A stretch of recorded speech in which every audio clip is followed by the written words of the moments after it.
And hello, ladies and gentlemen, and welcome here to Tournament Central at the Disc Golf Network as we bring you coverage of the 2023 United States Women's Disc Golf Championships. We join you live from Burlington, North Carolina as our FPO competitors take on the regulator course at Rock Creek for a chance at taking down the final major of the 2023 season. I will be your host on the show, Dustin Murray, and joining me will be Brian Earhart. First off, Brian, how are you doing today, man, as we got some awesome golf ahead of us for this weekend? It is a beautiful late summer day here in North Carolina, Dustin, and this Cedar Rock facility is incredible. The moment you drive in, you feel like you're driving into a major facility. Everything is beautifully manicured. There's multiple courses. We have 340 women at this event, all different divisions, all coming together to celebrate and also chase down a major title. Couldn't be better right now, Dustin. Yeah, and I kind of want to dig more into that a little bit, Brian, right off the top, because I know that, a lot of the courses that we cover across the tour have become staples, right? And people kind of know them well already if they've been following the Disc Golf Pro Tour over the years. But this course, the regulator course that our FPO talent will be taking on this weekend, is probably going to be newer, I think, to most people. It's going to be a little bit unfamiliar territory. So can you kind of talk to me about this regulator course, the nature of it, and what our competitors will be facing throughout this week? Yeah, so we have to take that with a grain of salt because these touring professionals these days have seen everything under the sun. I mean, they play the open golf courses, they play in the wind, they play in the desert, they play in the woods, they play in the mountains now. I mean, there isn't a disc golf hole that's going to surprise them, but what Lance Brown and Chuck Conley and everyone that's had a part in putting this event together, they've put together a very special course, and it's not just those men doing this. They really asked for a lot of guidance from the FPO players as well, and some players came out and gave their 2 cents in regards to the course design well ahead of time, and it seems like that feedback was taken very seriously, and they've put together 18 holes of very challenging and varied woods golf in pure North Carolina fashion. I cannot wait to see the players play here. There's a lot to unpack, that's for sure. Yeah, I know that there was one hole in particular that we felt was kind of a good example of what this course is, and that was the first par 5 our players will encounter on hole 3, just under 900 feet. Brian, can you kind of walk me through this hole and kind of point out, what our players will be facing there and just kind of how it represents the course as a whole? Yeah, so number one, yes, this is North Carolina golf, but this is a little bit more up and downhill than North Carolina golf offers normally. So we are shooting out of a classic East Coast gap here. We're in the woods, but we shoot downhill and to the left subtly.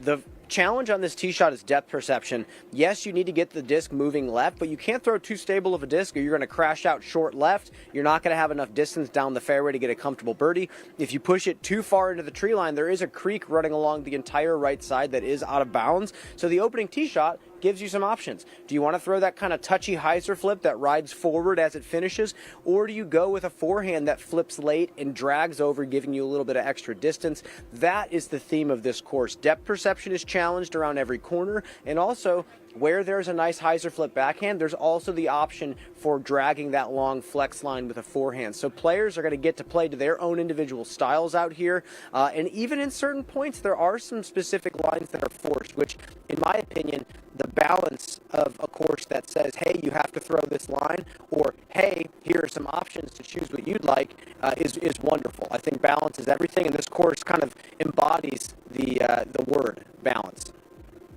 Yeah, I hope what people can gather from this whole, obviously the specifics of it, but also just in general the nature of the course is, this combination of tightly packed corridors, but these open, beautiful spaces and these elevation changes. It just seems like there is a lot to really behold in beauty and in just the shot shaping, and so I think it's going to be an awesome time. Now, we are going to toss it over to the words of a woman who is looking to take the Grand Slam this year, and that is Kristin Tattar. So why don't we hear what she had to say before the tournament? Kristin, you've got 3 major championships in 2023. This would be the Grand Slam. Mm-hmm. Are you thinking about that? And is it motivational for you this week? Of course it is. It would be something that I would have not imagined doing. So it would be a great achievement, but I feel like, again, it's not worth contemplating about right now. If it happens, it happens, and if it doesn't happen, then it was supposed to go that way. So I try not to trouble myself with these thoughts too much. And I think it's a very appropriate course for women to attack. There's a lot of scoring opportunities here, but you have to be really accurate. So I think it's a great mixture of different holes for the women. So yeah, I'm just really looking forward to playing it. And those were the words of Kristin Tattar. Again, a victory this weekend would make Kristin Tattar the first FPO player to sweep the majors in a single season, winning the Grand Slam of taking all four. Obviously, she has won Champions Cup, the European Open, and Worlds earlier this year, becoming a back-to-back world champion. That's been a long time since we've seen that in the FPO division as well. She also has 10 additional wins this season on top of all of the majors, and she's fresh off a second-place finish at the MVP Open. She never finished off the podium last year, Brian, and this year she has been top 6 or better in every single event, and that's been the case since 2018 Worlds. Top 6 or better at every event. The consistency of Kristin Tattar is something that we talk about all the time. Just an incredible talent. And like the other big bonus thing, I guess you could say, Brian, is that she also is very likely to become the first FPO player to break the 1,000 rating mark. What can we say about Kristin that we haven't already, Brian? I mean, just a complete game and just one of the most consistent performers in disc golf history. Well, I think instead of diving into the same narrative that we talk about every week, we can talk about how she's going to fare here. It sounds like she really likes this property. It likes the style of woods golf that we're playing. And I walked the course multiple times, and I can see why. Like I was saying, there's opportunity to throw subtle push hyzers to the left or drag that long turnover forehand, and she can choose either or. It is pure playground for her out there. I think there's going to be some players that step up to certain tee shots and say, wow, I prefer to throw flat. I don't really feel comfortable throwing the hyzer flip here. But Kristin has so many numerous ways of throwing straight that she's going to be very well suited out here. And I talked to numerous players about specific shots on this course. Most specifically the approach on number 18, a very challenging low ceiling forehand, and Kristin's name came up every time as players were saying, hey, this shot lines up for Kristin's forehand perfectly. So with that, I think she's going to have a great time. I think execution is going to be a big deal for her, as it is every tournament that she plays. But in regards to skill set and the way she likes to throw the disc, this course suits her very well. It's hers for the taking. The putter's got to be working because there's a lot of players out there jamming putts in the basket. Yeah, that is indeed always going to be a factor. That was kind of a factor at the finale of the MVP Open on those last couple of holes that allowed the player we're going to talk about next to slip in and grab victory, and that is Hailey King. And in my opinion, Brian, Hailey King is that other player next to Kristin Tattar that when she is on, she has that same complete game. She has some of the most beautiful forehand form in the FPO division, in my opinion, when I watch her throw. Obviously talented backhand, obviously a talented putter. She has the distance that she needs. She was last year's USW GDC champion. She's currently ranked 3rd in the world. She's been limited in what she's participated in this season, I guess you could say, but she won DDO earlier this year. She has 3 additional top 5 finishes. She obviously just won the MVP Open, and she is looking to perhaps, defend her title this weekend and grab herself another major. What are your thoughts on Hailey King as we head into this first round? Hailey has to wake up this morning on round number 1 and say, I am the champion of this event. If she chooses to go out and win a tournament, it's likely going to happen. Or she's at least going to put up a fight against players like Kristin Tattar. When Hailey is focused and ready to take down a tournament and her body's feeling appropriate for the event, she's as good as anybody. I mean, skill set wise, she has more tricks in the bag than almost anybody, but she has to take that skill set, compress it into what's working that day, and golf. She said that she was doing that at the MVP Open, takes down the victory. Can she continue doing that? I mean, she's openly said, I don't like just playing for score in this game. She's still kind of a Frisbee head at heart. She's been playing this game since she was a little kid, and she's come up in the game, and I think once you figure out the throwing part, you now have to learn how to score with it, and that's something that Kristin Tattar does better than anybody else. So going up against a player like that, you have to work exceptionally hard and keep the focus going for 4 rounds, and in the woods, it can really test your stamina mentally, not just physically, because of how many unpredictable things can happen out there.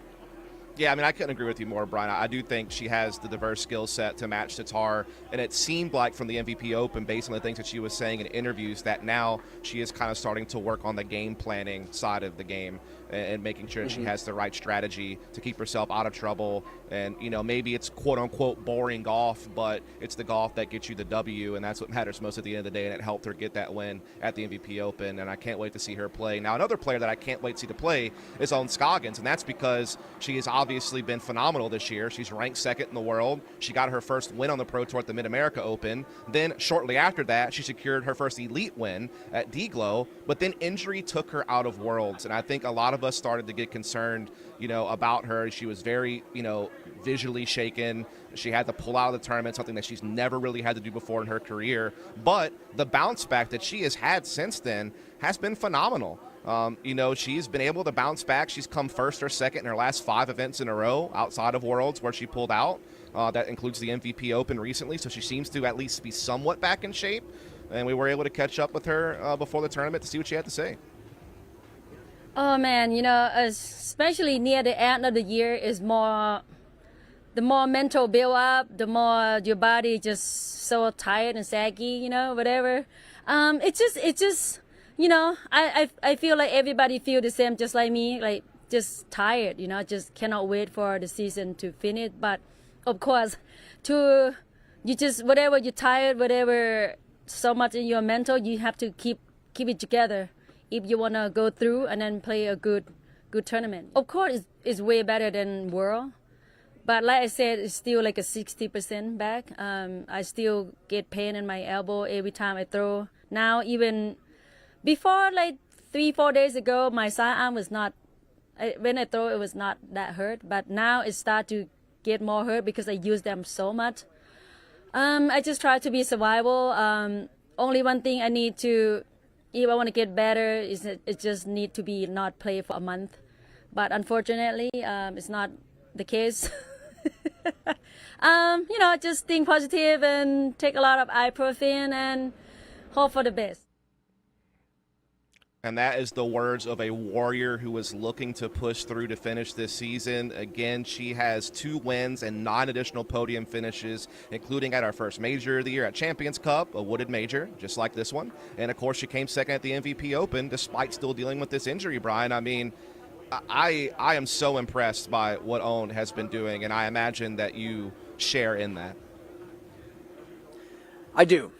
I do, because I was a player that toured and I got injured all the time, and I know how miserable it is to have to go into a tournament knowing you're probably not going to have your best stuff. The one thing that Owen had over me was the fact that she does bring her best stuff to the table. She's able to maximize her skill set even with the pain that she's feeling. She finds a way to still score, and I think that just shows what type of lens she views this game through. She wants to score at all costs. She doesn't care how the disc looks coming out of her hand. She just wants to get it from point A to point B as efficiently as possible, and whatever's working that day is what she's going to do.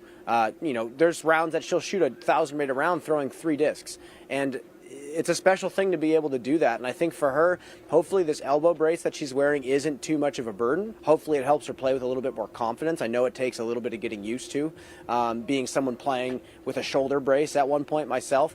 So I think she can do it. I think she can take it down this week. I will say, when you look at the shapes on this course, though, she does not like to throw those hyzer flip shots. She even openly said it during the press conference. She doesn't like to throw those types of lines. She doesn't throw hyzer forehand. She doesn't throw hyzer flip backhand. She throws flat and she throws flex. So we'll see if she can manufacture some shots. She's able to do that through a lot of these tee shots, but it's going to make the windows a lot tighter, and she's going to have to be a little bit more precise. But she's no stranger to working harder than the rest of the field already. So we'll see how it plays out. I think she still has a decent chance. Well, one thing that we know for sure, Brian, is that she can put herself in the putting green. She has a chance to score. I mean, she is phenomenal when it comes to that, leading the field in Circle 1X putting and top 3 for C2 putting. So that's going to be a big weapon for her, as it always is. And so we will look forward to seeing her play. Now, we do have a break coming up, but after that, we'll hear from some more of our top competitors as we look to kick off U.S. Women's for 2023.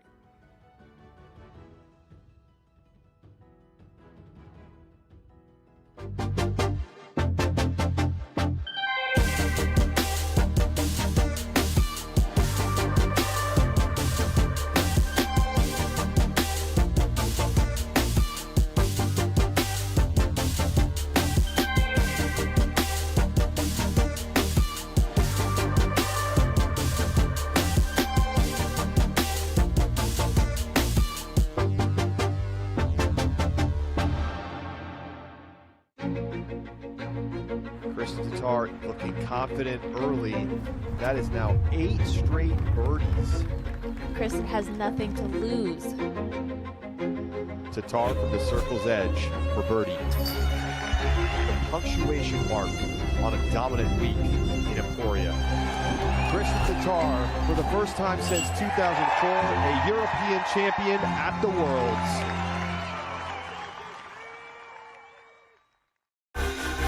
At Discraft, we don't wait to see what the future holds. We build it.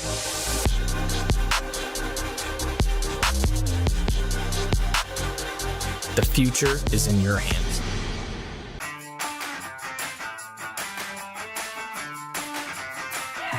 Just the way you like it. So good, so fresh. Down.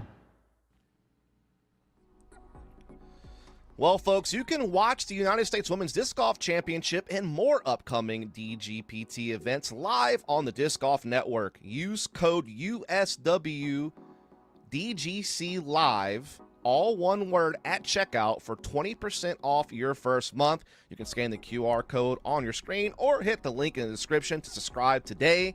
And with that said, let's hear from some more of our competitors as they look to embark on their first round of the United States Women's Disc Golf Championship. There's a couple holes where eagle is in play. I think maybe 2 or so. I don't know all of the hole numbers too great yet, but there's like 2 holes where I think the distance advantage does maybe give you an eagle look. But for the most part, at best, I might get to throw a little bit slower disc, which isn't necessarily a huge advantage if I'm playing against someone who's dialed with a faster disc.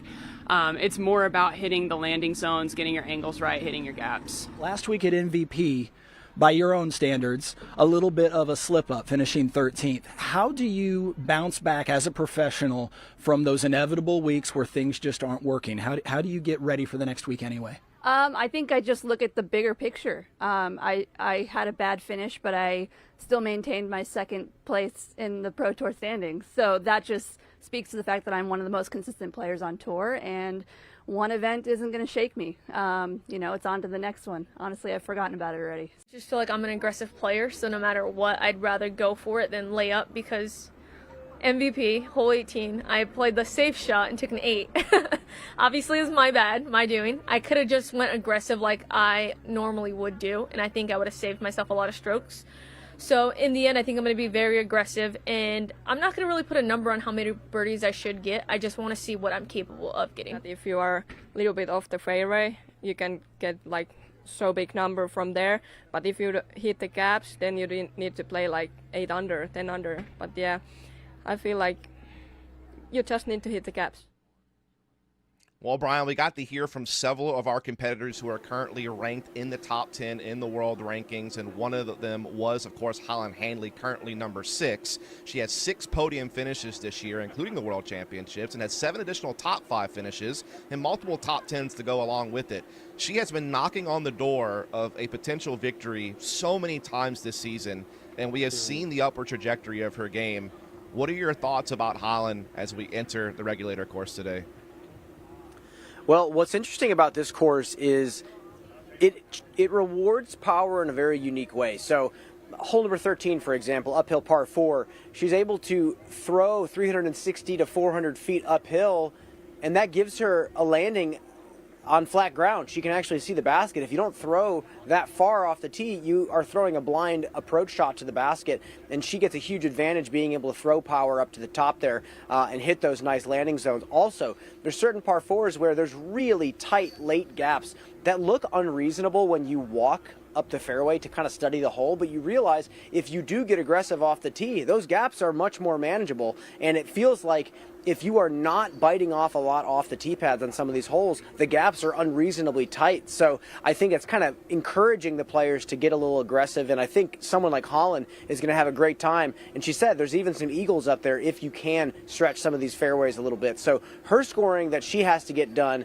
is on the par 3. She has to score extremely well. She's going to have to club down to those slower discs and take the advantage that she does get, being a great golf shot thrower with speed. She said she's able to get away with throwing kind of a consistent speed out here and just changing the disc in her hand. So I actually think she's pretty well suited out here. She's got the forehand, she's got the backhand. It's just going to have to work in the short game. Yeah, the short game, the putting is going to be key for Holland. We know it's kind of just a matter of when, not if, Holland will take down a victory, and taking down a major to be the first one would certainly be something special. Just ask Gannon Burr about that with USDGC last year.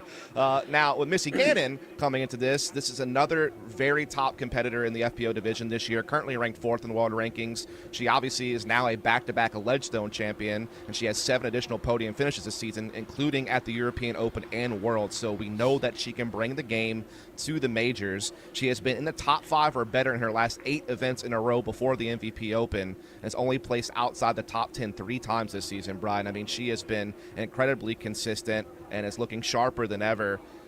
Do we see potentially another back-and-forth battle between Missy and Kristin down the stretch for a major here?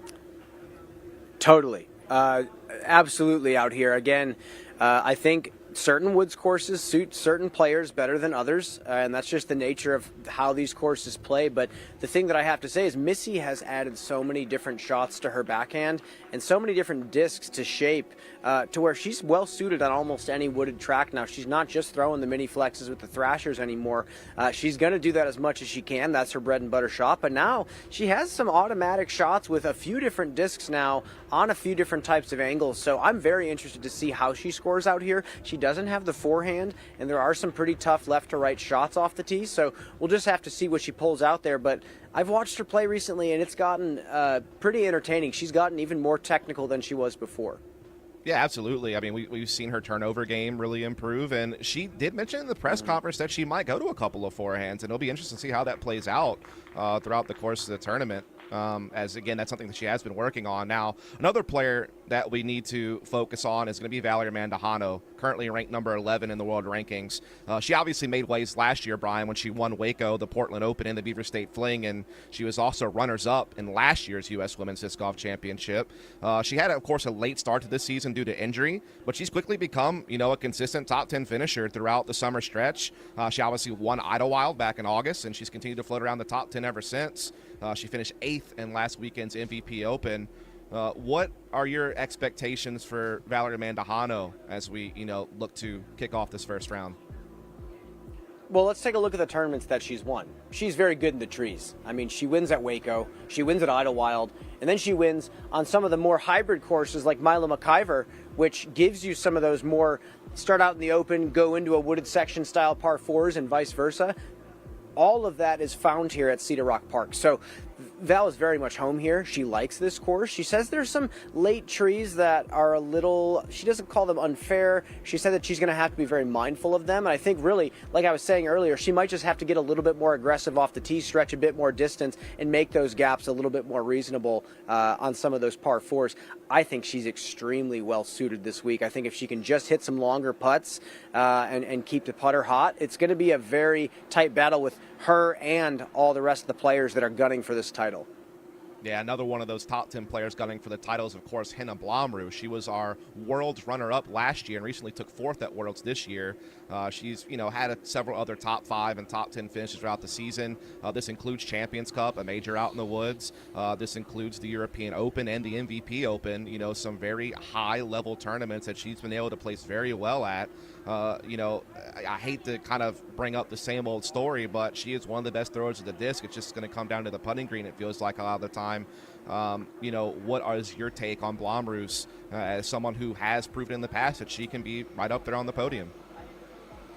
Well, it's interesting. Her friend and touring partner, Evelina Salonen, putted fantastic last week, and there's a reason why Evelina almost won the tournament. I think it's the same story with Henna, and I think Henna is just going to have to stay patient. I mean, she seems a little frustrated when you talk to her about it, and it's kind of weird, Both her and Evelina were kind of struggling at the same time, and then one person figures it out, and the other person still quite hasn't done that. So I wonder what the dynamic is there. I wonder if she's feeling kind of frustrated, like when is my time going to be? When am I going to put this together? The moment she does, she's going to be doing the exact same thing that Evelina did and gun down these titles, even against Kristin Tattar. Anybody that's capable of winning one of these tournaments, Henna's right there in the mix.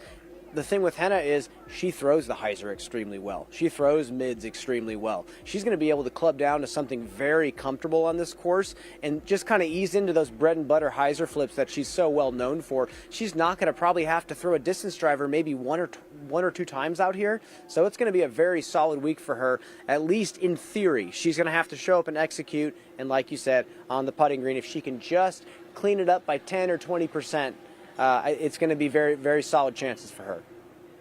Yeah, well, speaking of solid weeks, we have to talk about Holly Finley, who had an amazing week last week at the MVP Open. She is now currently ranked 20th in the world rankings, jumping up 19 spots following her finish at that MVP Open. She had 2 top 5 finishes during the wraparound season to kick off the year. She had some top 10 finishes throughout the year at DDO and Ledgestone, but she took 3rd at the American Flying Disc Open prior to Worlds and just finished 5th at the MVP Open. So it seems like Holly Finley is kind of heating up at perhaps just the right time, and she is another player who is very comfortable playing in the woods. That is the game that she likes the most. What's your take on this kind of surge that we're seeing from Finley here at the end of the season heading into this major?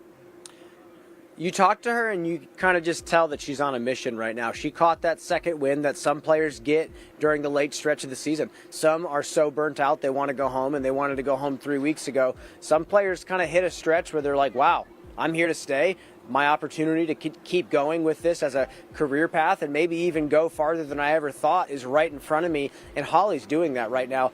Yes, we're back in North Carolina. She lives about 20 minutes from Nevin, where the Tour Championship is, where she is playing, like you said. But she's not just comfortable in the woods. She's really, really good in the woods. And the thing about her that we don't really talk about in regards to being a good woods player is having that really bullet spin putt that you can hit putts from outside of circle one in some really precarious situations. She doesn't have to worry about aiming a big loft over a bush if she's just off the fairway. She can get on a knee and fire some low ceiling putts, and I've seen her do it time and time again. So even if she's not in a good position, she's still able to get aggressive out here. I think she has the confidence necessary to win this tournament. I mean, I think even just listening to her talk, she believes that she can be a major champion this week, and it's really awesome to see because it seems like her and many other players now are starting to feel that, and they're starting to feel that confidence. Well, she's certainly off to a good start already on the course as we're taking a look at her live scorecard. She has had one of the cleanest starts through the first few holes that we've seen so far today, and this is very reminiscent of some of the par streaks she was able to put together at the MVP Open where she took 5th, so that is going to be some good news for her. But, Brian, we're going to bid you adieu, but we'll, of course, hear from you throughout the day from the course from our commentator booth, like Terry Miller and I believe Valerie Jenkins will be taking care of the business over there. So we're going to take one last break, but when the show comes back, we will have the live action of our 2023 United States Disc Golf Championship. So stay tuned. We'll be right back.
With a legacy dating back to 2001, Sun King Discs has been instrumental in advancing disc golf across Florida, the U.S., and beyond, partnering with and hosting over 500 events, including the famous Throw Down the Mountain. We are dedicated to bringing joy to players from all walks of life. Explore our extensive disc selection at sunkingdiscs.com and enjoy free shipping on orders of $50 or more. Sun King Discs. Believe in a better way.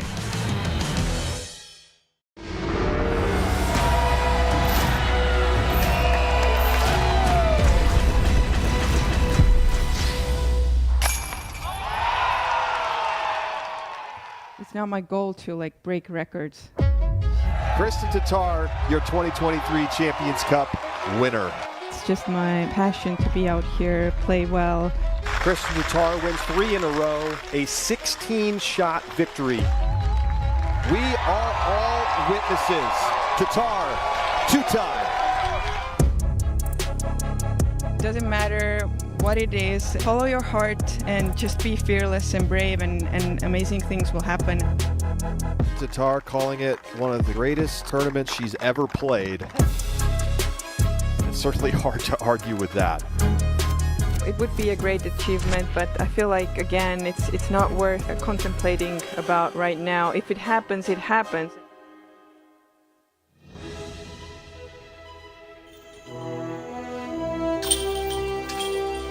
The two-time and current world champion attempting to do something no woman has ever done before, obtain a sweep of the majors in a single season.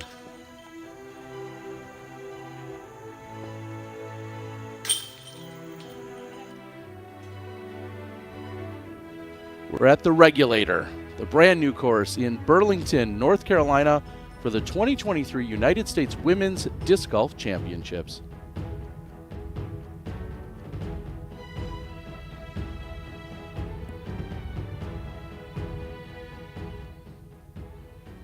Welcome in, everyone. Terry Miller, the Disc Golf Guy, joined alongside four-time world champ and Hall of Famer Valerie Jenkins. Val, it's been the year of Kristin Tattar so far. She's been so dominant and has claimed her second world title. She's claimed the 3 majors that have been offered up, but now we're at a brand new course, and you have to ask, does all of that matter? What's happened in the previous few months, does that matter as we take to a new course as she tries to claim her 4th major of the year? It doesn't hurt. I would say, as we head into this later part of the year, we're getting to these huge tournaments. Each player has their own goals in mind, but Kristin, the fact that she could sweep, the fact that she could win this last major of the year, that's a big deal. And I think she has developed such that champion mindset and the experience over these last couple of years, and specifically in these last few months of just dominant performances. I think that's going to weigh in huge when it comes down the stretch. And we're going to take a look back at what we've seen earlier here in 2023 at the majors. She came out firing strong at the Champions Cup. An incredible performance over the 4 rounds at the W.R. Jackson course. A very wooded and challenging course. And then the European Open. Very different style of course, but taking place over in Finland. And she was in complete control throughout that entire event as well, claiming her 2nd major.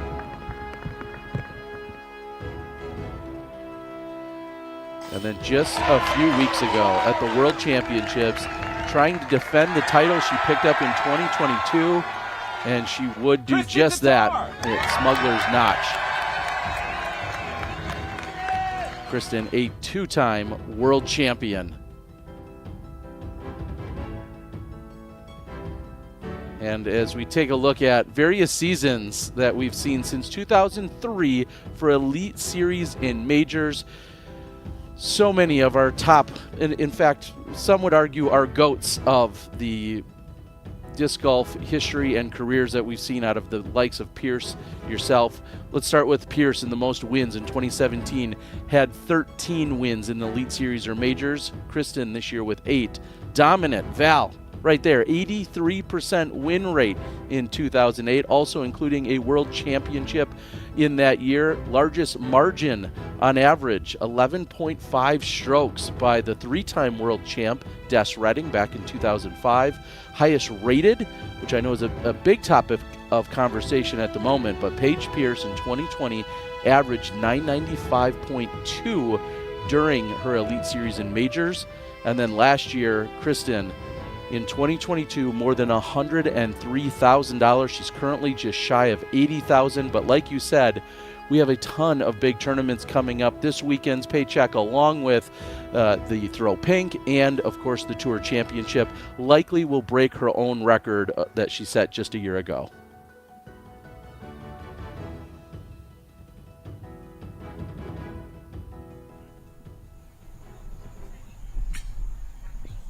Getting all warmed up, playing some catch. She talked in the press conference how happy she was to have her entire family here, including her significant other, Silver, along with her daughter. And let's take a look at some of the early scores that we're seeing here so far on this brand new course and track that everyone is just kind of trying to find their way through. Silva Saarinen is in the clubhouse at 4 under. Deanne Carey sitting at 3 under. And Luque off to a good start. She's 2 under through the first 2 holes. Val, I'm excited to see what the scoring will look like. They're going to have all 4 rounds of competition, so we'll see as our players progress throughout the weekend and how they learn and adapt to this brand new track. And this is a fresh course, only a couple months old, but they designed it with the FPO player in mind. Owens Scoggins, the number 2 rated player in the world. She'll be teeing off on the other side of the break. We'll be right back.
I can't believe it. You're up next.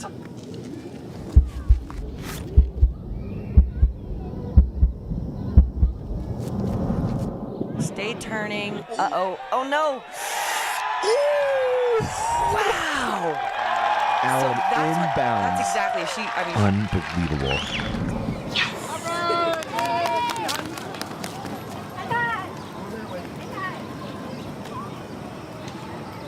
TeamDiscraft.com. All the team favorites on one site.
Hey, Jonathan, catch.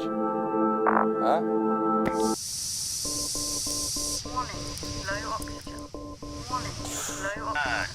Jonathan, we're getting an anomalous critical failure on your suit. Could you please confirm status? Sorry, man. Warning, low oxygen.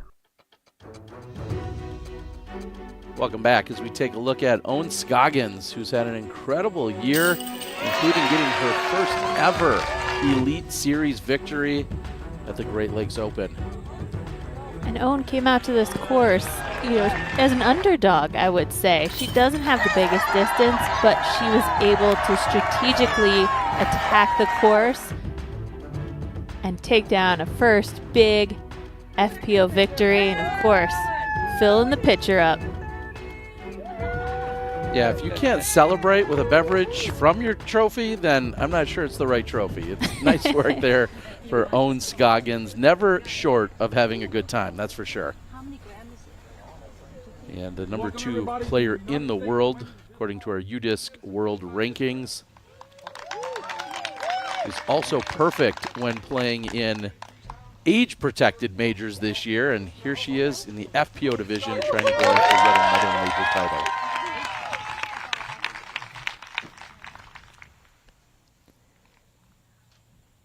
We have to mention she pulled out of the World Championships due to injury. Came back last weekend at the MVP Open. Almost took it down. Came up just short, but still dealing with that injury. So it is something we need to keep an eye on throughout this weekend. Next up from Finland, Henna Blomroos.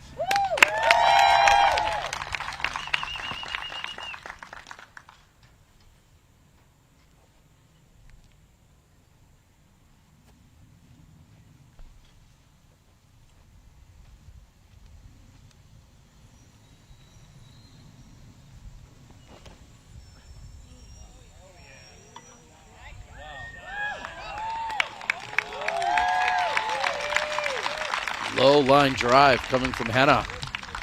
From Cibolo, Texas, Valerie Mandujano.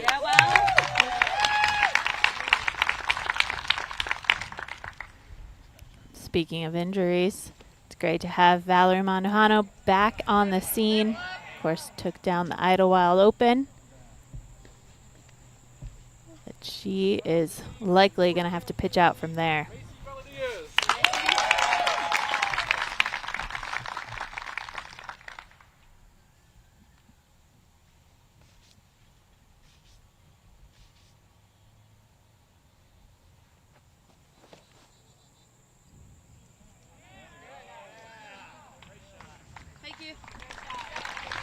Valadiaz will find center fairway on her opening shot of the tournament.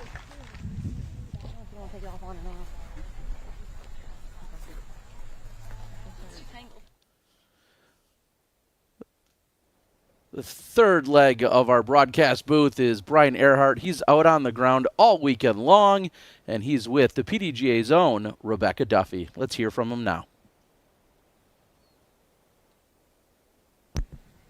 Joined here by Rebecca Duffy. Rebecca, you gave out a very special award last night, the Becky Zalek Award, which I'd love to hear more about, and then also tell us who won and why. Yes, well, the Women's Committee put out nominations, and what they were looking for was a tournament director that runs high-quality events that are full inclusive of women, but not only that, they just want to fully encompass the women's disc golf scene. And they voted on it, and they came up with Sarah Nicholson as our first winner of the Becky Zalek Sportswoman Award. We'll talk about Sarah. I worked with Sarah when I was an intern back in 2012 for the PDGA. Can you talk about kind of her accomplishments and what kind of got her the award? Yeah, Sarah Nicholson has been trying to get women to play golf for a long time. She worked for the PDGA from 2011 to 2017 as our memberships manager. She was an integral part of helping get the Women's Committee revamped, and we got Val on board, and then the Women's Committee as a whole, we all co-founded together the Women's Global event, which is actually the largest women's event that we have to date. Now, Sarah also is the founder of Throw Pink, and she decided that women need to be on a stage like the men are for USDGC. So now we have the Throw Pink Women's National Championship alongside the USDGC at Rock Hill. And that is just Sarah. Sarah is fully encompassing. She will talk to anybody. She created Throw Pink just because she was concerned about women's health, and getting us out there to play does help when you have a cancer diagnosis. Well, it certainly feels like with the Throw Pink Championship that all is right in the world, a women's tournament at Winthrop Gold. Back to you in the booth. Congratulations to Sarah. Certainly congratulations to Sarah Nicholson, one of my favorite humans in all of disc golf. And I believe she celebrated her birthday yesterday while also receiving that very well-deserving award. So congratulations to Sarah. Yeah, it was a pleasure working side by side with Sarah over the years and helping grow women's disc golf. And it's amazing to have events like this and to see record-breaking numbers, record-breaking payouts over the years. And yeah, we have to give a huge thank you to Sarah for all the work she's done. Looking forward to seeing her in just a few weeks as the Throw Pink Women's Championship will be underway.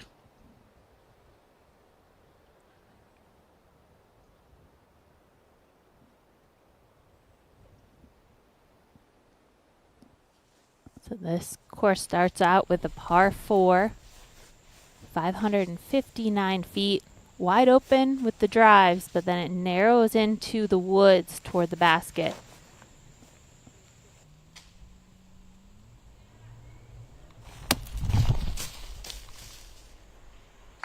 And that goes sailing long inside circle 2. Now we're going to take a look at Val's Keys, brought to us by BlackInkDisc.com, the premium disc golf store. Well, I think on many of these longer holes, placement is going to be crucial, especially when we get to those wooded par 5s and par 4s on this course. I think confident driving and know exactly where you need to land is going to be crucial, and know the risks. We see Missy going long of this basket. There's a whole bunch of elevation when it comes down to narrowing in on the greens, and so you have to know the risks if you're going to play aggressive. And I think a player like Henna has a great opportunity. She's so controlled. She can throw mid-range discs very far, but accuracy is the name of the game for Henna. Checking in with Jessica Weiss, throwing her second on the par 4, hole number 14. Sidearm doing work for her.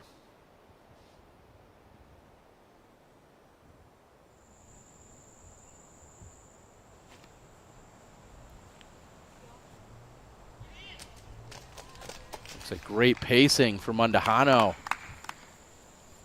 Inside the circle, looking to get up and down for her par.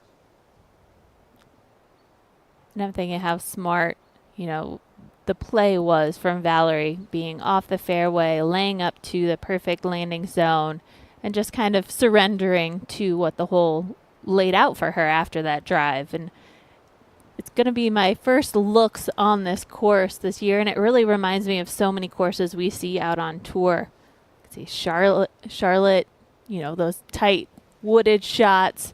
It's going to require some big shots like we see out at the Green Mountain Championship and what we saw at a Worlds.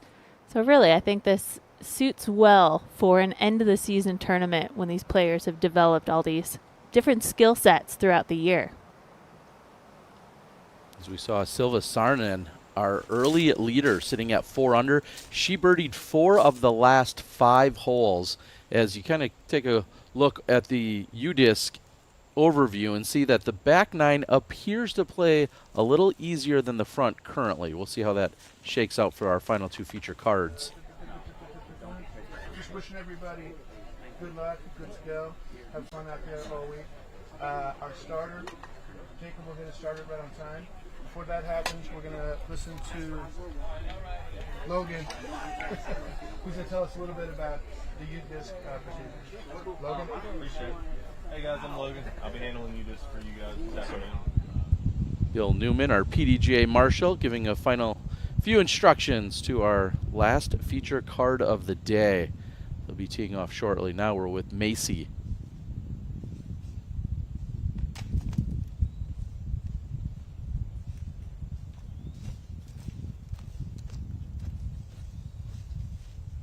And these greens in the woods are very fast. I think that also needs to be in the mind of players as they're throwing their upshots toward the pin. Bring it in short of the basket and allow it to skip up.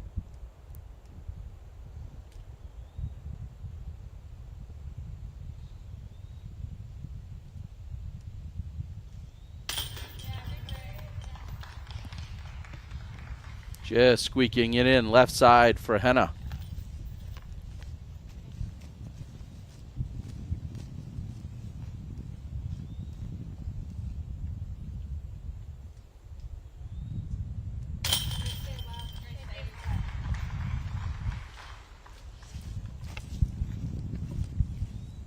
Easy clean up for Val. And interesting to note, Owen not wearing the brace that she talked about and had on during yesterday's practice round. She had a elbow brace or sleeve on, so just an interesting note. We'll see how she's feeling. Now back with Weiss, who has a birdie look. And now just one back of the lead.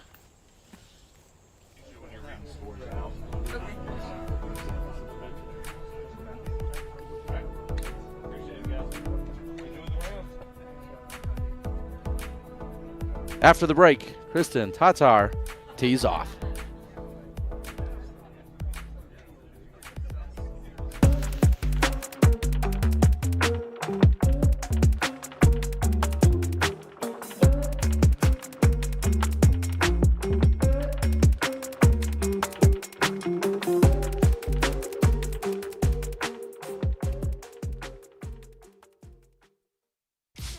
While I do have a lot of different versions of the Thrasher in my bag, the main go-tos are those Thrashers that I got when I first joined the team. And that just tells you how consistent those stock runs are.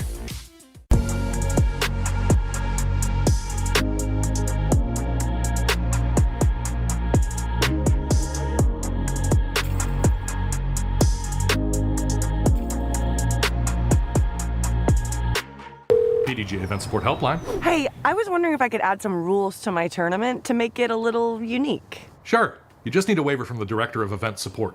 Okay, great. An island green? Shouldn't be a problem. And elevated baskets? Yeah, we get those all the time. Oh, and forehands only? Sarah, we've been over this. Sorry. I mean, but I don't see why we can't try it. I mean, everyone loves forehands. Like, you can go right, you can go left, you can throw straight, you can throw high, you can throw low. Whether you know it or not, you have a brand, and we have discs. Let's put them together and make something really cool. We've got plenty of discs and are ready to stamp or Dimax them however you'd like. Isn't it expensive? Well, guy who asks convenient questions, at Dynamic Discs you can see what's available and fill out the form to see what it'll cost you before you even order. Sometimes I fill it out just for fun, because you can watch the numbers go. Anyways, head to dynamicdiscs.com/custom to place your custom order and grow your brand, whatever that is.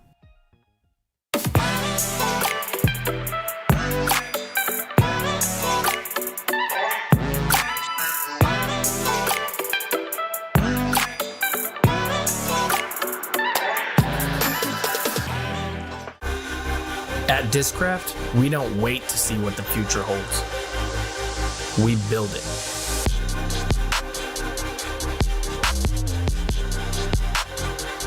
The future is in your hands. The Innova Rolo, the disc made for rolling. 4.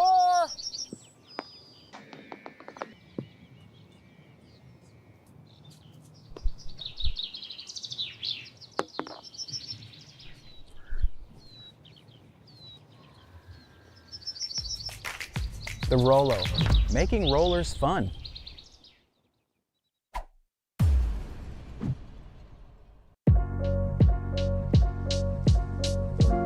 Your rating is one of the most valuable things you get with a membership.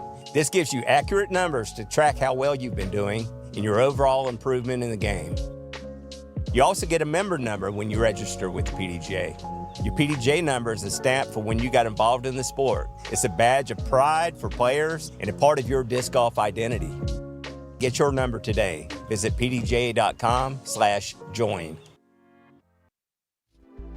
The 2023 United States Women's Disc Golf Championships is a PDGA major and is presented by Discraft, the worldwide leader in disc sports.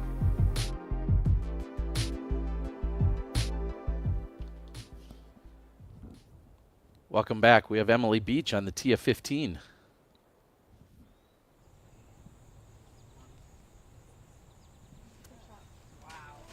And that's going to finish inside circle 1 for Emily. She's birdied 3 of the last 4 now with Mandujano. And I love the sound effects from her group. Oh, and she almost got punished for an incredible drive.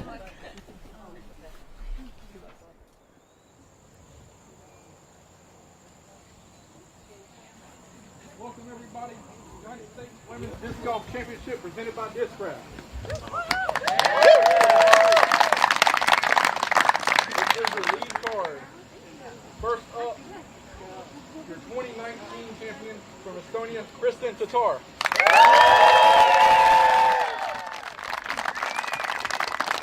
And Terry, this event back in 2019 was the kickoff to Kristin Tattar's career. I feel like at that point, she was kind of an unheard of player, and to come out and to win a major, to have an international player win a U.S. women's title, that was a huge deal. And now everybody knows Kristin Tattar's name. The Estonian tees off on hole number 1, low line drive.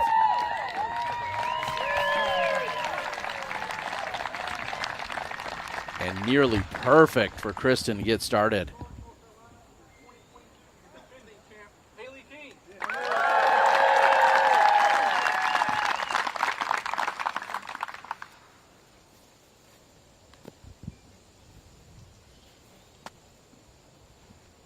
Haley took down this event last year after not playing very many tournaments.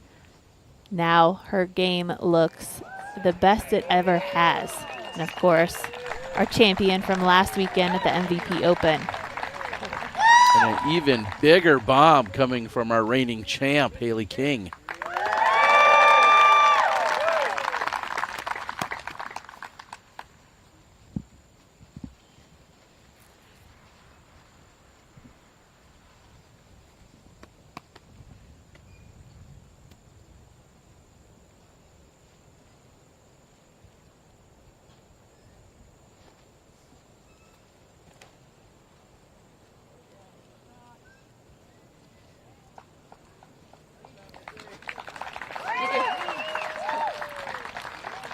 Great look from our Flight Factory drone as Gannon will finish left side of fairway. She'll have a hyzer approach into the pin.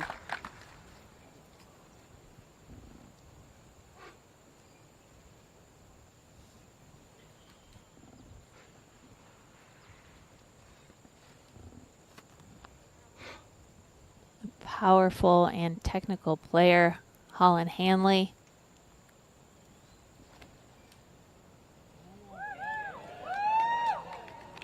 It's going to be the shortest of the group, but she's right down the middle. Yeah, certainly not something you'd expect to hear after Holland Hanley throws, but as you said, in the middle. Haley King took this event down in Madison, Wisconsin last year, and just before she teed off, she caught up with the PDGA's own Grant Zellner. Let's hear from them now. With Haley King, defending champion of the United States Women's Disc Golf Championships. Haley, first of all, as the defending champion, is there any extra motivation that comes from maybe positive memories of last year or any experience from last year that you plan to rely on this year? I think the experience of being in that high pressure situation is definitely going to help me a lot this year, but I'm really just trying to take it as a whole new tournament and just make sure I have fun out here. I'm not thinking about winning last year because that was a year ago, but yeah.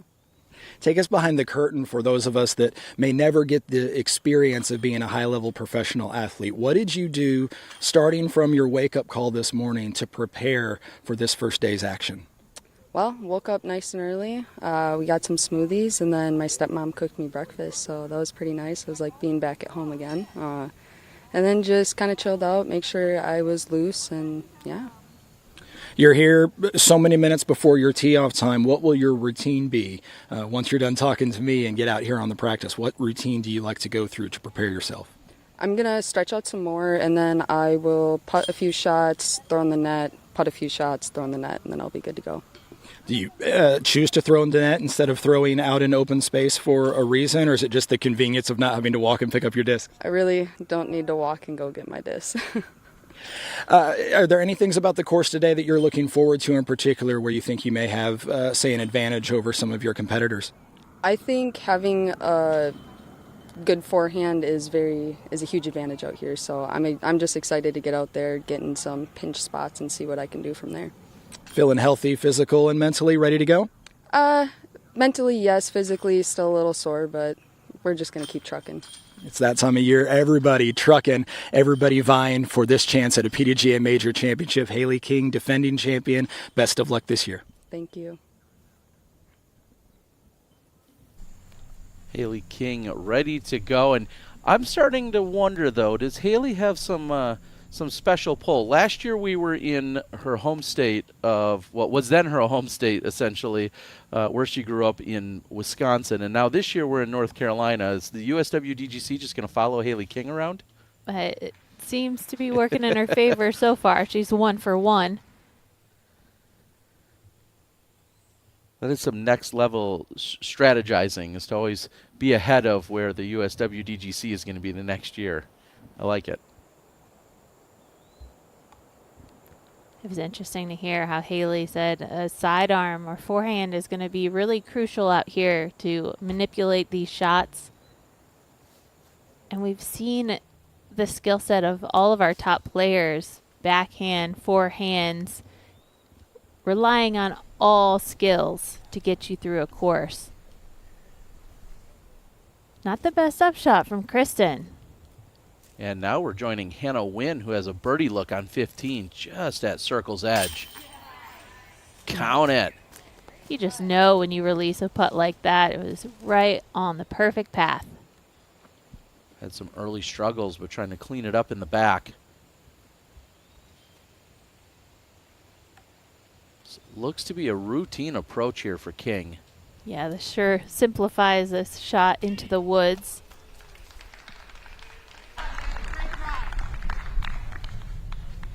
And the farther you can throw down these fairways to get yourself in good position, you can throw a putter or mid-range and really control the approach. Hey, there's Owens Scoggins doing amazing things with the putter. That is back-to-back pars to open up. Now Jessica Weiss. This is to remain at 3 under and count it. Just the one blemish on her scorecard.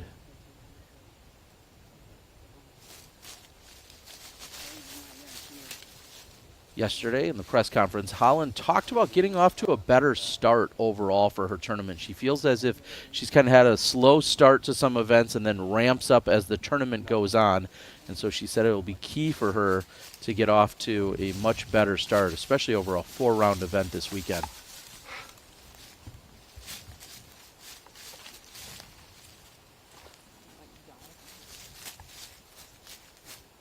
She also wasn't mad about the $4,000 CTP shot that she threw last weekend over at the MVP Open.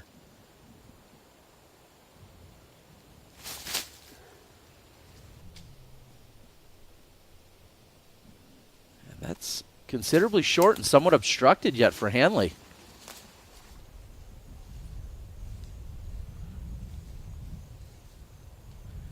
We saw the drive by Emily. This is to move into a tie for second.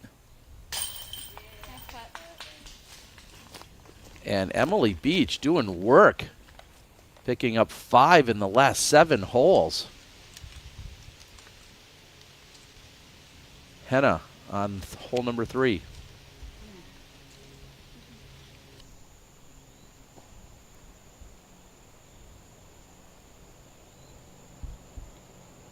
Looks like prime positioning for Blomroos off the tee.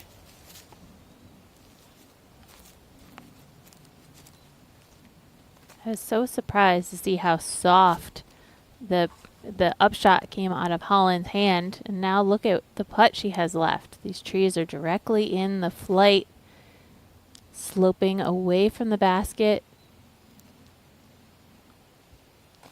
She leaves it high, but it's a conservative go for. And look at how extreme this angle is behind the basket. It's going to be tough footing for Kristin.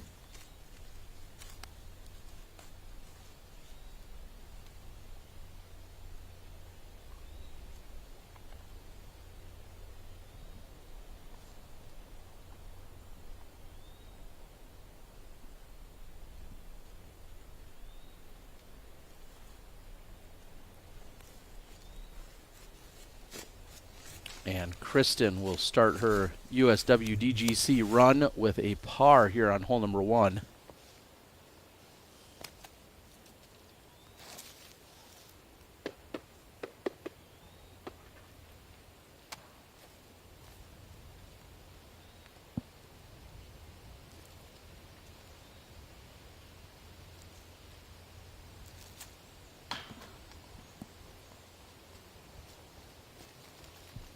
That did not look fully committed here by Missy Gannon, as she's going to open with a very short miss on hole number 1. And knowing that how the hillside slopes past the basket, Missy knew that she had to fully commit at the line, but didn't fully extend at those chains. Easy birdie for Haley King to get the day going.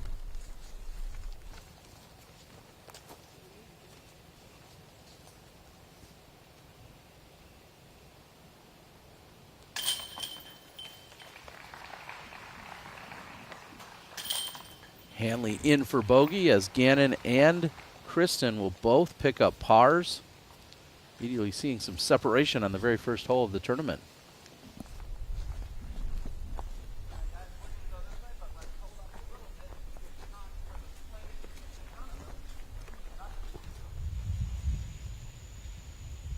Henna now with her second shot.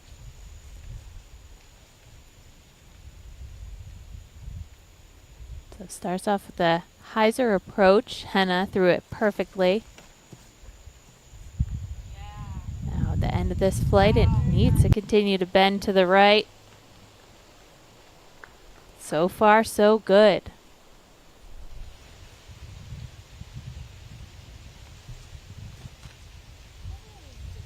There is a creek on the right-hand side. Players need to be aware of right on that tree line, and she does find the out of bounds. And we're going to take a look at hole number 2. And Brian, you've been on the ground throughout these last few days. Can you give us an overview of what we're seeing on 2? Yeah, Terry. So this is, on paper, it looks like just a nice hyzer shot from the tee pad, but it's a very specific hyzer line. You can't drag the disc too far, or can't push it too far forward. You have to kind of get it riding left the entire way as it's flipping. So just a classic Carolina hyzer, as some would say.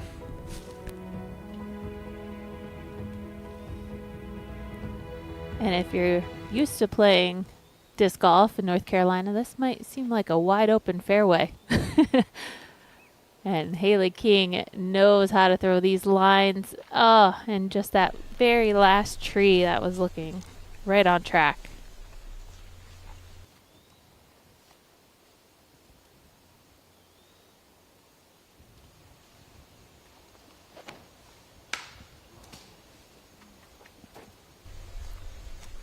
Kristin hits first available. And what I see out of this tee shot is, getting through those first initial trees, because look at that elevation drifting from left to right downhill. Absolutely beautiful from Missy Gannon. Looking to put her first birdie on the scorecard.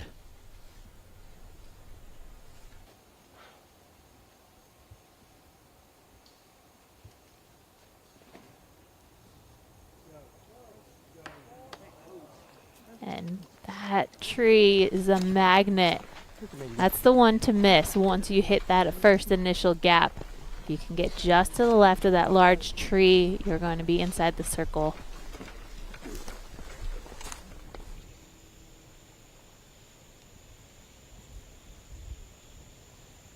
Third shot coming up for Henna.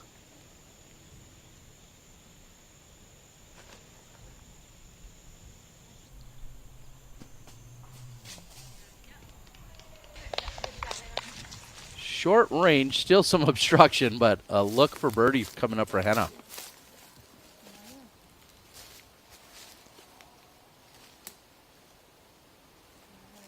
This is a very scary approach shot for Kristin.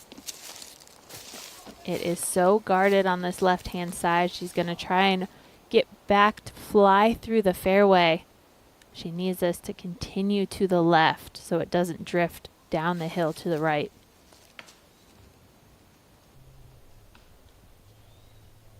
And she hung it wide, so it got caught up and then knocks pretty much straight down. It could have been even worse had it carried after the kick, but it looks like it came down right away. Kristin in trouble here. This looks like at least a bogey on hole number 2. You just want to get yourself up. Right.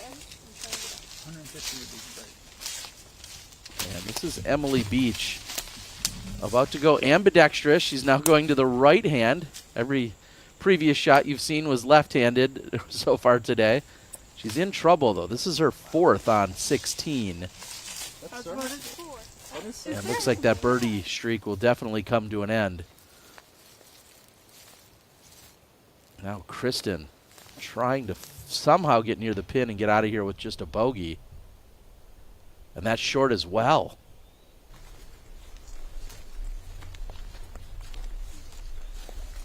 Hole 2 on the shorter side, but providing plenty of challenge here to Tattar.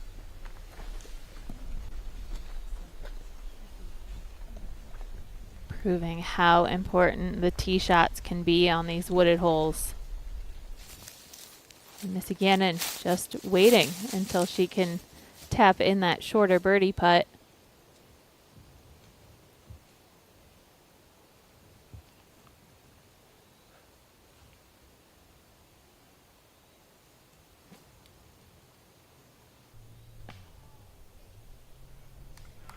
Easy approach there for Hanley. Or at least she made it look easy. Very comfortable with the forehand.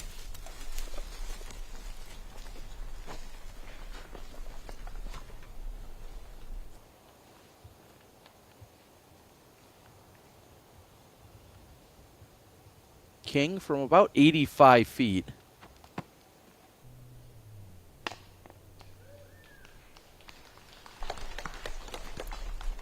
Likely a par in store for King.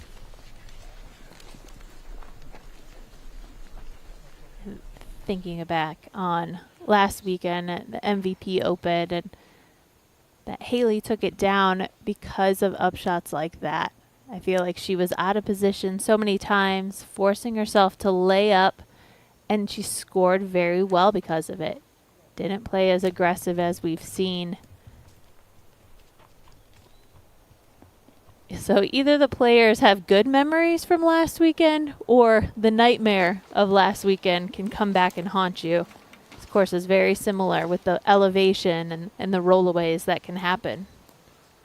And roll away that was, as that almost got all the way out to the edge of the circle. That will be for double bogey. Very rough start here for Kristin as we're watching Jessica Weiss with her 3rd. She will have a birdie look and possibly a share of the lead. Now, Kristin for double bogey on 2.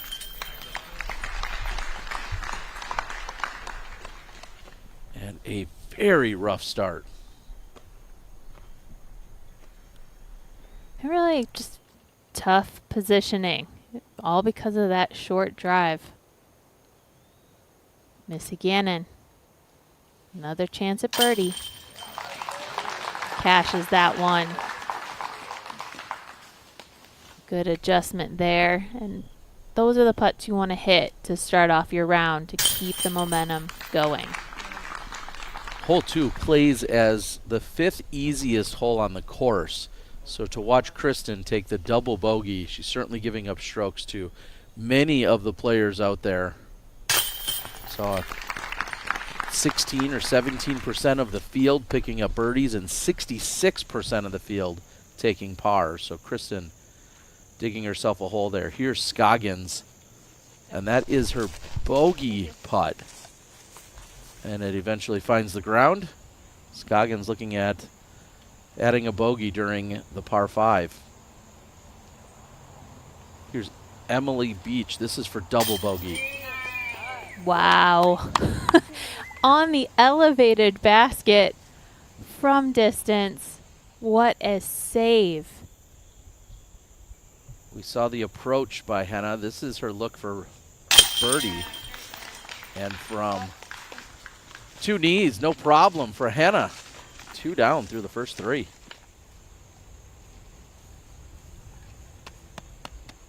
Jessica Weiss now has this look to tie for the lead with Silva Sarnen. She's 4 under.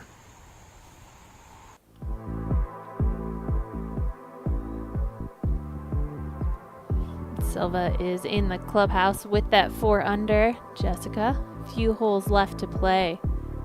And just looking at their scorecards and to see how they got to those scores, I mean, Silva racked up 4 birdies in the last 5 holes, whereas Jessica just played nice and steady. Only 1 bogey on her scorecard, so she's been playing very clean, conservative golf.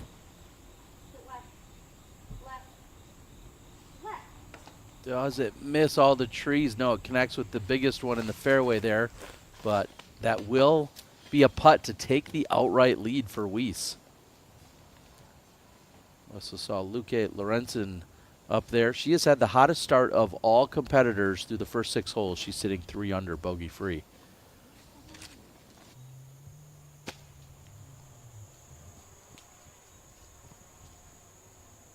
And pushes it a little long of where you'd like to be for the landing zone, but still a safe shot. I was holding my breath as she So was was riding I. so close to that right-hand side. Wow, Haley does just the same. Haley checks up sooner, I think giving her a little more angle or better look at it. Now Henna after 2 birdies in the first 3.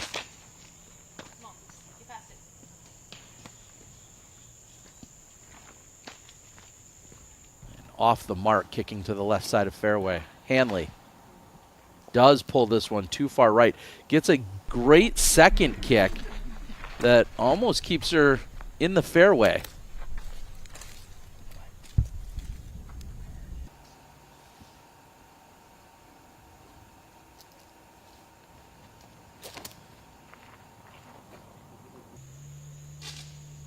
And what looks to be the best drive of the group, well, it still pushes that short left side instead.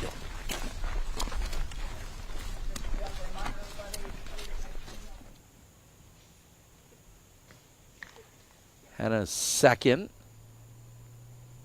Still has the hill to climb. She's out in the fairway or edge of fairway, just outside circle 2.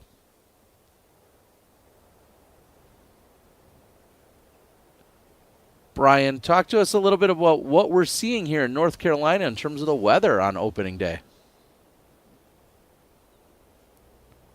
Oh man, Terry, I mean, late summer in North Carolina is just a wonderful place to play disc golf.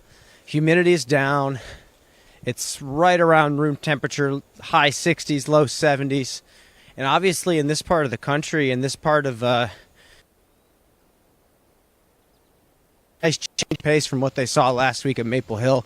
They're just going to get to play some pure East Coast golf out there. Appreciate the insight, Brian, as we saw our Canna current conditions. Winds also very moderate today, as Hanley's throwing her second. She might still be out even after her second throw. Back with Scoggins. And that is her second shot. Well placed, looking to pick up a birdie. Jessica Weiss can take the lead here, but doesn't convert. She'll settle for par.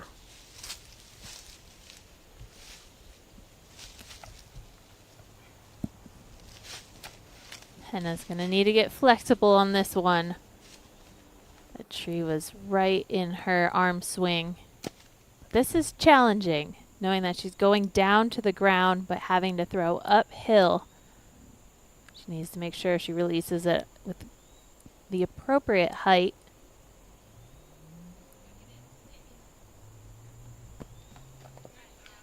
She couldn't have done it better. That was incredible.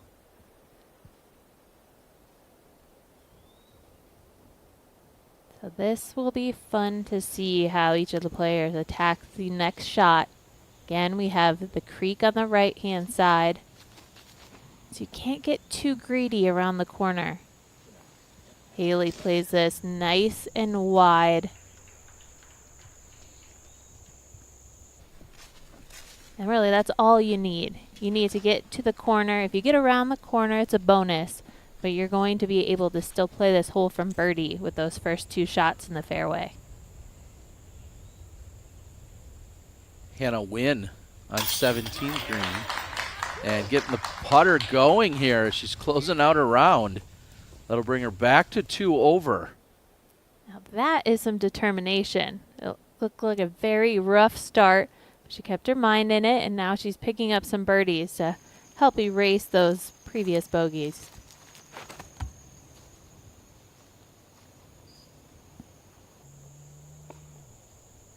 Kristin's going to flirt with the right side OB, and it flips over too much.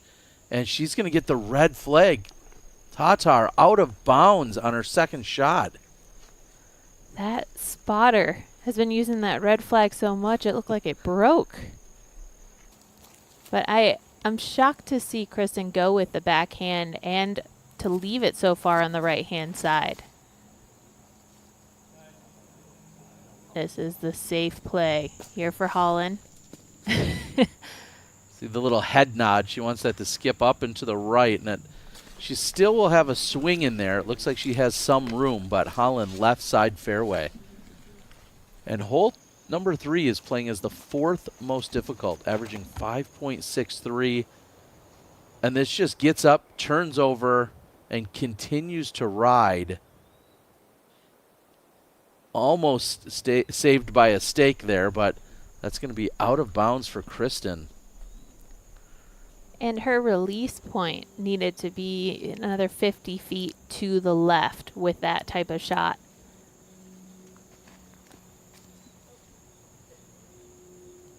And because Missy's so far on the right-hand side, she just needs to get to the corner and throws that a little long of ideal.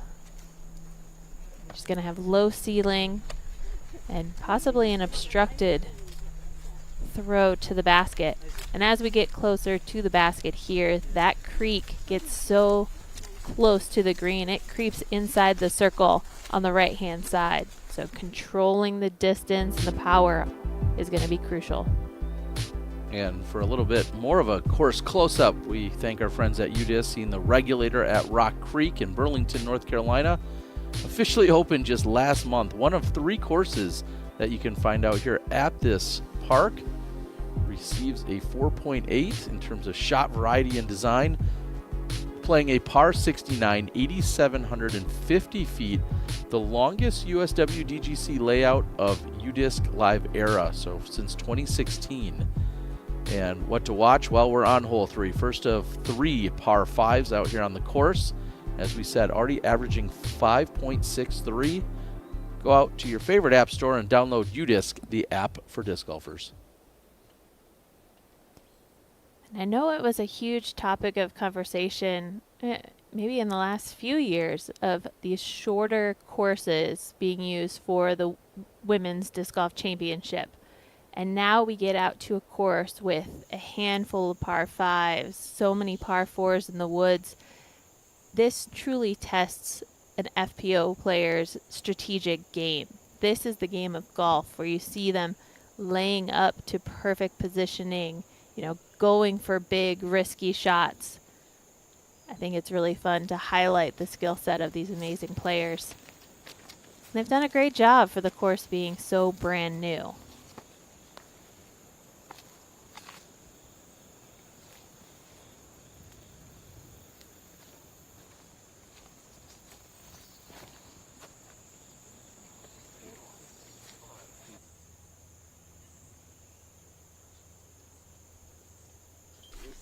The forehand will bring her into circle 2, so still a chance at saving par here. And after going out of bounds, Kristin chose to take her next shot and take that relief from that out of bounds line, which gave her a great angle to go around the corner.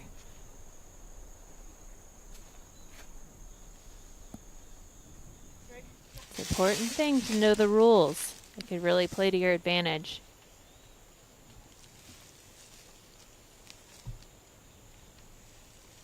Mandujano trying to get to 2 under through 4 and connects on the birdie. Great start for Valerie.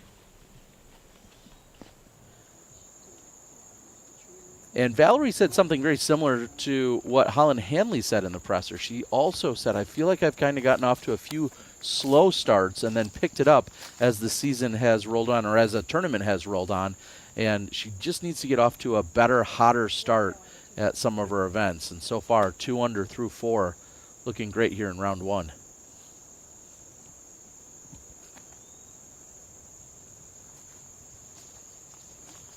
Gannon forced just to pitch out to the fairway. And Terry, you don't win a tournament in the first round.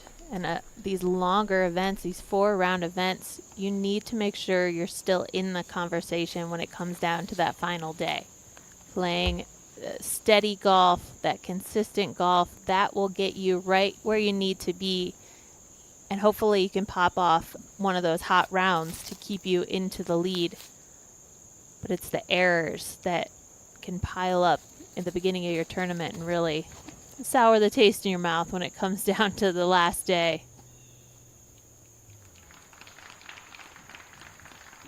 Inside circle 1 for King.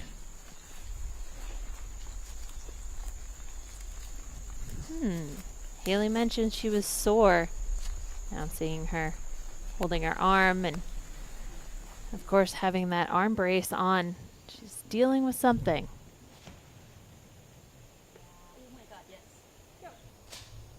Mandujano pushing left side.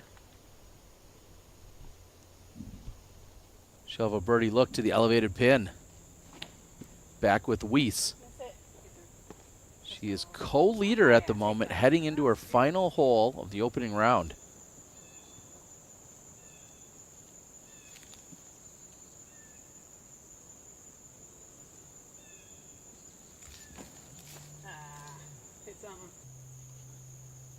Hanley doesn't love it. And that's going to be very low ceiling for her look to save par.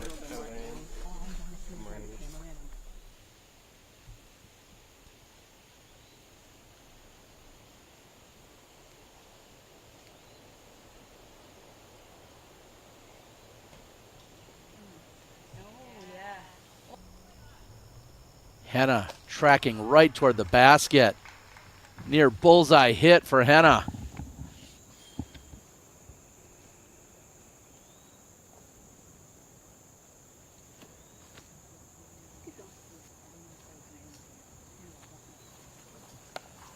Light on the approach there for Gannon. And now putting with the OB line behind the pin. She's going to have to commit to that one. Now Scoggins on the tee of 5.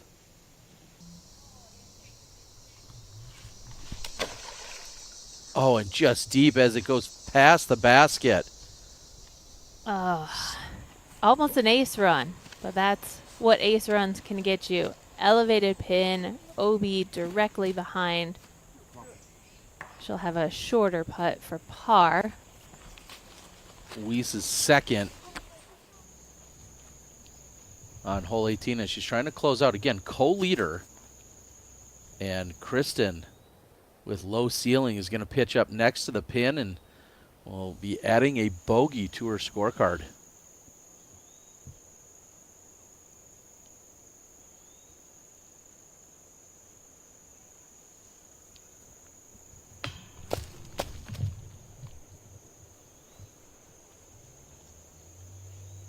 Hanley draws metal but doesn't get it to fall.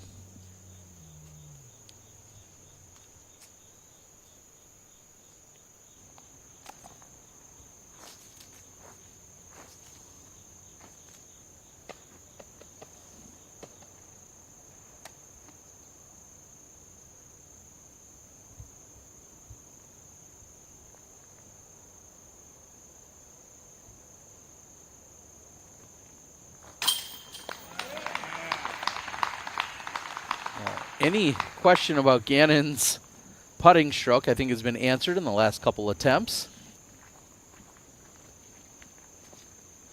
Solid par for Missy.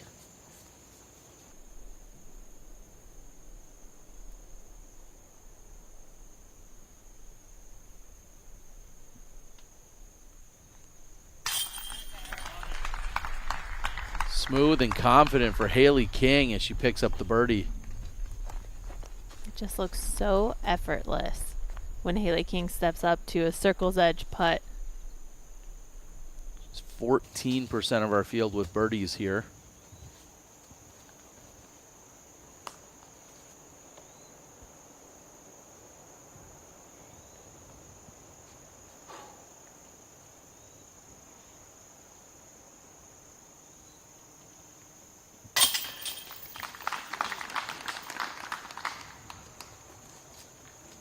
No problems cleaning up for Holland Hanley. And Kristin has tapped in for bogey and off to a very slow start here for Kristin. The double on 2, the single bogey on hole number 3, and she is already 3 over. Gonna have to make some adjustments to get dialed in here, Val.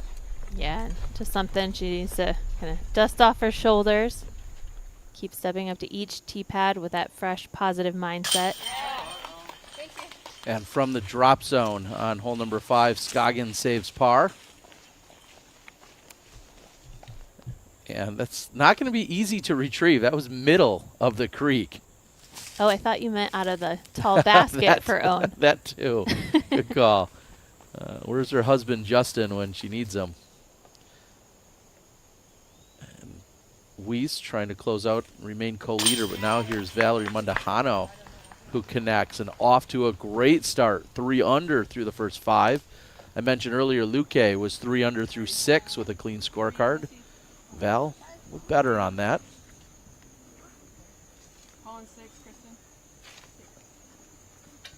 So we just played the 4th most difficult hole in the course, and now we head into the 5th most difficult, hole 4, almost 500 feet. I wouldn't say it's a dog leg to the left, maybe more of a boomerang shape. But we've seen just 10% of our field card the birdie. But trouble awaits if you don't hit the fairway. And that creek on the right-hand side, out of bounds.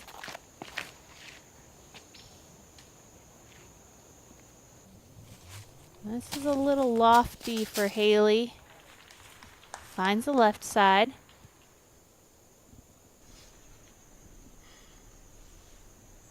I think she'll be able to manufacture something from there. King trying to pick up another birdie now with Missy Gannon.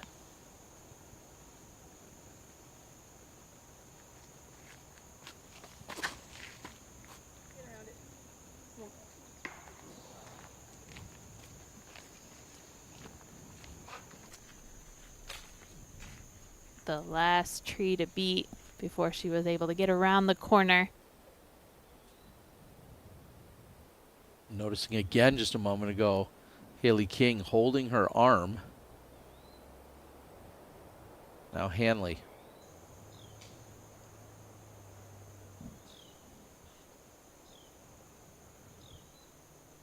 Not the ideal landing zone here for Hanley. That's going to be short.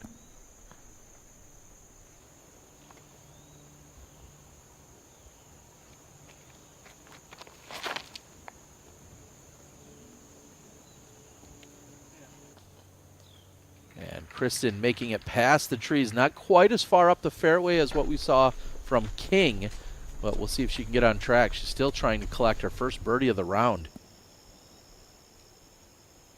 Henna, short range, and she connects. Off to a great start as well, 3 under through the first 5. And Jessica Weiss has this. This is for par, and if she converts, she will have a share of the lead with Silva.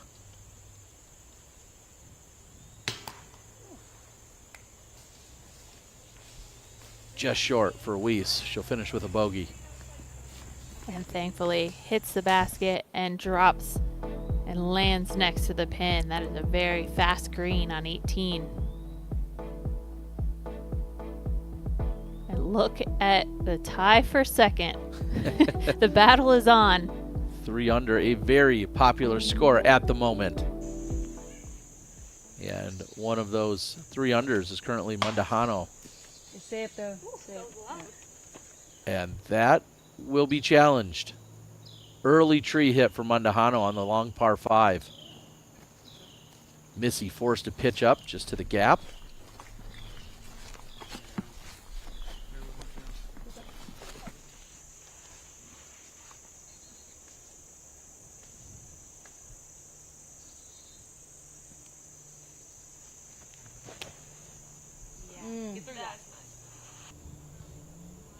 Par 5, hole 6.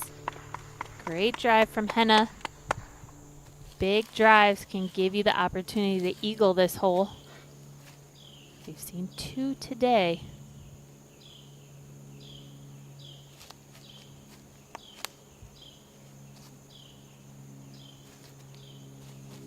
This requires a sharp angle, but at the same time you don't want to flare skip too much to the left. Oh, and a complete misrelease there. She shanks it left, but doesn't hit anything. You even heard her with the reaction right out of her hand, and it looks like she's going to get away with it, Val. Yeah, she cut off the corner and made it to basically the fairway where she wanted to be anyways. That worked out well.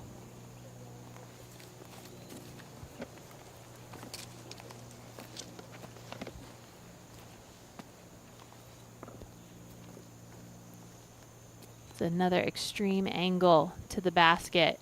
Anything early can fly back down the hill.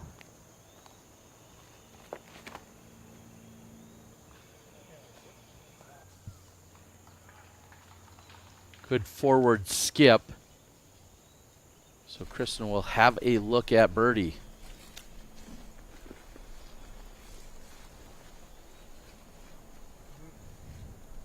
That's all she needs at this point. She has not seen the birdie look since a big putt uphill on hole 1.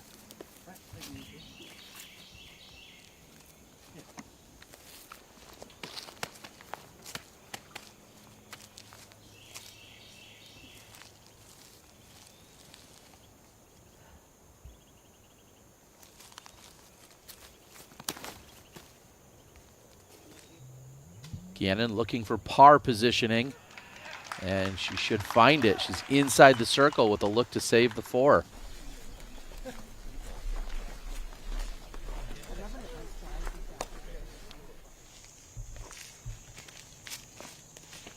Mandujano not too punishing for as early as she hit, and then gets a good kick there. So Val trying to do some work to save it on the par 5. And Haley, maybe just a few feet right of perfect, but great shot here by King off the tee.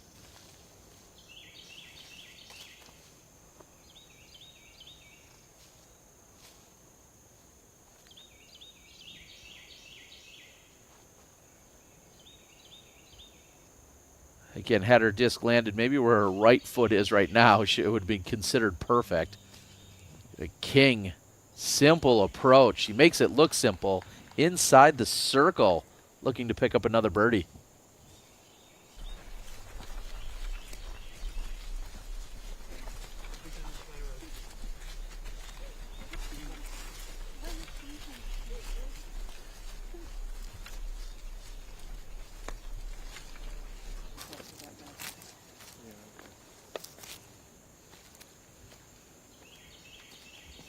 That second shot did work out pretty well for Holland.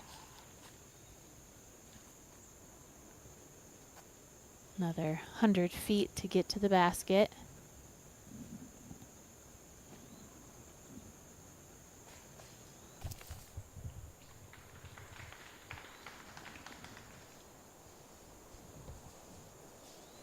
Edge of bullseye for Hanley.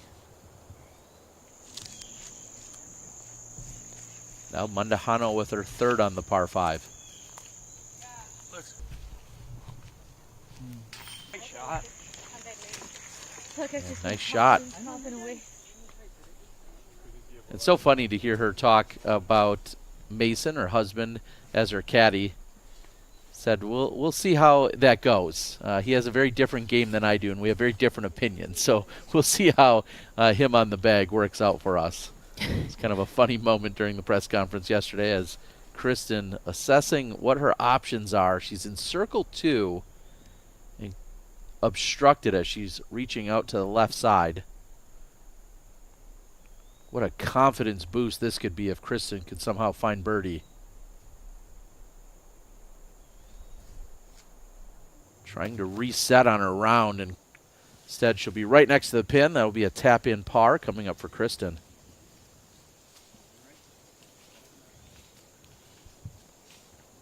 You got to think the player-caddy relationship is just so important.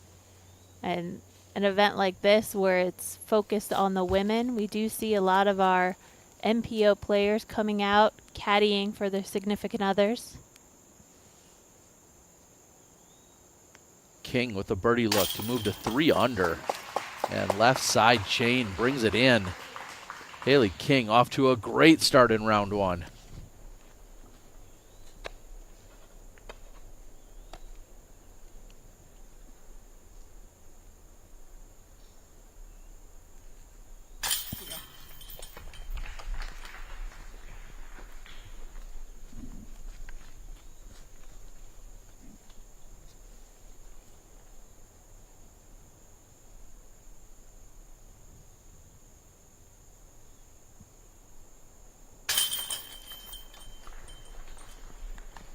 Ultimately, we see both Missy and Hanley clean up for par. Kristin will do the same.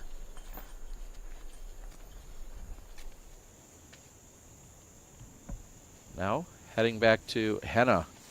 This is her second shot on the par 5. Gets it to flip up. It's going to kick left. Well, then gets a second kick. Pretty much brings her right down in circle 2. That'll be an eagle look. We're going to roll the Zuka replay. I love how it stands up and almost gets to flat and gets what wasn't going to be a very good first kick, but the second one brings it right back, and she'll have an open look for eagle. Now Mandujano with her 4th. And not quite as lucky to get through them all. So it's going to be a long obstructed putt to save par. Bogey likely coming. But now, Val, we're going to take a look at hole number 5. It's a shorty out here. It is, but there's a lot of risk.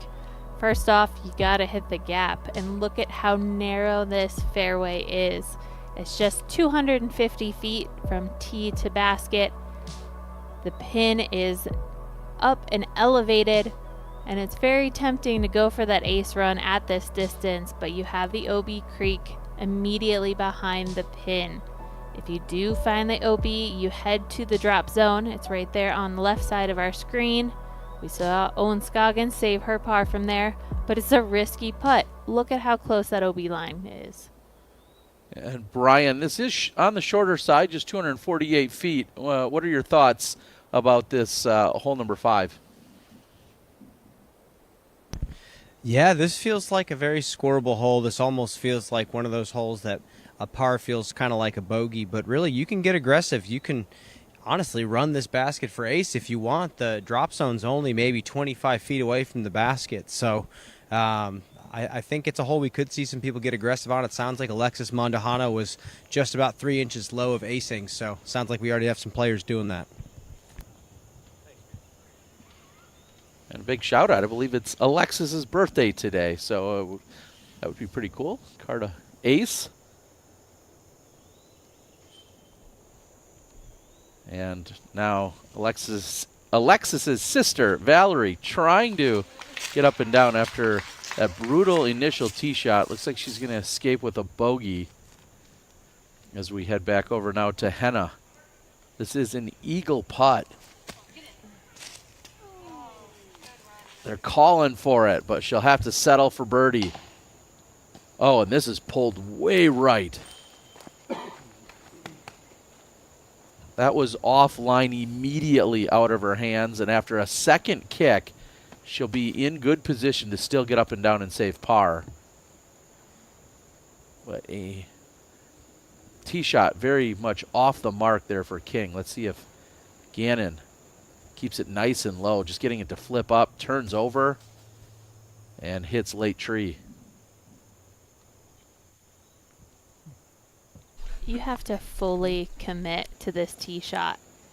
You have to throw maybe a slower speed disc, but at full commitment, 100% power to make sure that you can get the distance. But of course, accuracy is the first step.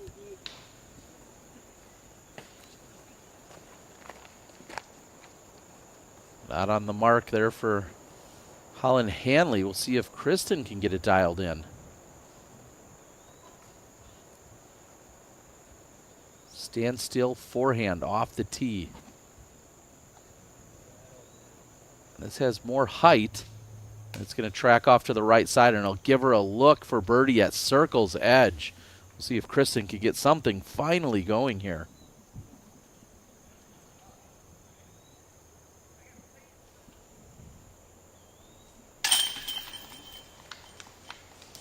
And Henna off to an incredible start. That's the hottest start of all competitors. She's 4 under through 6 and already tied for the lead after just 6 holes.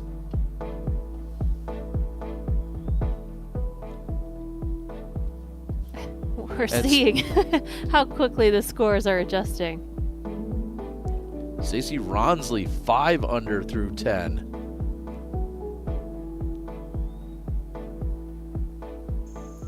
And then once they get to the back nine, the second half of this course, it seems to soften up. A lot more birdies are on the table. But it's how have you set yourself up in this front nine? Have you managed to stay clean, reduce the amount of errors, limit the amount of bogeys that you have? And if you get through that cleanly, then it's all bonus birdies from there. Not a position where Hanley's likely running at, actually converting here, just trying to get it next to the pin.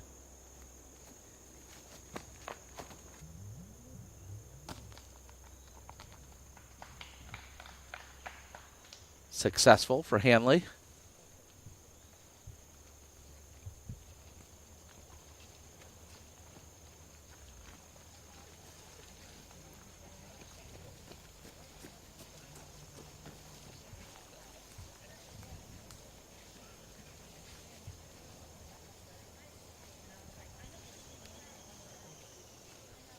Putting stroke has looked great from Missy ever since the short mishap on 1.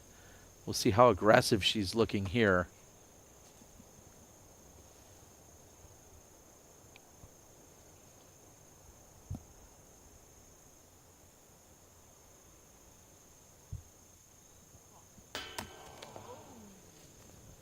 Just off the front of the cage for Gannon.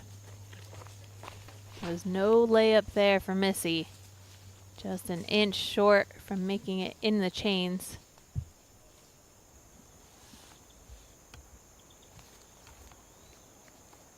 This is a good angle. Kristin's putting alongside the creek so she can give this full commitment.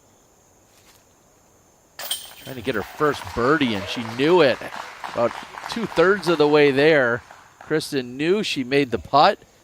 Trying to battle back to get to now just 2 over. A very slow start for Kristin.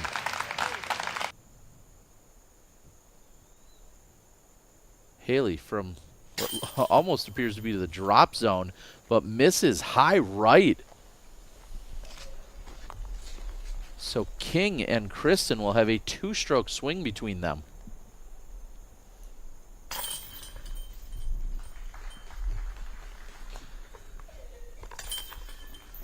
Certainly didn't see that coming, Val. So much danger on a very short hole. I wonder if her strategy will change in the next few rounds. Henna sitting at 4 under through 6. Par 4, 475 foot, hole number 7. And they've said it all. Oh yeah, great tee shot by Henna. More action on the other side of the break.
Hello, we're Kenna.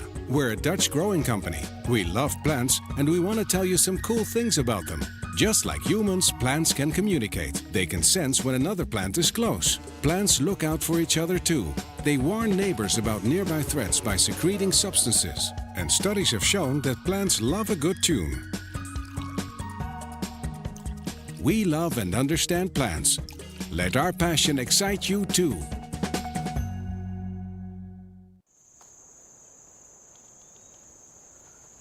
Welcome back. Kristin Tattar on the tee of 6.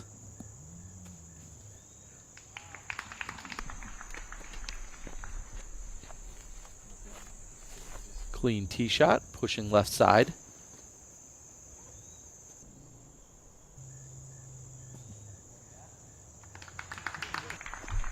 Gannon, similar position to Kristin. Maybe 30 feet left of her.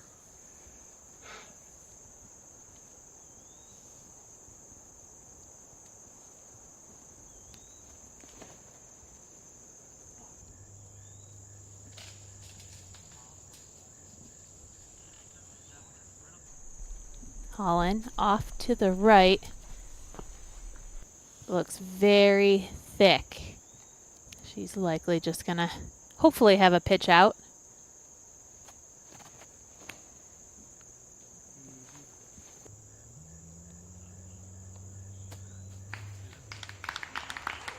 Great shot, getting past everyone else is the drive of Haley King.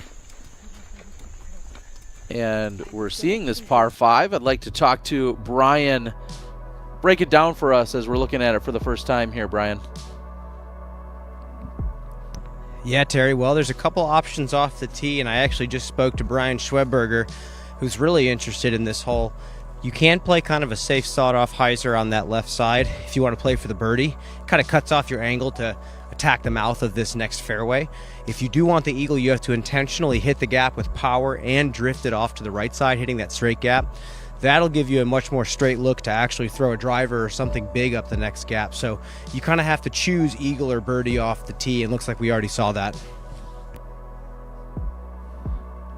Yeah, thank you so much, Brian. And we heard a few of our players talking about eagles being on the table. What did you think when you heard that from a Holland Hanley or an Ella Hansen? Is it all about that distance, or is there so much in terms of what the precision is needed in terms of getting an eagle out here? Yeah, it's both, Terry. I mean, the angles on this course are fantastic. I think the team did so well at challenging every type of player out here in their own individual way. If you're a player like Holland that wants the eagle here, you have a much tougher shot to execute, but it is right there in front of you. And the reward for being able to go for the birdie on this hole is just being able to throw a more stable disc and throw it a little bit shorter. So they're definitely not home safe with the power advantage out here. They still have to earn it, which is fantastic. And we see, thank you, Brian, as we see Holland pitching out. And now our current leader in Stacy Ronsley, 5 under through 10. She had picked up an eagle on hole number 10. She'll have that left for her par after an OB drive.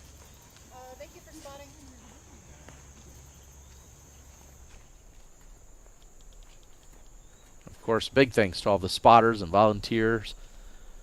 Over 300 women in attendance playing the 3 courses located on the property. Chuck Conley and crew along with the PDGA staff. Certainly a monumental effort here for our 2023 U.S. Women's. Kristin throwing her second. So her drive was kind of in that in-between zone on the left-hand side of the fairway, forcing her to throw that forehand to get around the corner.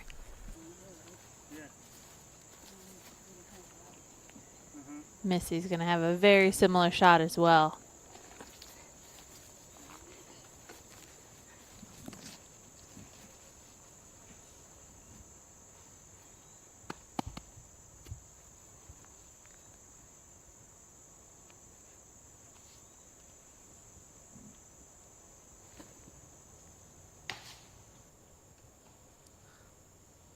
She pulls that one right and doesn't hit the gap the way she intended to.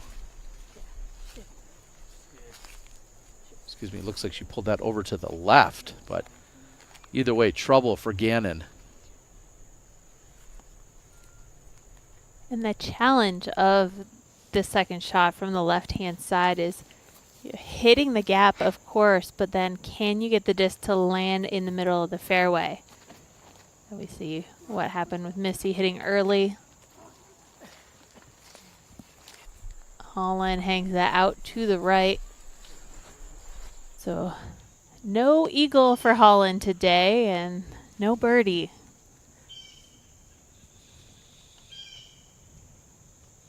Big drive for Henna. This is her second shot.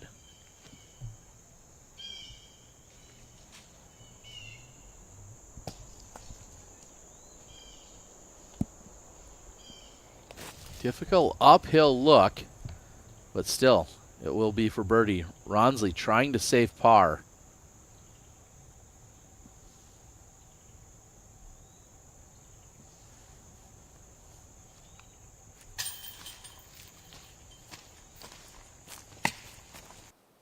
Right side chain, not enough of it though. So Ronsley will fall back. The putt from Henna that's coming up will be for her to take the lead. She could move to 5 under.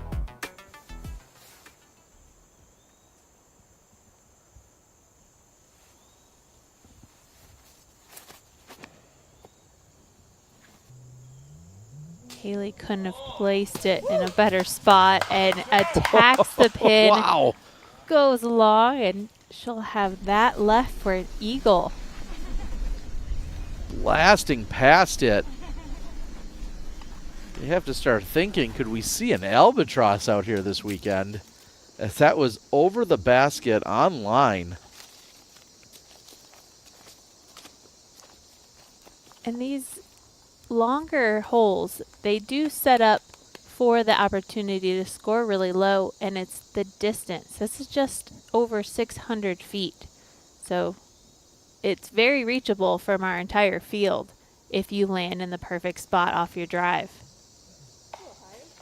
Missy still committed to the forehand. That's her third. Long look for birdie, but likely a par coming for Gannon.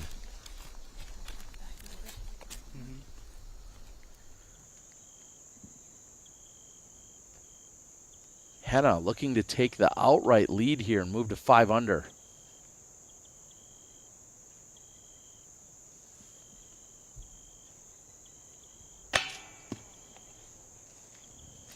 Just barely short. Take another look. And with how far this bounces back toward where she's putting from, I'm sure she's happy that it stayed up top.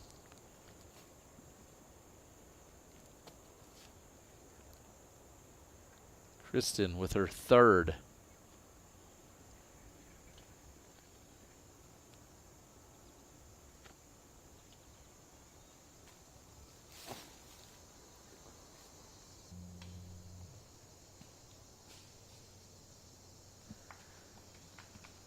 Makes it most of the way, but that will not be a clean look for birdie. And I'm kind of already beside myself seeing how much Kristin has had to scramble here in the early goings.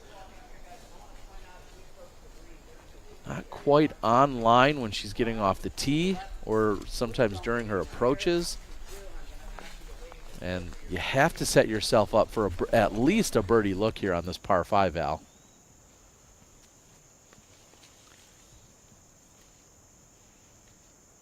Co-leader Henna on the tee, hole number 8.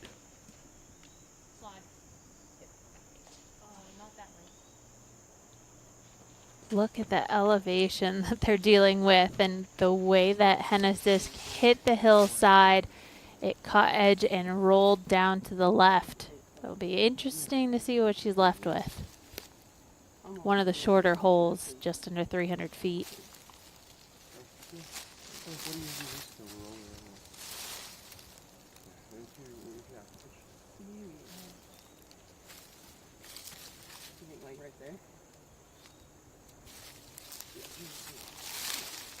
Just as a time stamp, as we're a little more than a third of the way through the course with our final feature card. As of right now, this course is averaging 5.24 over par collectively for the entire division on the course. 5.24. I'll be interested to see how that number adjusts throughout the weekend as players become more familiar and start to get it dialed in. Hanley trying to pick her best line. And that wasn't it.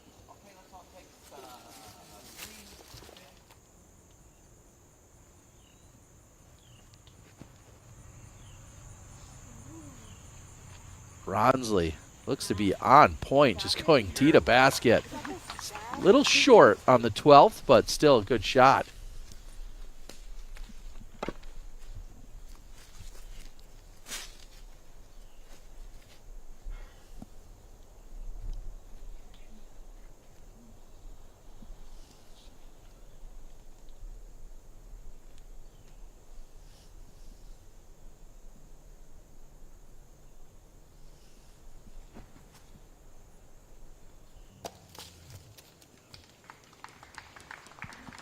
Holland back on track.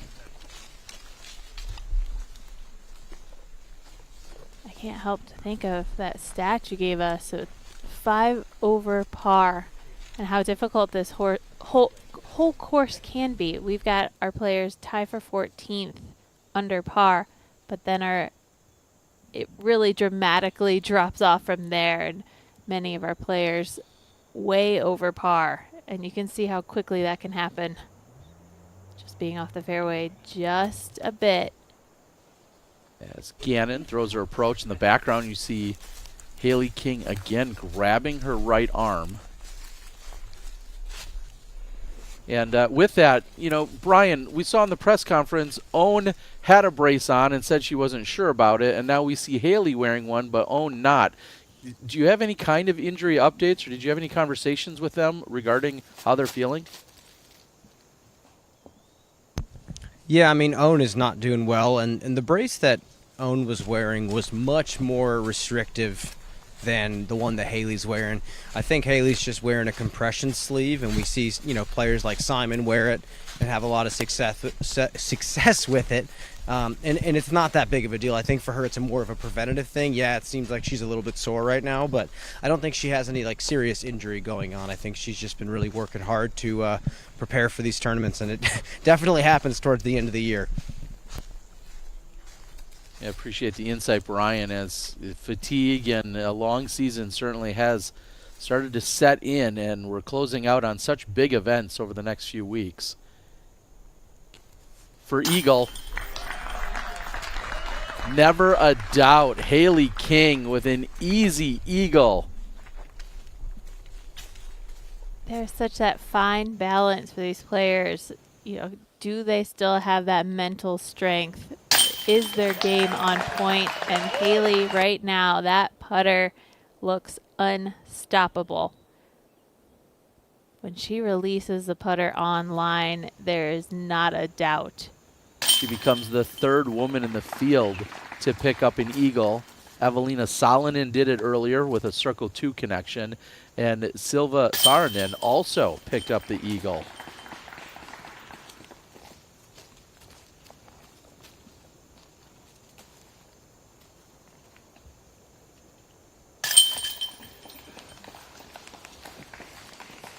Rest of the card will clean up. We head over to Vanessa Van Dyken. This is a birdie look. Oh, Bethy, I was like... Certainly hesitant. You can understand why. Vanessa, 2 birdies in the last 3 holes. Ronsley has an opportunity to take the solo lead here.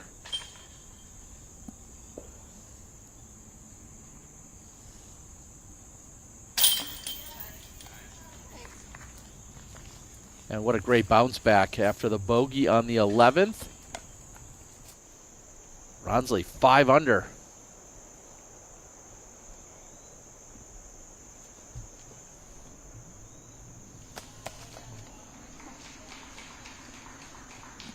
So smooth of an approach from Henna.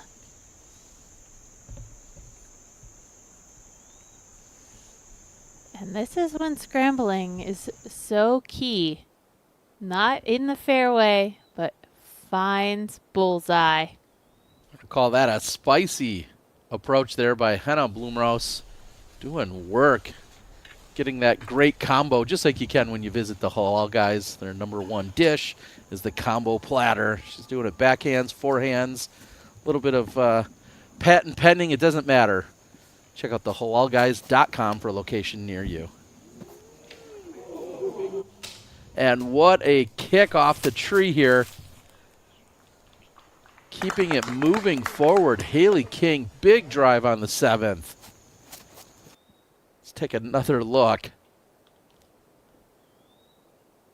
And seeing the stats, playing as the 2nd most difficult hole. Haley gets a nice kick off the tree. 2nd kick there, right down in the middle of the fairway. She can continue to attack this hole from there.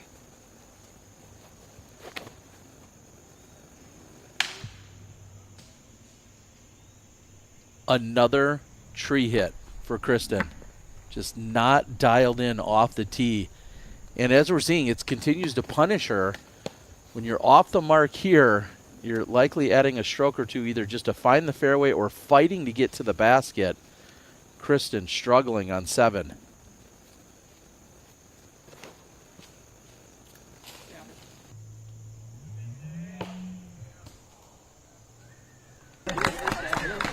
Even with that last hit off of the tree, Missy hit the fairway so nicely that she made it 2/3 of the way down the fairway. That's what you need. You need to make sure you're getting off of the tee relatively cleanly. A late trig hit shouldn't harm you too much. But these early tree hits, oh my goodness. Holland gets kicked so far to the right. And just the fact that she got that much carry forward at all, though, after such an early tree hit, Holland in trouble. Now our leader, Ronsley, just playing for position. She's laying up short of the pond. Next shot will require a shot to go over the pond and continue a technical shot in the woods. Scoggins will put her first birdie on her scorecard today. Took until hole number 8, a bounce back after struggling on 7. We're going to roll the Zuka replay. Uphill, plenty of power. Scoggins, first birdie of the round for her. And you can see shaking out that arm. It was just days ago that these players were playing the intense tournament out at Maple Hill, and the schedule does not ease up after this event. It is back to back, and to see these players dealing with these injuries, I'm not surprised. There's not much time for these players to rest. They had to jump in the car immediately and head down here to North Carolina to start practice rounds on a brand new course that they've never seen before. And these shots are just so demanding. And a solid recovery here for Kristin. That'll put herself in position, looking to get up and down for par. And after the long carry, we'll see what she has left.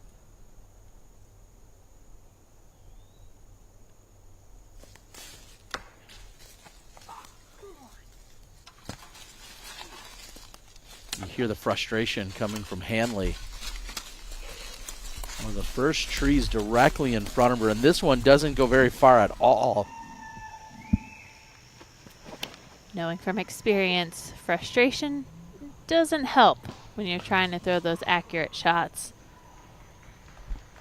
Smooth shot from Henna. She'll have a putt.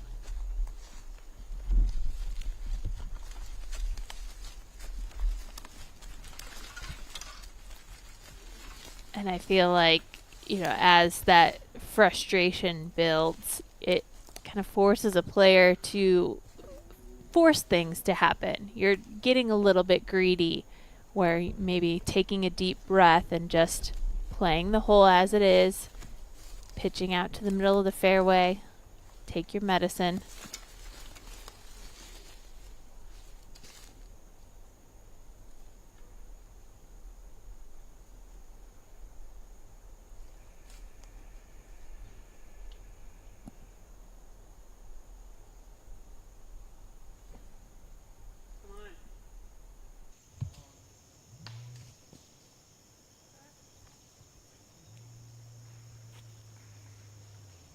Carries most of the way, but then gets a late kick. Holland still has work to do to save par.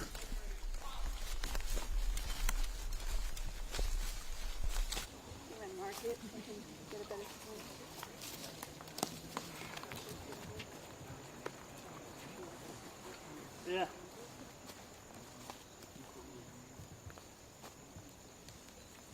And you hear the strategy coming from Missy as she's talking to her husband Tom about whether or not she wants to mark it. Of course, players have the option to put their mini down, as you're seeing her do right now, and just trying to get the best possible positioning. You also can leave your disc as it was and use that effectively as your marker. And sometimes it's more advantageous to either mark it or not. And also, a lot of players have, I feel like, a very standard routine or a habit of one or the other, and then occasionally they'll switch it up if it benefits them.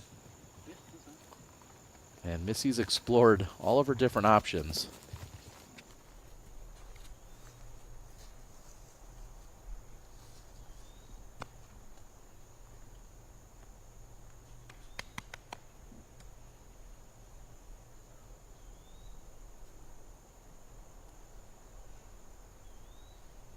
We've seen Henna execute the standstill like this a couple of times today. Very difficult, the shift in your weight and trying to get the right angle and the right power. That's going to be on the short left side for Gannon. Still a look for birdie. And I was thinking about the release and how challenging it can be at that stance. I think it was a success she made it through that first gap. Oh my goodness, Owens awake. Back-to-back birdies on 8 and 9 with massive putts. Our leader, Ronsley, after setting herself up for position after the tee shot, now trying to go over the pond. Goes to the forehand. Yeah, Stacey, great shot. Thanks. And well placed.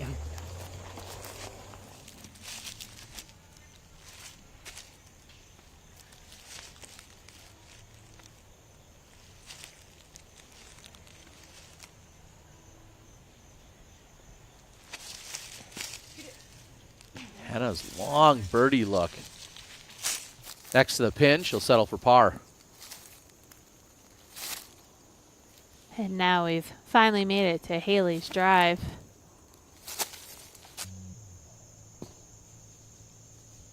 Oh, and catches some tall branches, slowing her disc down.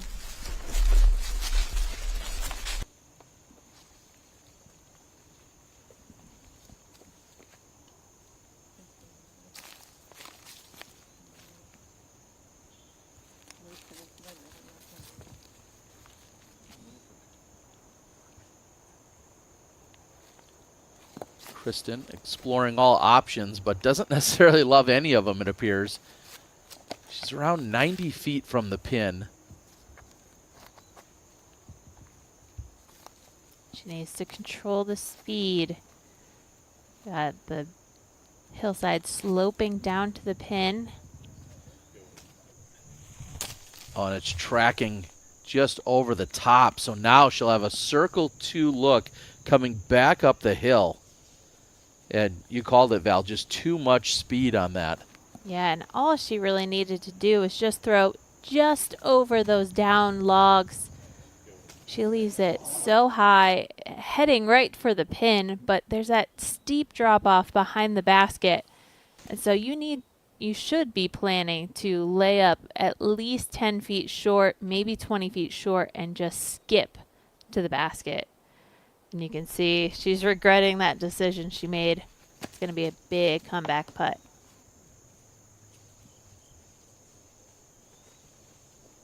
Hanley fighting through here. Connects with a tree as well. Now she'll still have some work left to do.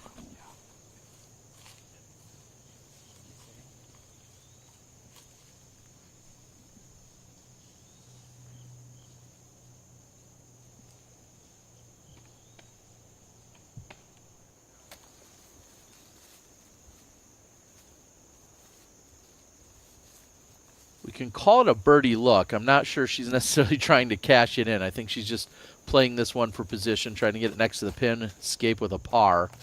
That's exactly what we're seeing. And that'll be a stress-free tap-in par coming up for Gannon.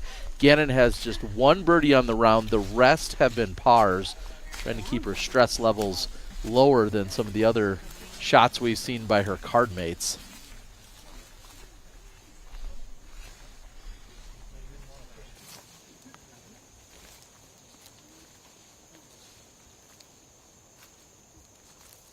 Again, death behind the pin, a steep drop off. King going for it. And as it hits just off the front of the basket, it checks up. So she'll have the tap in par, but that says so much about where Haley King's confidence is right now in her putting as she goes after that one. That's what I'm thinking. And maybe it's just because it's round 1. And maybe she just wants to get a score out there on the table, but I'm not sure she's going to be running that same exact putt when it comes down to the final day. That is extremely risky. And even if it lands flat as it's flying behind the pin, you're landing around circle's edge. Imagine if you catch edge. Look at how far you can roll down the hill and through those trees. Kristin with a look from circle 2. This is to save par and remain at 2 over. Solid.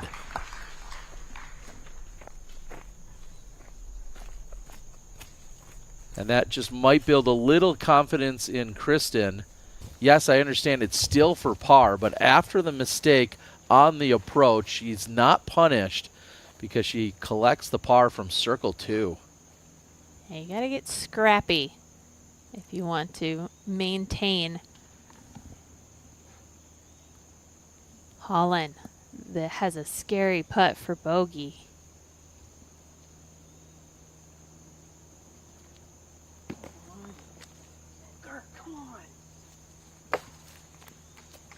And that trickles over the edge.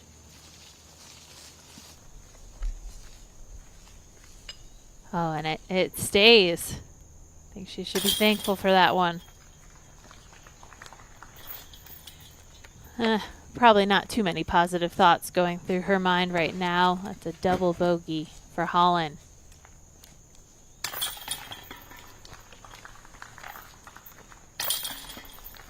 Couple tap-ins for par coming from Gannon and King. Struggles from Hanley. I'm trying to get. We'll take another look. Kristin downhill, circle 2, jumping and lunging forward. And never a doubt out of her hand. But it has been difficult here in the early goings for Kristin. Hole number 2, connecting early. She would really struggle to get up and down. Ultimately walked away with a double bogey. Then on 3, during her second shot, gets over on it just too much. Carries into the out of bounds. She would walk away with a bogey on hole number 3. And moments ago on 7, connects. Kicks down into the left, but is able to still scrape out a par, even though she didn't love her third shot. A world champ, some early struggles as she sits 2 over, which is currently 7 off the pace of our leader in Stacey Ronsley. And playing those holes back, there's no consistent mistake she's making. There was a shot that was left wide and to the right. There was an early shot. There was a mistake on an up shot. Kind of just been all over the place for Kristin. That was our leader's birdie look and ultimately laid it up. Now back with Henna Blomroos. Clean scorecard, 4 under so far for Henna. And it's controlled shots like that.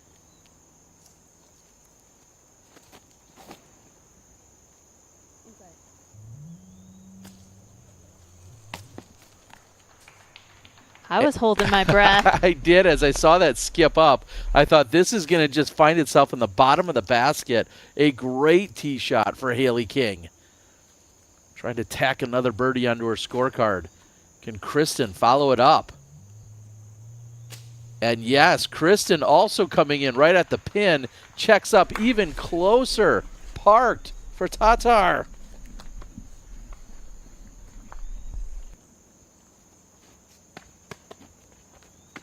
And this hole sets up perfectly for the sidearm shot. Even if you hit a tree, you're still going to head in the right direction. Backhand drive, it's very scary. For that exact reason, hits right side. Nasty kick down into the left for Gannon. And we're going to check in with Brian as we're seeing hole 8 for the first time. Brian, just 283. What are the secrets to success out here? Well, Terry, it's a forehand. It's a tight forehand. You kind of have to push it a little bit at the midpoint of the flight. And the problem is the slope is so far downhill that any shot, even a forehand that hits the wrong root, hits the wrong rock, can roll almost all the way into 3's fairway. And we actually just saw that happen. It's going to be a tough scramble from down there. So a pretty treacherous hole, even if it's 280 feet.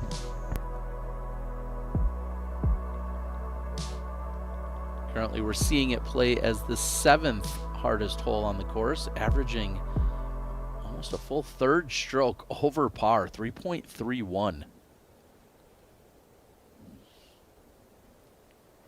And I'm not surprised on this hole. It's the mistakes when you hit early. You're going to be punished, and then it's going to be interesting to see what Missy has left. See if she can get to the basket. Double checking. They have the scores correct for the par 4, hole 13. That's what they were just doing, as Stacy did walk away with the par. Now they're on 14's tee.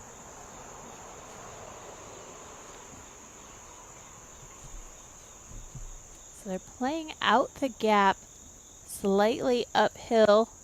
High release is needed, but they're going to play out in the open for the rest of this hole. Par 4, almost 550 feet. I felt the vibe. I knew something was up. Stacy going to stand down as we head back over to Missy. Good warm-up for the pre-shot routine, though. Just a wall of trees. Does she find the gap? She does, and gets a late kick next to the pin. Unbelievable recovery for Missy Gannon. She'll have a tap-in par. That was huge, and you could hear her celebrate. And, you know, after all these years of playing, it's fun to see an experienced player like Missy still get excited over a shot, especially a shot like this. A huge save to find herself through the trees and now just outside the bullseye.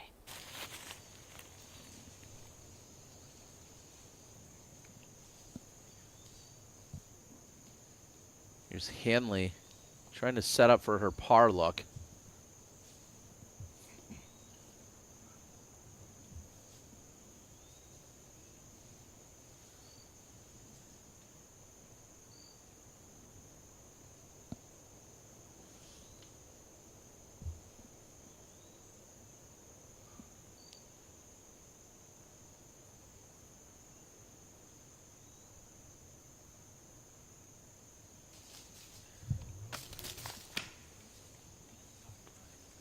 And Holland doesn't connect. And we've got Brian on the ground. Brian, talk to us about this Missy shot as we're watching it again. Okay, Terry, so I'm standing directly behind the basket looking at the line that she was, I guess, looking at, and that was a straight-up impossible shot. I mean, the fact that she let go of it and knew that she hit it before it finished flying was unreal. What a perfect scramble from Missy. That was insane. Thank you, Brian. And no scrambling required whatsoever for Haley King. The short tap in for birdie.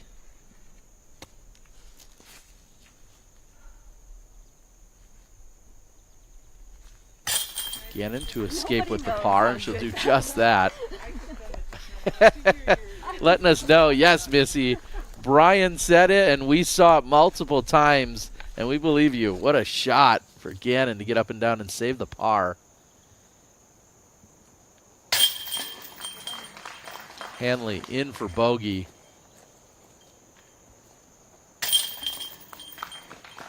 And Kristin, with the best drive she's had today, results in the birdie. Trying to turn things around after a rough start. Back with Henna, who's off to a great start today. Par 5. And she's going to have that left for her eagle look.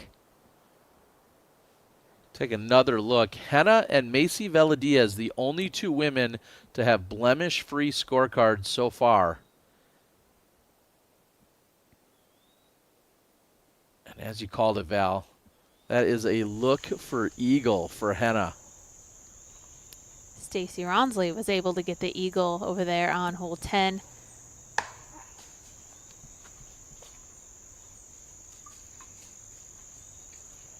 Oh, man. That's going to be really challenging. You might just want to re-tee. So punishing for Stacy as she hits left side and falls back. Currently a co-leader that's certainly in jeopardy now. Her and Haley King both sitting at 5 under.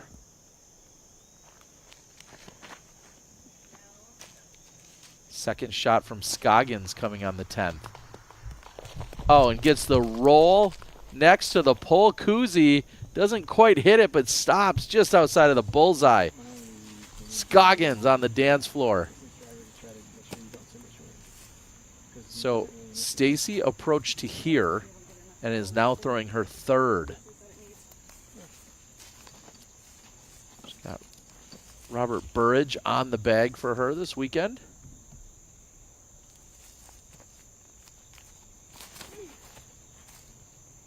This looks low. I think you cleared it. Did something. Yeah, she said, I did something.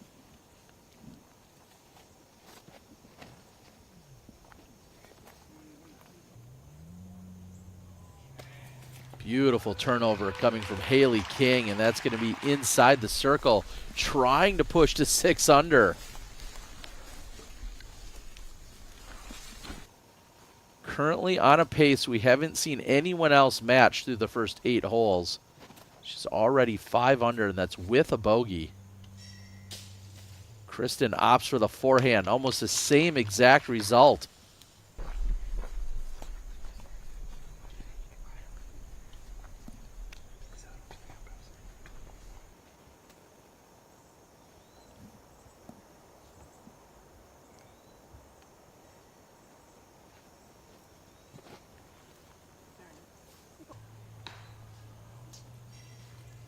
Now hole 9 has much more space for a backhand anhyzer to manipulate that flight, but Missy catches another tree.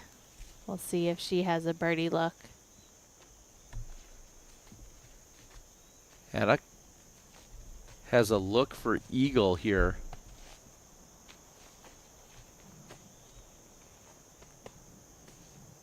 She's picked up birdies on both of the par 5s thus far. Now has an opportunity for an eagle.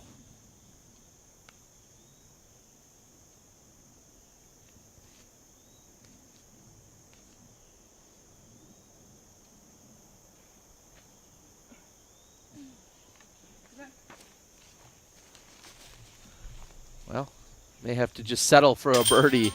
And Scoggins for eagle, and has gone 4 under in the last 3 holes. She's now fought herself back to even par for the round. And still a pretty big logjam around that 3 under mark. Few have pushed past it, including Kat Mertz now has jumped up to 4 under.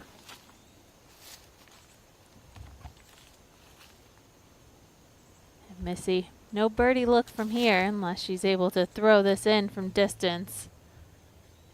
Ooh, and that's going to still be a challenging par.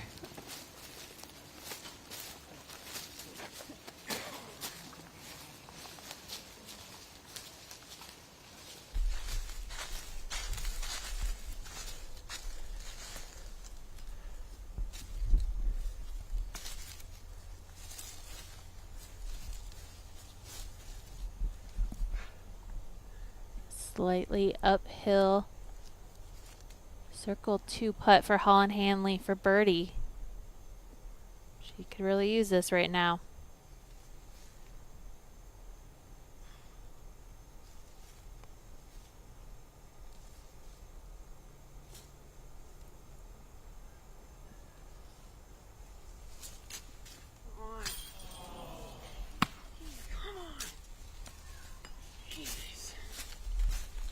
Hanley showing some frustration, not able to connect as it just tickles a few chains on the left side.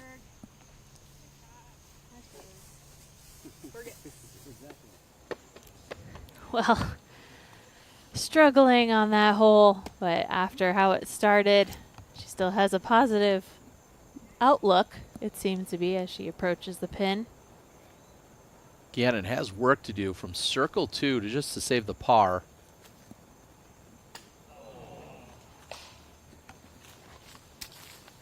enough speed, but off the mark, which is going to feel even worse knowing this is one of the easier holes on the course, playing as the 15th most difficult. Giving some back to the rest of the field by not capturing at least a par. Kristin for birdie.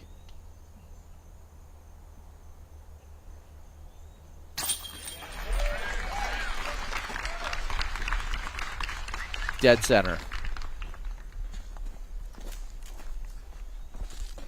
And we had a lot of conversations about Kristin's putting performance last week at the MVP Open, and now looks so locked in. King, your solo leader at 6 under par through the front 9.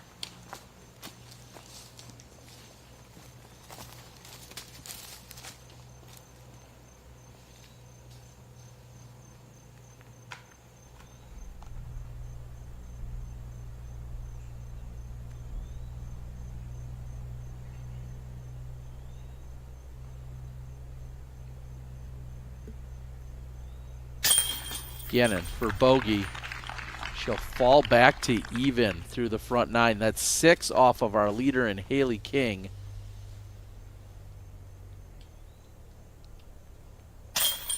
And Holland Hanley struggling mightily. She'll be 6 over. That's a full 12 off of King's pace. And they're going to head into the back 9, but don't go anywhere. We've got the exciting conclusion of round number 1 on the other side of the break. We'll be right back.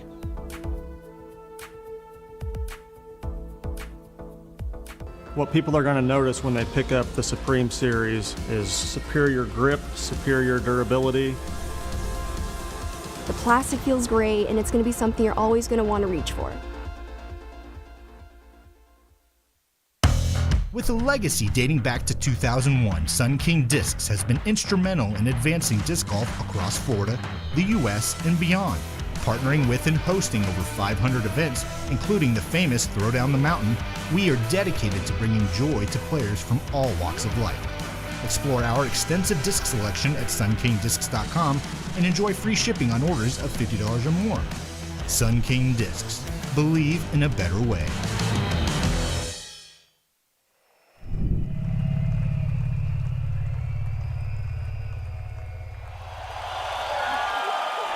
We are all witnesses. Tattar, 2-time.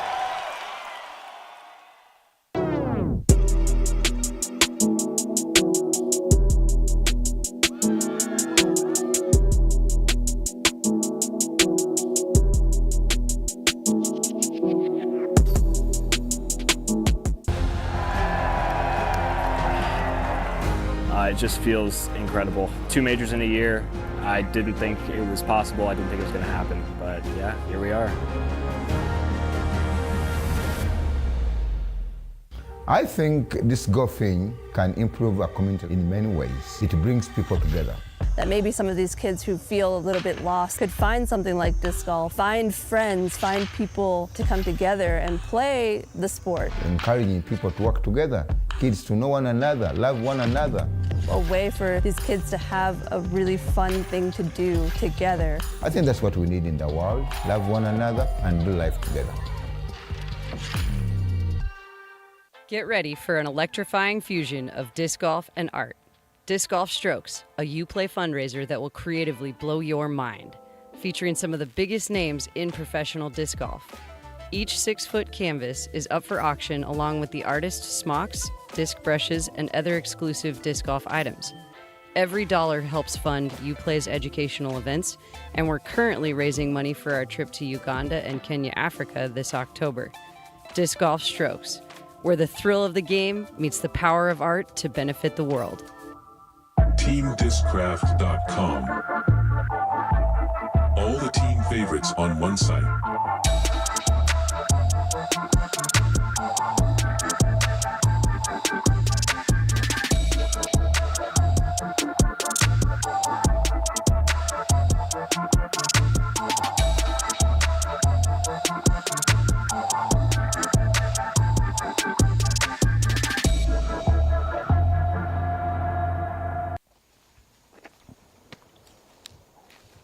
Welcome back. We head into the back nine with Haley King, our leader, 6 under.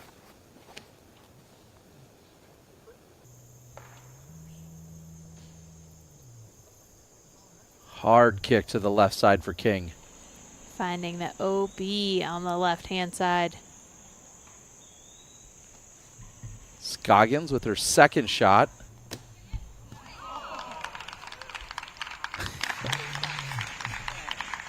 No putting required on that one. No, looking to go 5 under through the last 4 holes. A lower release from Kristin, but hits a tree. Doesn't carry quite as hard left as what we saw from King, but she gets the green flag and stays in bounds.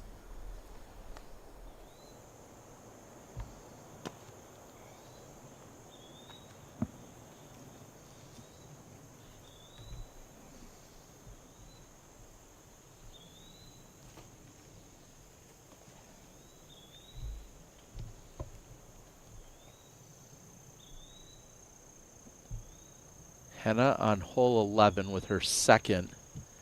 We've seen this stance before, and it's going to pay off again. Henna next to the pin. We've seen that kneel before. Having to drop down so low and throw those uphill shots. She's got it dialed in. Speaking of dialed. Yeah, Missy missing all the trees, finding a late rock, but still checks up in the middle of the fairway. And let's take a look at hole number 10, 632 feet, Val. Yeah, and from the look of this tee shot, it's surprising to know that it's one of the easiest holes on the course, but you really have to hit this line immediately. That elevation as the disc is flying down, and a backhand shot will tend to pull the discs to the left, and you can see that OB line in the creek on that left-hand side coming into play big time. But if you can get it to carry straight and ride down this road, you're going to be in a good position to throw this next shot. Require something to climb the hill, and we saw the forehands get high up on this hillside, and if you get to the top, you're going to be inside the circle. That's what we saw out of Henna, and we saw Owen go long on her second shot. 31% of our field have been able to get birdie or better on hole 10. Currently averaging a 4.99.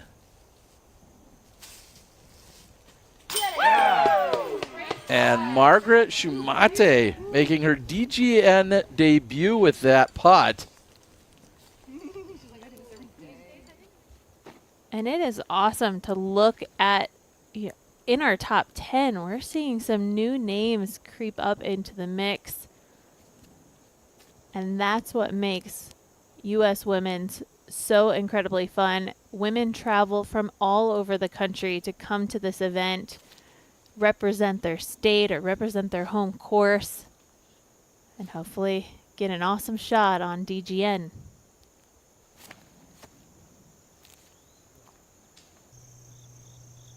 Haley's third shot finds the OB again.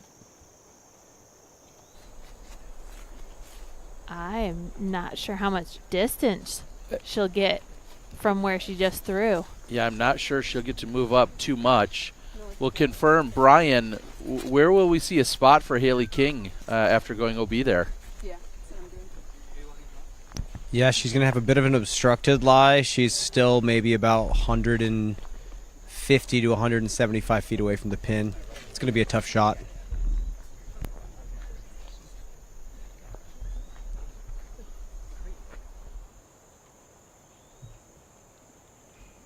Now back with Scoggins, tee of 12.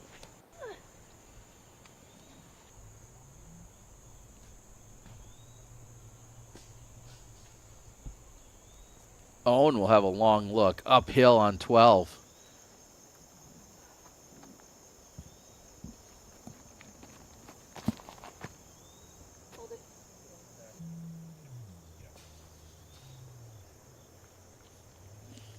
Missy hits the line.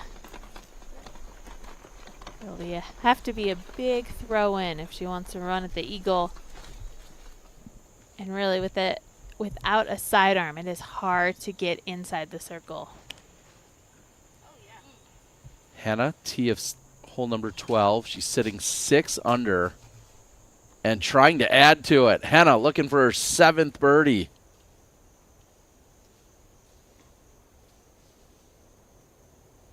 Now Ronsley has a birdie look on 14.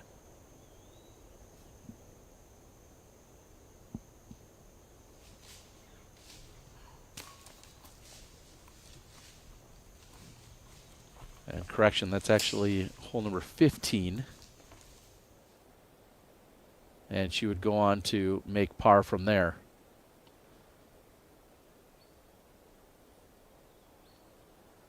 Yeah, we talk about who's the greatest of all time sometimes in our sport, and a few GOATs have arrived on site here this week at the U.S. Women's.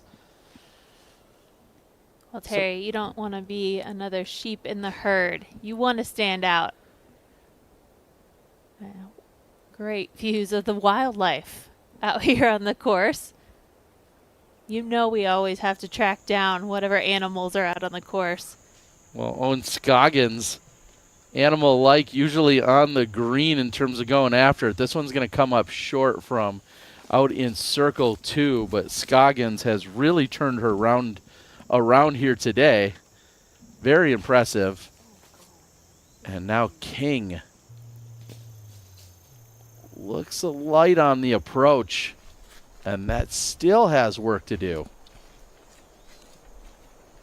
And I believe the farther you get as you follow the road down there on the left-hand side, you're going to eventually end up basket high.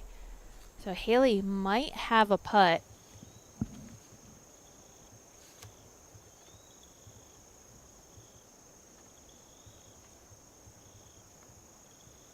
Kristin, who has fought herself back to par after a very rough start, throwing her 3rd.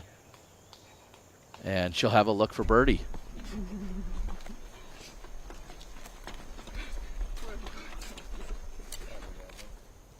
Well, at least you can still keep smiling. She is fighting her way through the course.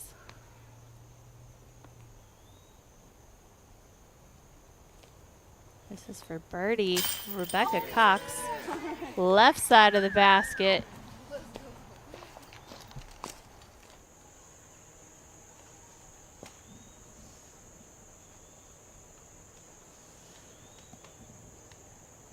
And just thinking about Haley and Henna being tied at 6 under, we see the struggles that Haley's having a few holes back. Henna going for her 3rd birdie in a row.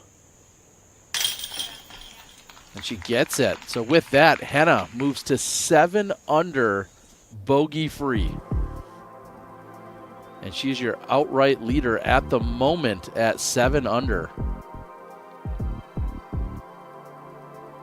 And Val, the question is, how much will the lead be? Right now it's 1. It's likely going to grow to 2 or possibly 3, pending the outcome of King here on hole 10.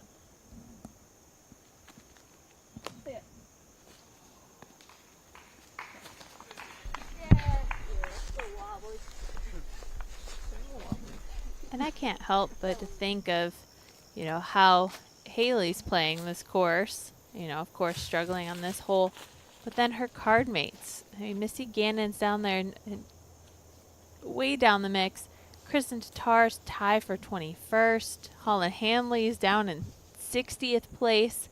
These are our world's best players. And just proving how challenging this course can be.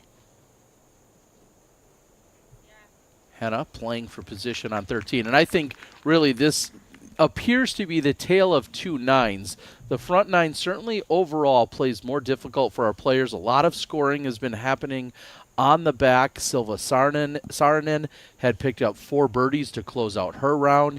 And we see these pockets of birdies on the back, and we'll see if that's the case for our final feature cards. So scoring is still available, but as you mentioned, some rough starts here for a few of our competitors.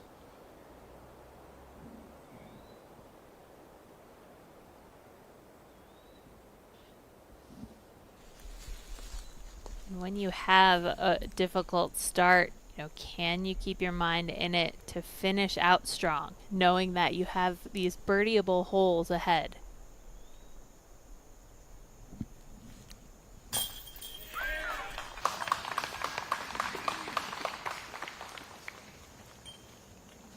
And looking to get back on track is Kristin. Struggled mightily in the first few holes. Now finds herself under par. Hanley will tap in.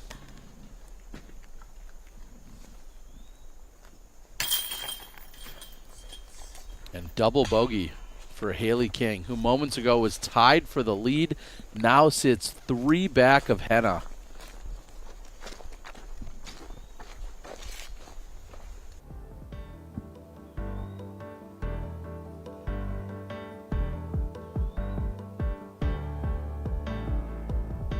Still 3 under, a popular number, but Henna pushing well past it. She's at 7. King, Ronsley, and Saarinen all at 4 under.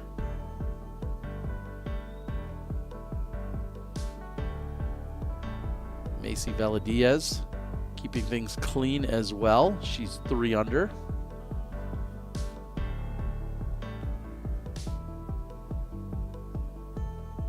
And I have to go to a second page before we find Kristin, along with Gannon, Scoggins, Mandujano, all some of your top finishers that we saw just last week at the MVP Open. Anakin, who had really tore up the back 9. She struggled to close out on the final hole, but otherwise had put, I believe, 5 or 6 birdies together in the back. So part of that example I was just talking about in terms of seeing plenty of opportunities for our competitors to turn things around.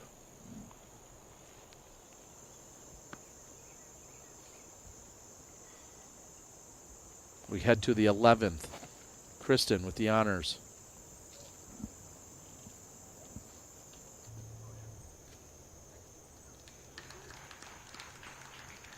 Coming up just short of that OB. We have a large OB area on the left-hand side.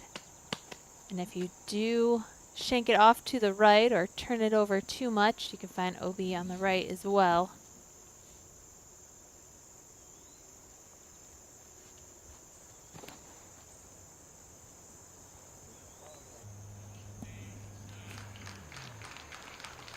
Beautiful controlled turnover shot.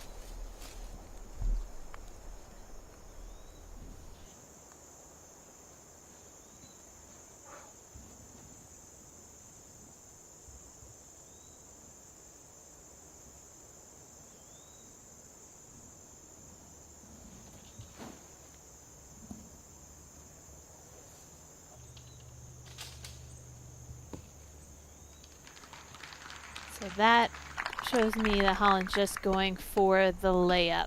She wasn't pushing distance too far. She just wanted to make sure she landed in the center. Smart play for a technical second shot. I'd love to throw it out to Brian for a moment. Brian, where is the ideal landing zone here on this par 4? Hole number 11. Well, you have some options, Terry. I think first off, if you want to go for distance, you go with the backhand turnover like we're seeing from some players. Because if you can push into this mouth, if you can get past the grass, you'll see you only have maybe 150 feet up to the basket. If you choose to play back on the fairway, you want to challenge the OB on the left side more. Gives you a much straighter look at the basket. If you're pinched off on the right, like we see with Missy, there are some tighter gaps you're going to have to hit. Thank you for the insight on that, Brian.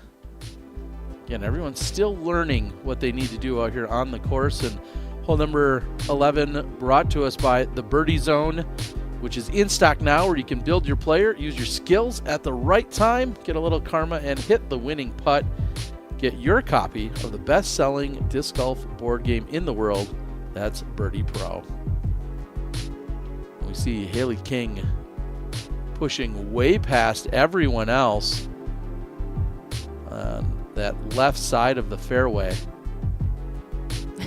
She's not in the birdie zone, She's but past it. Possibly eagle zone if she could throw it in from there.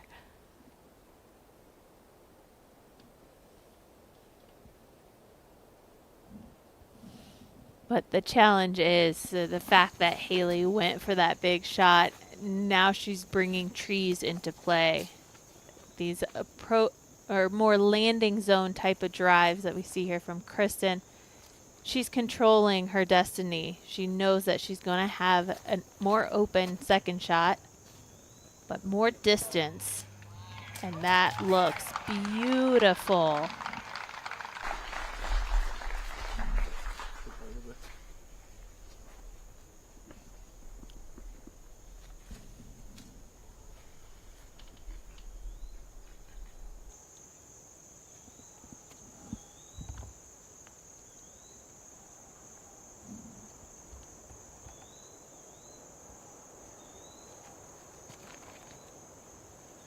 Go in.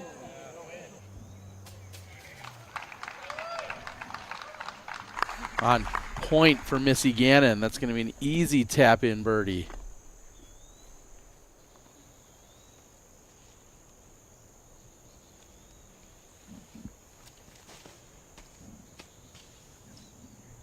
After a slight delay, Henna's able to throw her second shot on 13. Not really in position for birdie unless she throws one in. Ronsley throwing her third on hole number 16. Another par 5 on this course.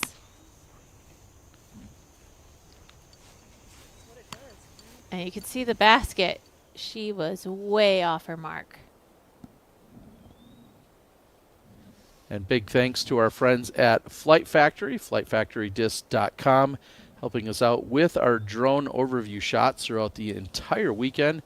Head on over if you need to pick up some merch, apparel, some discs, all right there for you at flightfactorydisc.com.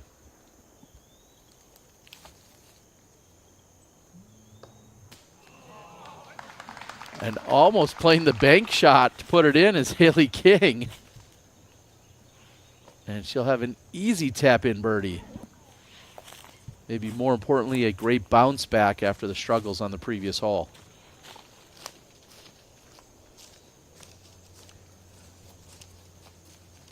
Tournament director Chuck Conley out there taking it in along with Brian Schweberger. Front row seats as we watch Kristin tap in for the easy birdie on 11. 11 playing as the second easiest hole on the course. 32% of our field picking up birdies.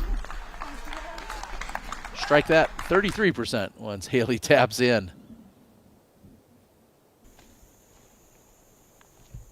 Scoggins to cross the pond.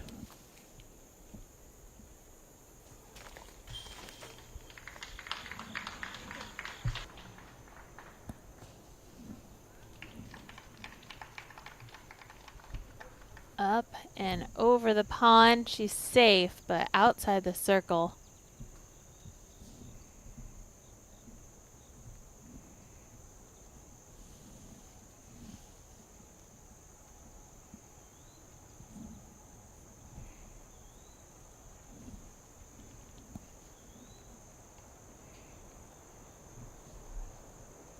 Robert Burridge, along with Ronsley, contemplating her options and what she can possibly do here.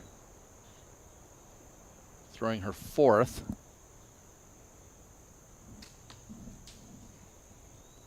Oh, and one little twig. Just smacking her down. Ronsley in trouble. Well, you can get 20% off your first month of Disc Golf Network. Just use the code USWDGC Live. We invite you to join us. We know so many of you are out watching, playing along with us on the YouTubes today, but we'd love for you to join us over on Disc Golf Network. So much coverage coming up in these next few weeks. And, of course, we're looking forward to an awesome off-season.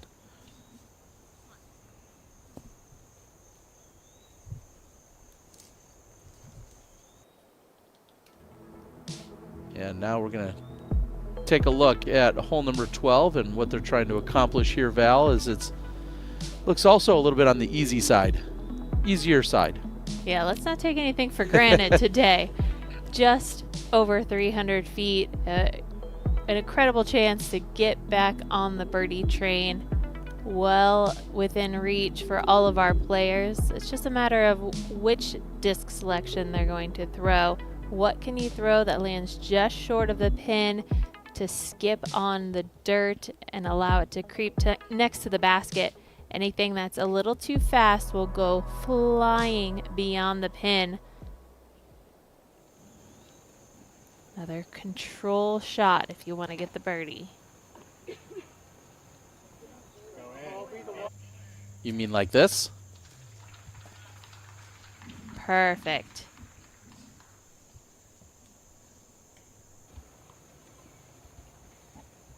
Inside the circle for Kristin.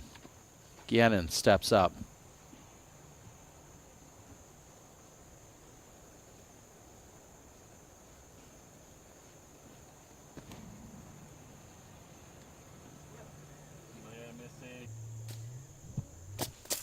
And even closer, possibly, depending on how that finally checks up.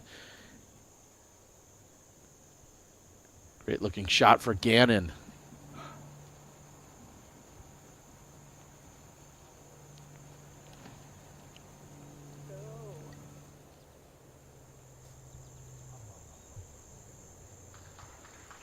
Too short for Holland.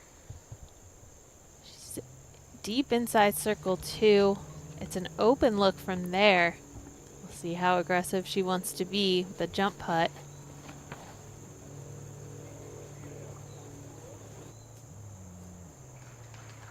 This will be short for Haley as well. And I think with that slope behind the basket, it scares players to throw it short of the pin. But if you don't reach the dirt patch, that grass is going to catch you.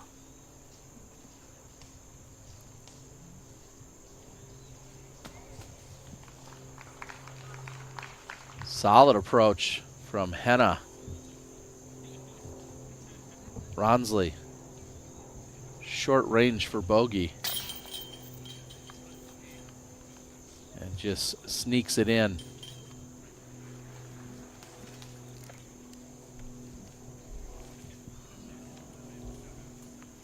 Right in range for Owens Scoggins. Uphill.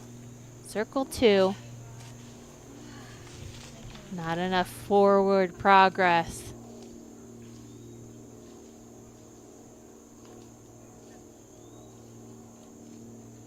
Middle of circle 2 for Hanley.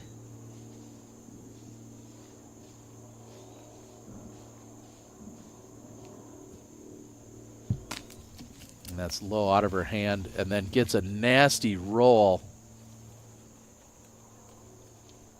Yeah, what I would love to see from our players, and I know easier said than done, I feel like pushing this one long or deep, maybe going just beyond the basket to have that uphill putt coming back just feels safer rather than looking at this putt, for instance, that we had from Hanley or King. This is circle 2. And not confident at all. Well off the mark for King.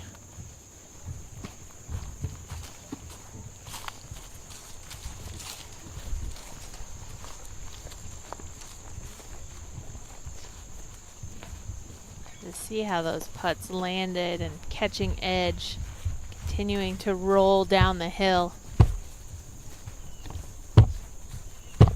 These are going to be some lengthy comeback putts.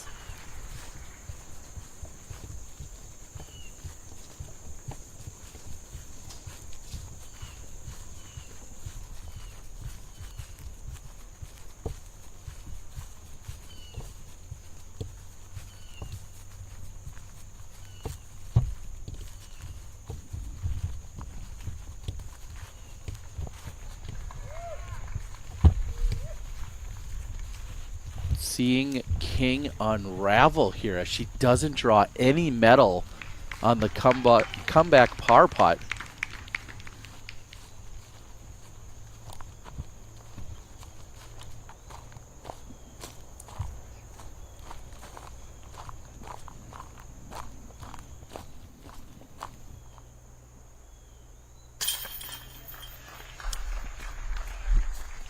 Hanley able to convert. She'll save par.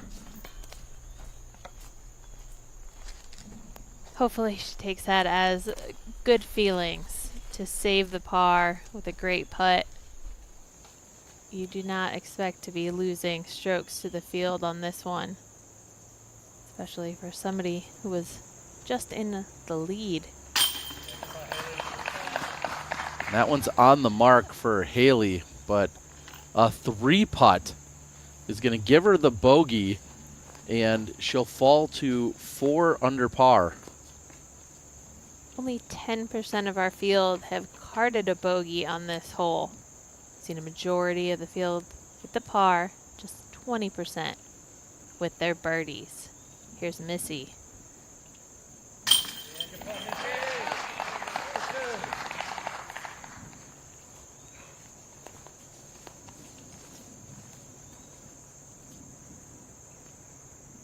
Gannon's now put together 3 birdies in a row. She's at 3 under. Here's Kristin for birdie. And that's 5 in a row for Kristin. Fighting back, she's now sitting at 3 under, tied with Missy Gannon. Well, whatever she had to work out to get back on pace, she seems to have done it. At one point, we saw her in a tie for 44th. And now she has put together an incredible string of birdies. That is 6 of the last 8 holes. And there's no stopping her now. There's still so many attackable holes left on this course. And Holly Finley out there sprinkling in birdies throughout the entire back 9. See her with 90% C1X putting. She took 5th just last weekend at the MVP Open. Also, more importantly to her, it looks like, secured her spot in the Disc Golf Pro Tour Championship. She talked very openly last weekend and yesterday about how it's taking place at Nevin, just 20 minutes away from her home. And so making it into the Tour Championship, a big accomplishment for Finley. Congratulations to her as Henna continues to throw great drives. Bogey-free 7 under effort so far for Henna. Kristin, the tee of 13, and checks up just short of the OB. As close as she could possibly get.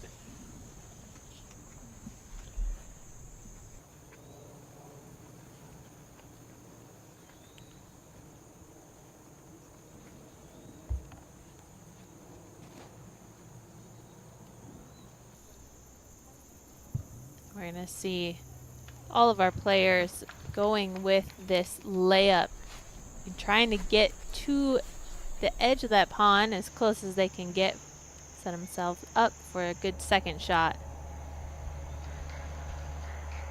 Not quite the full flight Scoggins was hoping for, but she's out into the opening. Now Haley looking to bounce back.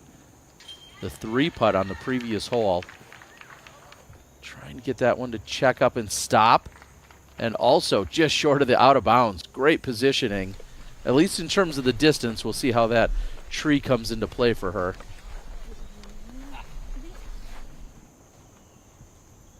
Now with Ronsley on the tee of 17.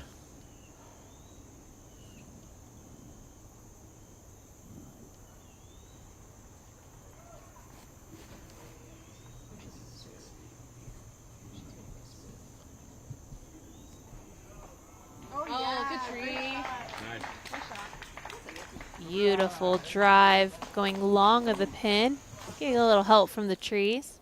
She's pumped up for that one. And a course like this, you know, you gotta take your ups with the downs. There's going to be some struggling out here, no matter if you are a leader through the first 9 holes. You need to stick with it and still, you know, give yourself that positive talk. And that's what's going to get you through. It is just challenging because it requires so many different types of shots.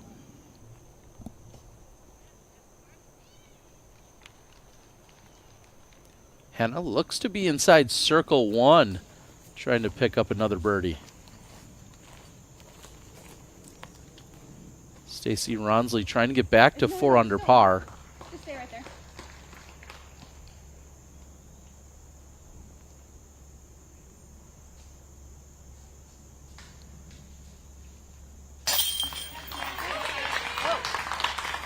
And that birdie will bring her back to 4 under. She's been there before, but a good bounce back after the previous bogey. And let's take a look at what they're trying to do here on 13, Val. 13. We can see from the course map that you have to get over that pond.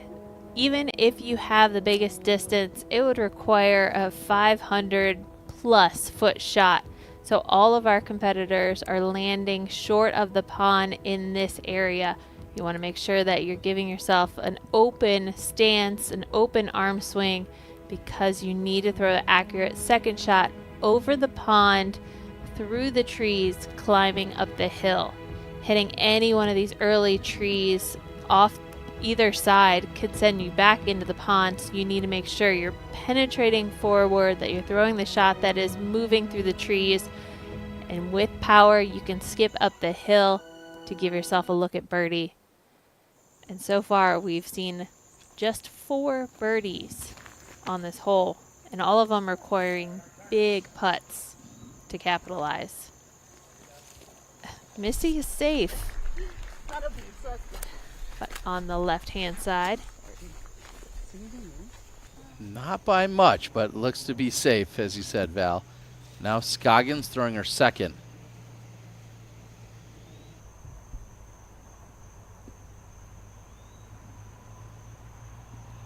And that comes in just short of the pin. King going to the forehand. She has a standstill.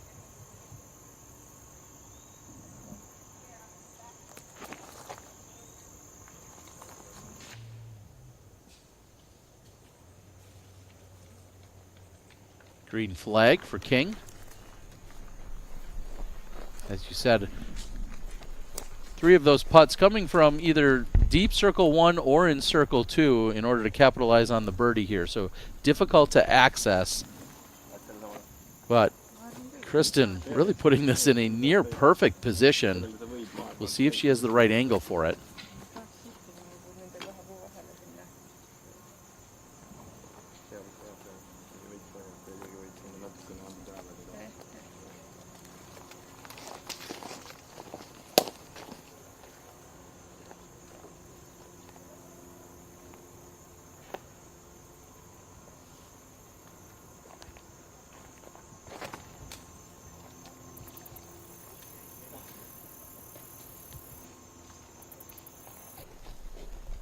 Wow. Well, most importantly, misses the trees, because that was certainly dangerous for a moment. That missed hundreds of trees, it seemed, through that right-hand side.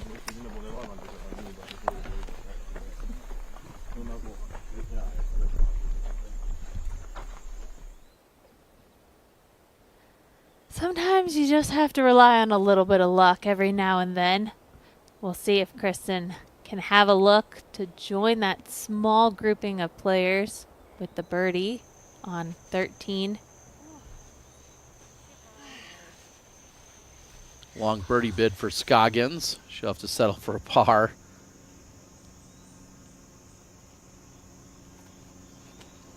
Stacy Ronsley trying to close out her round. That's the tee shot on 18, but that's trouble. Another early, well, late release, early tree hit. And Henna is not able to convert on the birdie look. She'll settle for par, but let's take a look at your keys for closing, brought to us by blackinkdisc.com, the premium disc golf store. So hopefully at this point you have a game plan on this course and you bring it all together as we finish off strong. Hole 17, you have to hit the gap. It's one of the last chances to throw the tee shot and park the basket. I think that's one of the signature holes. And hole 18, keep it in the fairway. There's so much trouble. There's out of bounds, crossing the fairway, lining the fairway. And with one of our leaders in contention. Stacy Ronsley's in trouble on 18 after hitting one of the first available.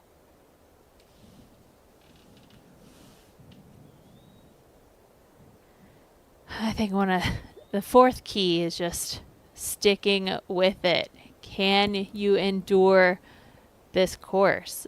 We've seen a lot of scores under par, but we've seen struggles even from the best players in the world. And can you kind of just keep grinding and keep fighting? And I think that kind of follows true with all of our very wooded courses. When you have these tight lines, knowing that maybe you're off by 6 inches or even just 1 or 2 inches, and it can be so incredibly punishing. And I think that's such great advice, is just knowing that, hey, you could come back out the next day and make all of those minor adjustments and shoot an entirely different score. As we see Haley King going up and over the top with her approach. That should be a easy tap in for her par. And it really could be just a matter of adjusting a foot or two on every one of these holes to see if you can get the chance to score, if you can put yourself in a better position. Wooded courses, it's just minor adjustments that can happen to make or break your day.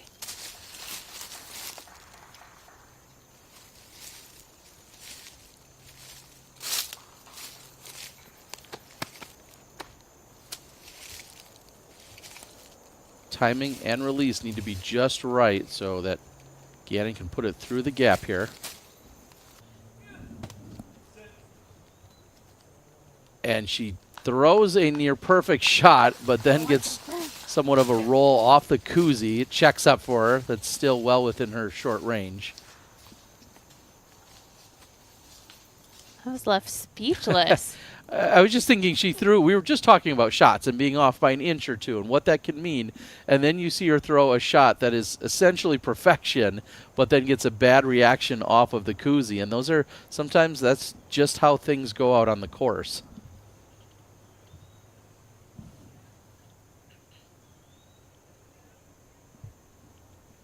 Hanley, a birdie look. Trying to fight back to 4 over, gives it a bid, but off the mark, so she'll settle for par.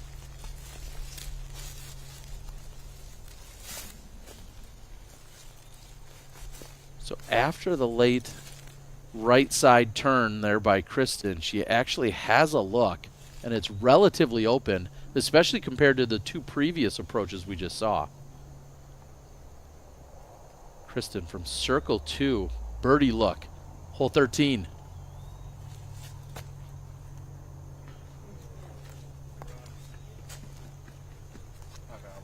Just off. 100% C1X putting. 1 of 5 from C2.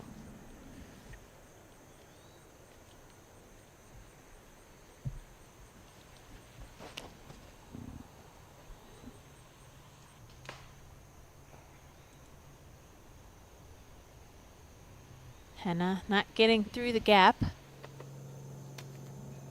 Surprising to see her not execute a drive here. She's been nearly perfect today. Gannon in for the par. With the difficulty that we've seen on this hole, a par almost does feel like a birdie here for our competitors, playing as the 3rd most difficult, averaging 4.74.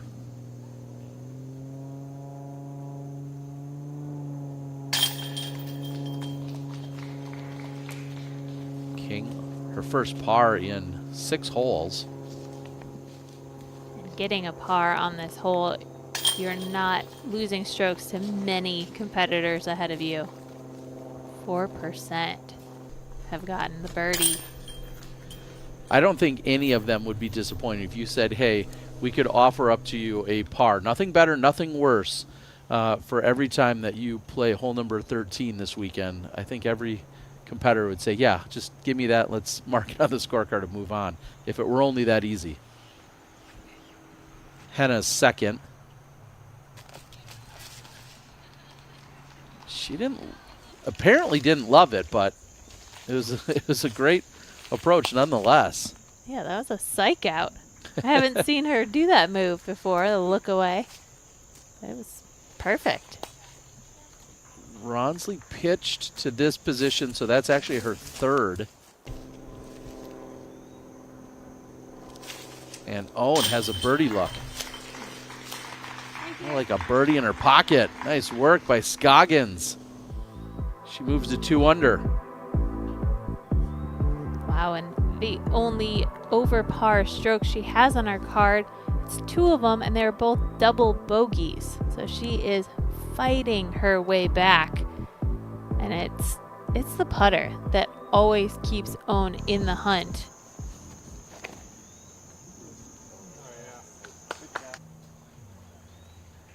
Up and over the hill, through the gap, and in the fairway.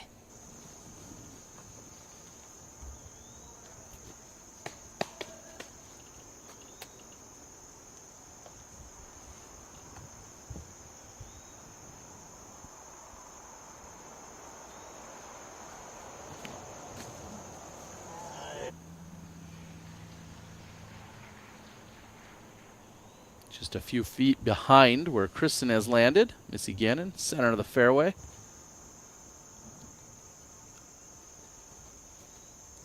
And with the high release point on these drives, it's hard to get that forward movement. It's around 550 feet to the pin. And Holland's going to turn our catch cam around. Big drive getting past the previous 2.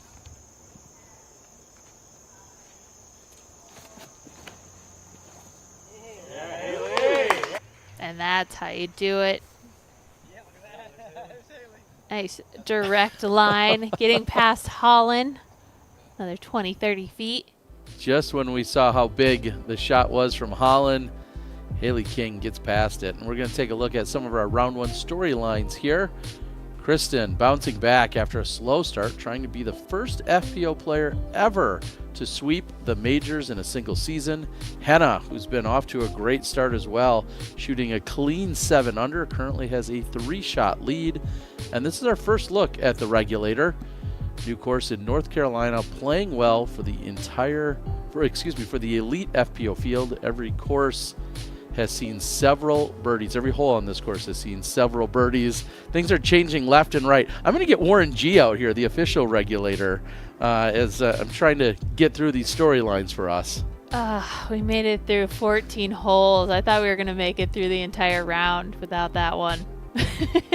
Come on. I mean, it might be low-hanging fruit, but if you're not done with Warren G, I don't know what you're doing here. You got to make better life choices. Like all of my top-tier choices in the 90s were. All right. Stacey Ronsley. Likely closing out with a bogey. Very much in contention here. She's going to be frustrated with that bogey, but overall in the mix here after 1 round.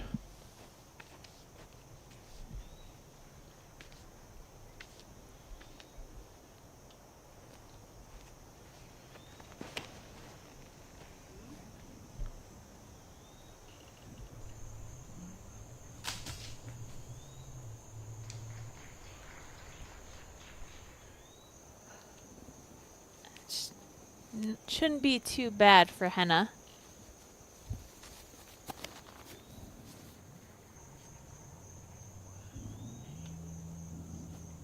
You gotta just control the distance here, and Missy leaves that just short.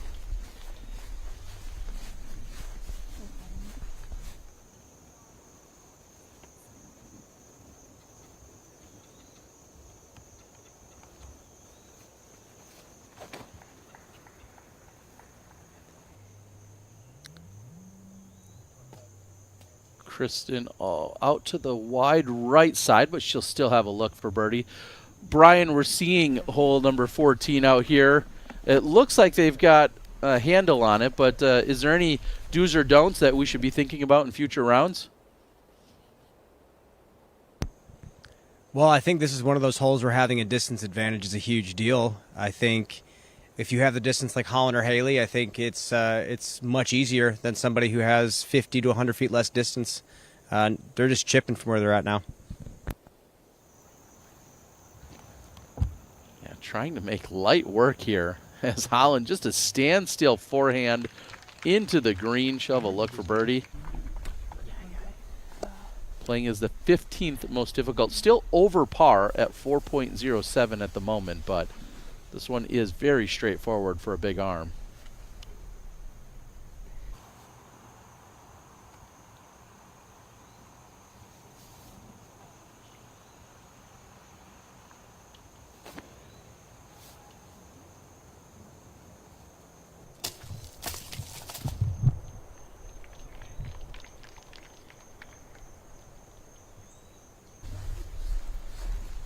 On the dance floor for Haley King.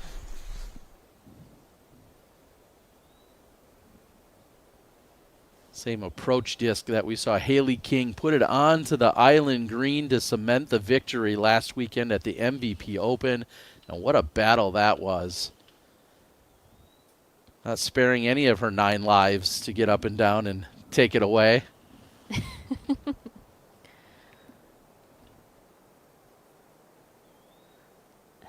An adorable cat. And sorry to all the viewers, but the cat doesn't have my tongue on this one, so we're gonna have to.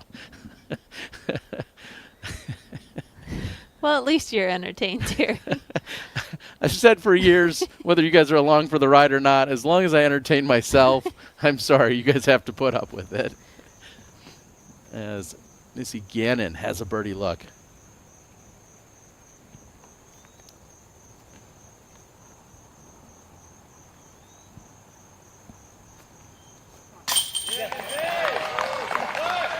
Beautiful.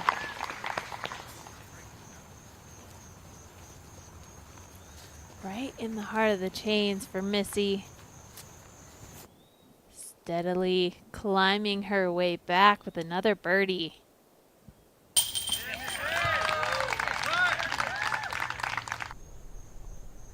Gannon just one blemish on her scorecard. That was back on hole 9.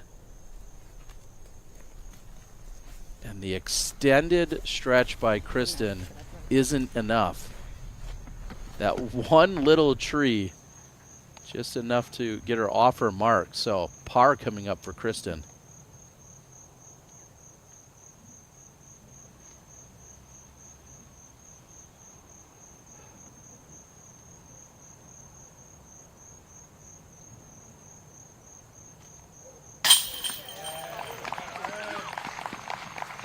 Heart of the chains for Holland Hanley. She has just turned it on with the putt. Now Haley, this is the trouble of going long. You could have these trees come into play. She's got an open look for birdie. And Haley King picks up the birdie, moves to 5 under, and is in a sole possession of second place with that 5 under.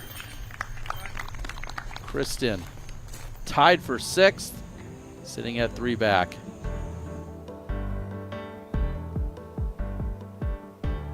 We're going to take a quick break. You're watching the Disc Golf Network.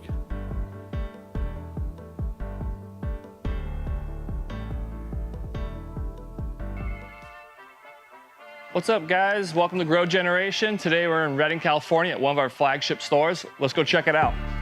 We are the largest hydroponics retailer in the country with over 60 locations nationwide. At Grow Generation, we carry thousands of products, from personal home gardens all the way up to large-scale cultivation facilities. So head over to growgeneration.com where you can find the store closest to you, or order online. Use the code DGPT for 10% off your next order. What makes the Halal Guys so deliciously different? You might have heard of our famously long cart lines that NYC fans happily stand in. Today, with over 100 plus restaurants across the globe, we are your place to experience authentic American halal. Enjoy our delicious falafel, Euro sandwich, platters, and sides topped with our famously flavorful white and hot sauces. Order online today and taste how we make different so delicious. The Halal Guys, bringing something deliciously different to the table.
And we'll see if Henna has yet another trick in her bag.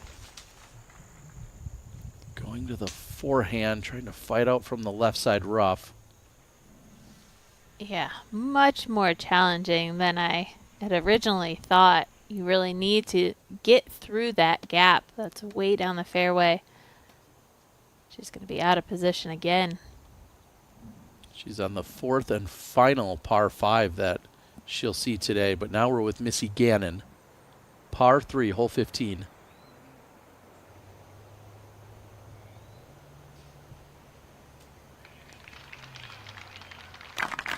She'll like that.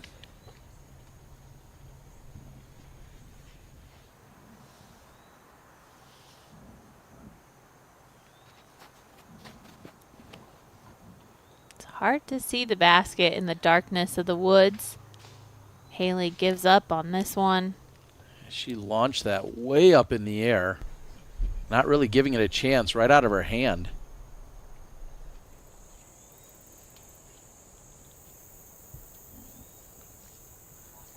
Just a little grassy day out there for one of the goats. This is, oh man, heading right out of her hand, just not the angle immediately out of her hand with that release, and she's sitting there looking, saying, hey, the fairway's way over here. She had all of that room, and instead launches it straight into the woods. And there's a spotter in there for a reason. There's an OB line on that right-hand side.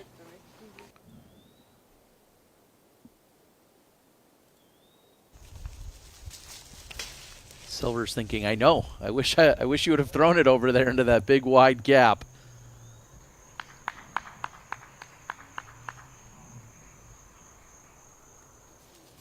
And his third is at circle's edge. So Kristin had an opportunity to get even closer to King off the tee, and both of them will be fighting for par.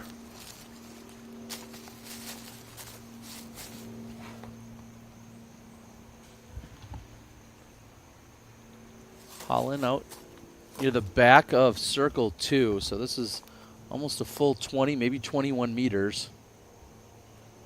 That tiny tree is really coming into her swing. Nice line. Dropping par for Holland.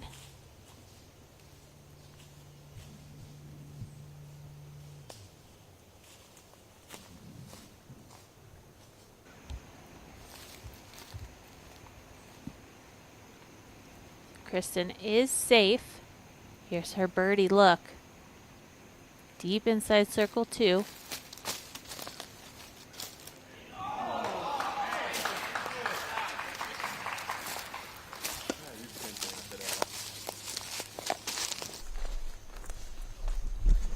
So Kristin will have to settle for par, and we've seen that look from her a couple of times today. Just some frustration, some disgust, some bewilderment. She hasn't been on point to get started. She's clearly turned things around in the back. but not happy with the tee shot that she just had on 15.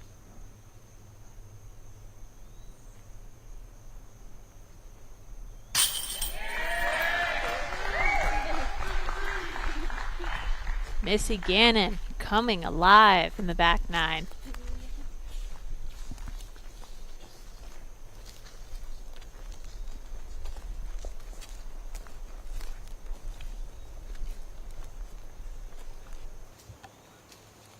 That's 5 out of the last 6 for Gannon.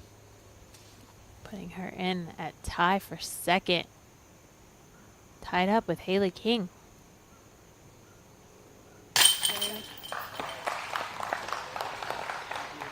And a good up and down for King as she'll escape with par.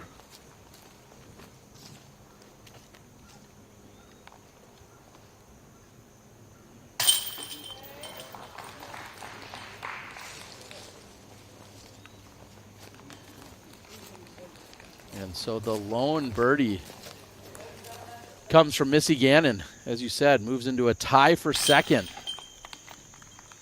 And our leader, Henna, clean scorecard throughout, 7 under through 16 holes. And if you want to continue watching the action on Disc Golf Network, we invite you to use a code that gets you 20% off your first month, and that code being USWDGC Live. That'll, of course, then give you all of the action for the Throw Pink in the United States Disc Golf Championship. We have the Disc Golf Pro Tour Championship coming up in North Carolina as well next month. Henna, tee of 17. Wow. Just trying to get over it. It does. Parked for Henna. Outstanding. And even at the very end, getting through those final trees, bringing her inside the circle.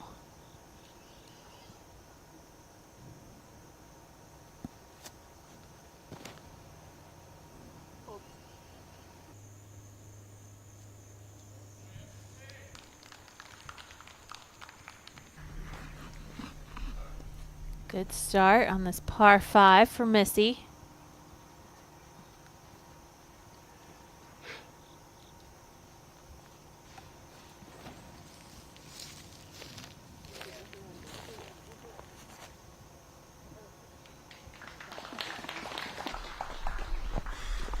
Clean tee shot for Holland Hanley.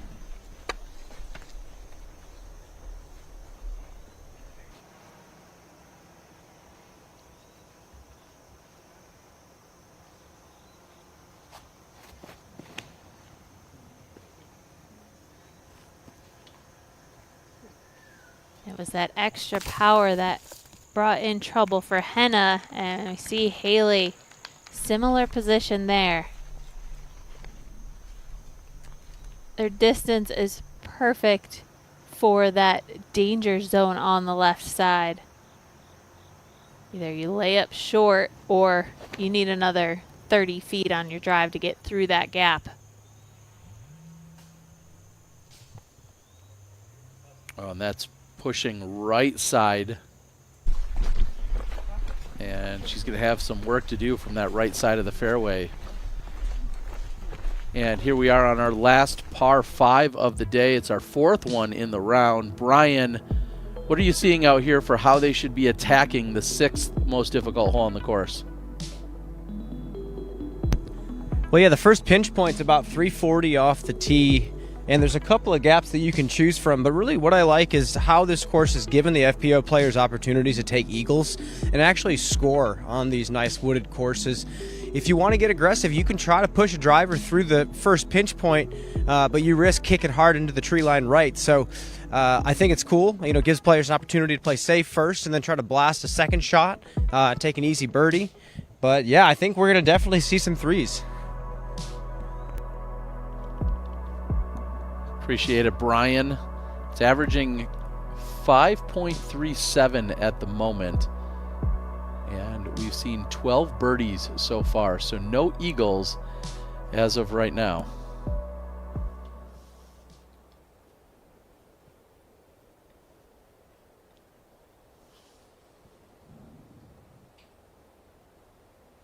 And laying up short of that pinch point that Brian's mentioning, it really takes eagle out of the equation. If you're going to go big, you got to get through that wall of trees. But it's a very narrow window if you're trying to go through it on your tee shot.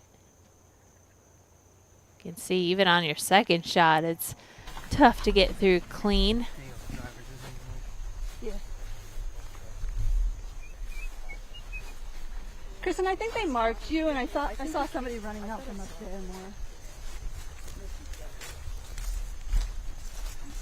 So Kristin may even be surprised by as much carry that she got, considering she had pulled it right into the woods.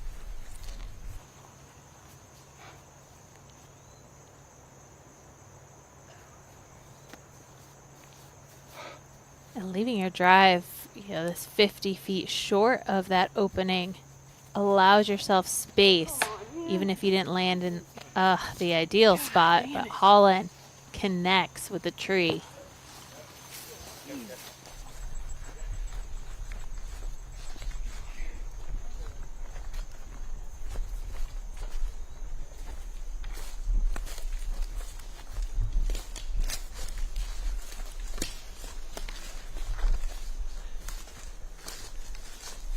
Brian, did you happen to get an eye on Kristin's drive and what she might have? It would be difficult for her to get out? Yeah, Terry, she snuck through a little bit, actually. She's on the other side of the pinch point, but again, she's going to have to pitch out. But should be a long third shot for her. Or, sorry, fourth shot. I can move this, right?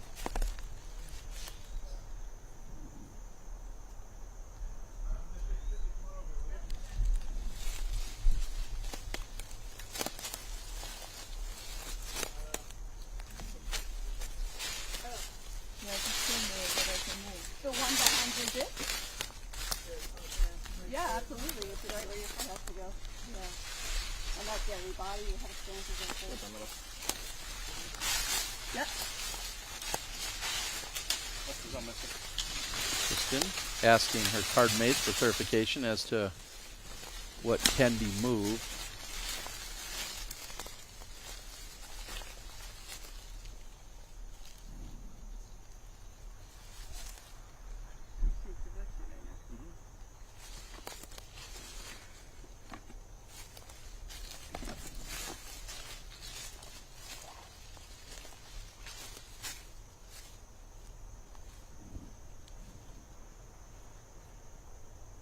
She needs to at least make it out into the opening so she'll have a clean third shot. And she's done just that.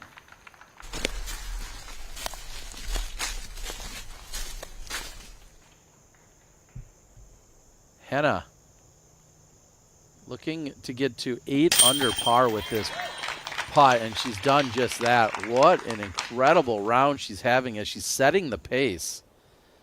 At 8 under, bogey free. She's currently 3 clear of the next closest. And most consecutive FPO major rounds led. That is going to come to an end here for Kristin. She had 18 of them, and now Henna will likely be in the driver's seat with the lead by the completion of round number 1. Val, seeing you right there on the graphic as usual whenever we're talking about records set within disc golf. Another record that I had no idea was even close to, but it is a cool stat, and it shows consistency at the top level players who have taken down major titles. They've put themselves in the position from the very start.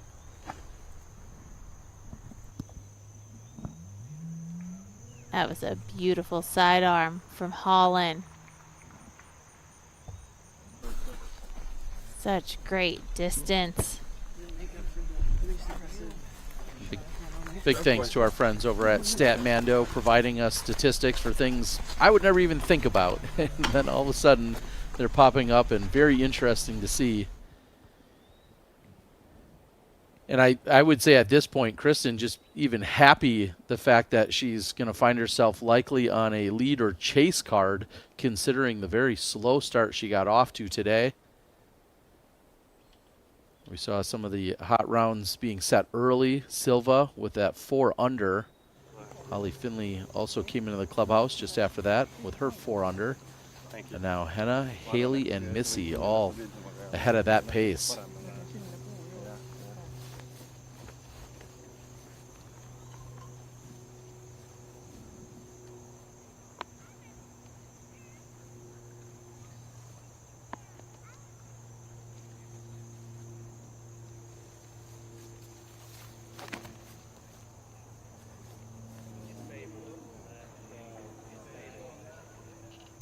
She has to make up for that distance somehow. Incredible shot to get inside the circle. And she will still have a look at birdie. Even after the errant tee shot, pitching out into the fairway on her second. A look for birdie coming up for Tattar.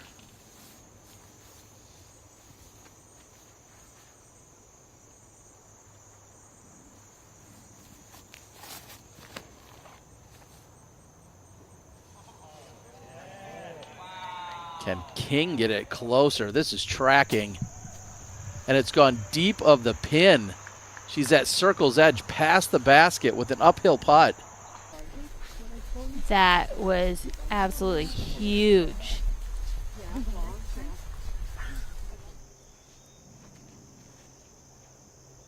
And taking a look at Henna, has not shot a bogey-free round in the last 5 seasons. Currently shooting a clean 8 under par through 17. So just needing to close out 18.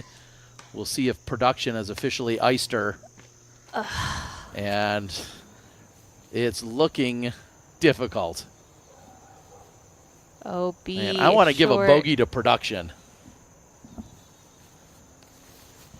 Currently saying she's off the fairway. I don't see the OB stroke. So she might have gotten away with that one. Hope is still alive, Terry.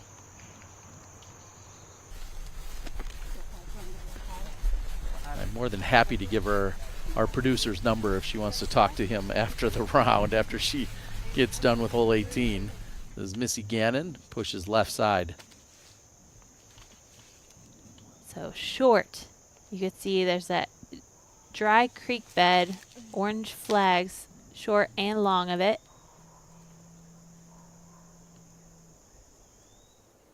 Oh, but this time looks like she may have found the OB. Oh my. Currently just listed as off the fairway after 2 throws, so we'll see if there's an update ultimately to inbounds or out of bounds. But right now, showing inbounds still.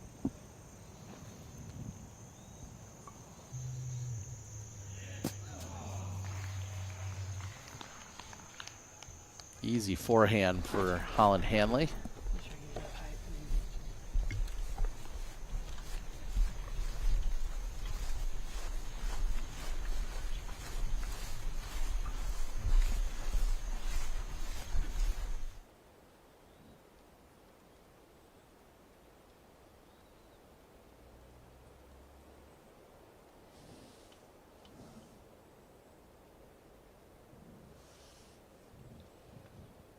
So Henna with a sizable lead at this point, struggling on 18, proving that this course will not ease up on anybody, regardless of how well you're playing.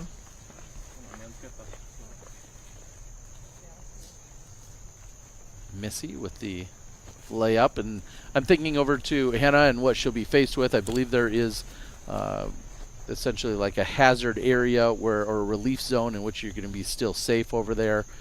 But Henna just trying to close out such a solid round.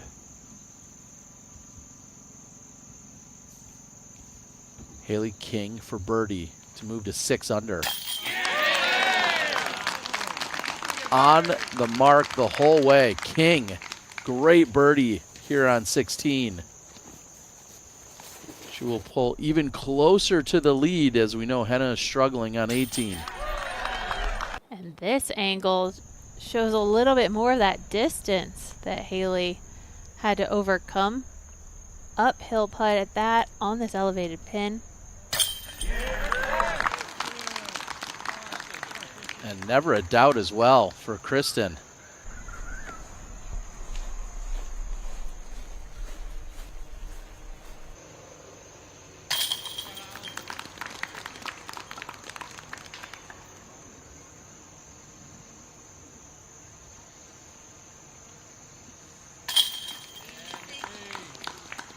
And Gannon is in for a par.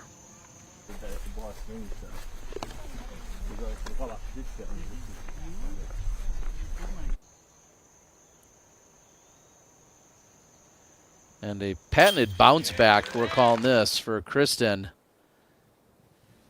After a very rough go to get started, she has been battling back strong. We're currently finding her on the lead card. And if you have any intellectual property needs, you could reach out to our friends at Sunstein Law, copyright, patents, anything else in those realm or in that realm or category. Sunsteinlaw.com. They've got you taken care of. They'll do some trademarks for you as well. Trademark protection. Here's Henna. Oh my. So after 3 throws, she's probably only 300 feet off of the tee on the par 4. It's well over 500 feet. So still some work to do as she just creeps down the fairway.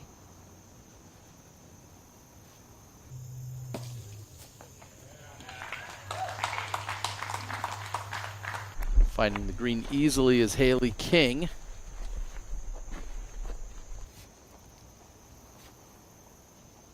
On hole 17, you can really run the pin. Make sure you hit the gap and avoid those guardian trees, but that hillside will catch you. Just barely missing the tree on the left, going deep and out of bounds.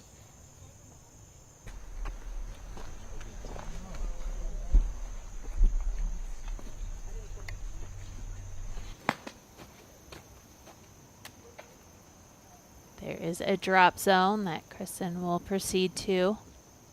Short and right of the pin.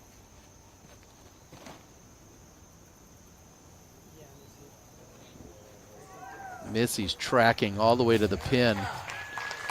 Just left. Great shot by Missy Gannon.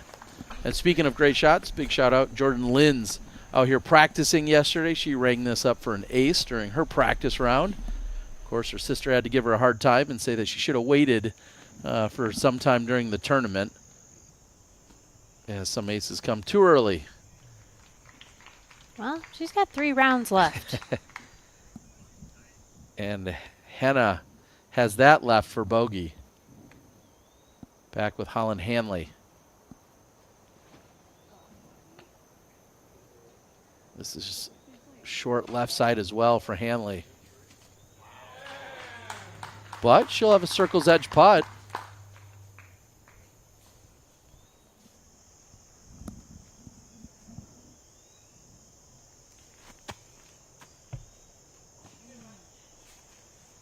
And a good bid by Henna, but that will be a double bogey to close out after a clean scorecard for the first 17 holes. She runs into 18 for trouble. Valerie Mandujano, solid birdie to close out. She'll finish 4 under.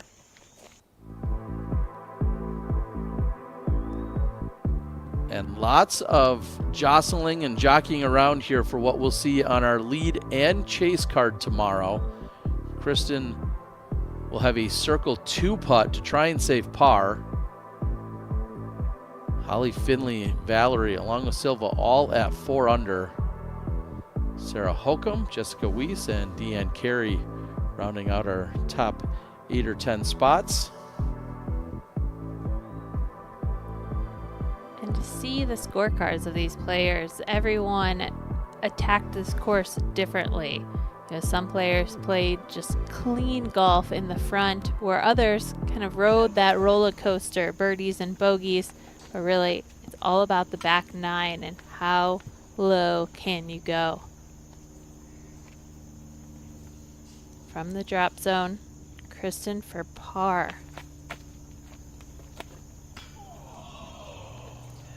So close, Terry.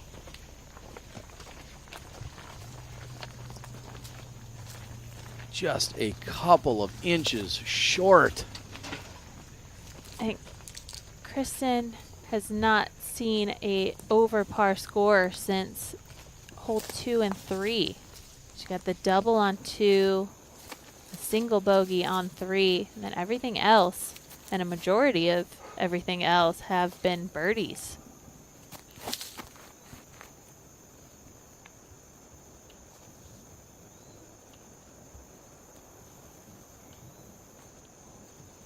Hanley can get back to 3 over par with a birdie here. No, Jesus, dude. Fucking make that.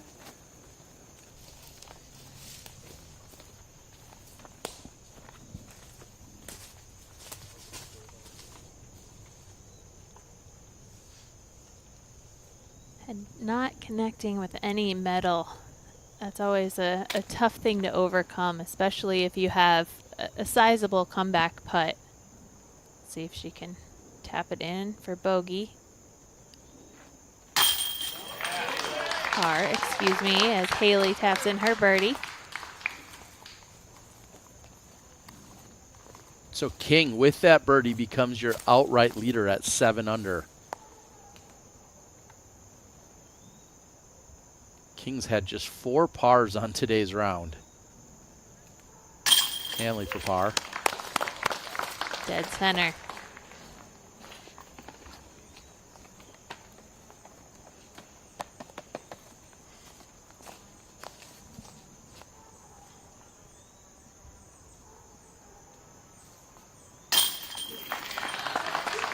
Gannon in for birdie.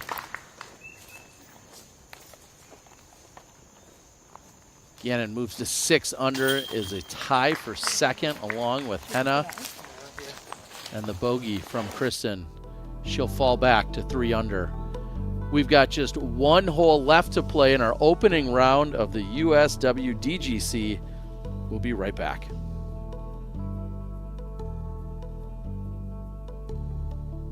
Can't make it to the course? No problem. Introducing Birdie Pro, the best-selling disc golf board game on the market. It's everything you loved about the original Birdie, but back and improved for the ultimate strategy game experience. Choose your player, build their skills, and do everything you can to make karma work in your favor. Foot faults, headwinds, and even more surprises stand between you and victory. Birdie Pro, available in stores and online.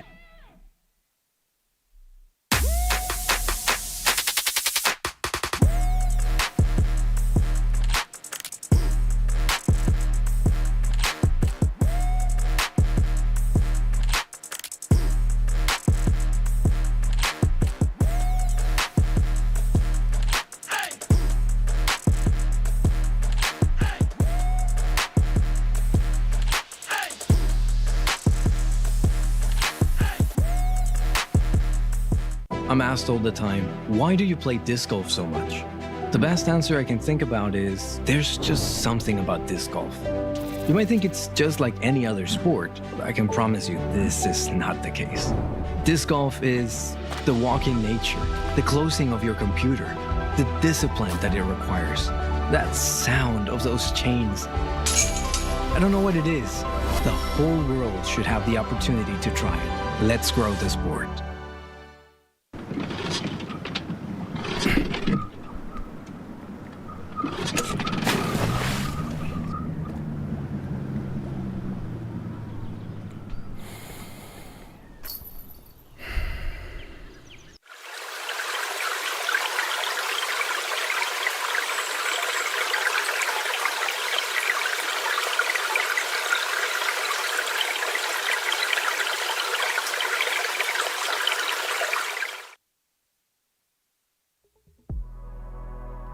And here we are on hole number 18 as they're trying to push through. I want to throw out to Brian one last time. Brian, 526 feet. What's the game plan here? Yeah, this is really just hit the gap initially. You don't really need to bend the corner too far. The second shot is very specific, though. Once you do hit the gap, you get yourself to the elbow. You're looking straight down a sloping fairway that slopes down to the left. You have to bend way right at the end to actually access this green on an even steeper slope. You're either throwing a really technical backhand roller or some sort of skipping forehand. It's a really treacherous final approach shot. Pretty great final hole. And thank you so much, Brian. That's playing as the second hardest hole on the course is what we're seeing. 4.7 on the par 4. And a green flag for Haley King.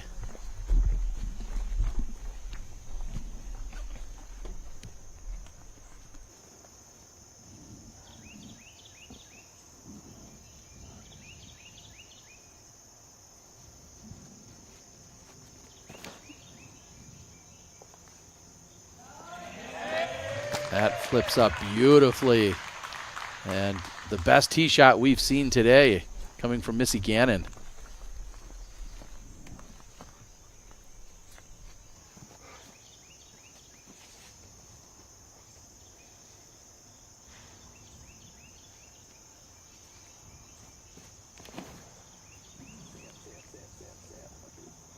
Hanley hoping to beat the corner in the tree and doesn't do it.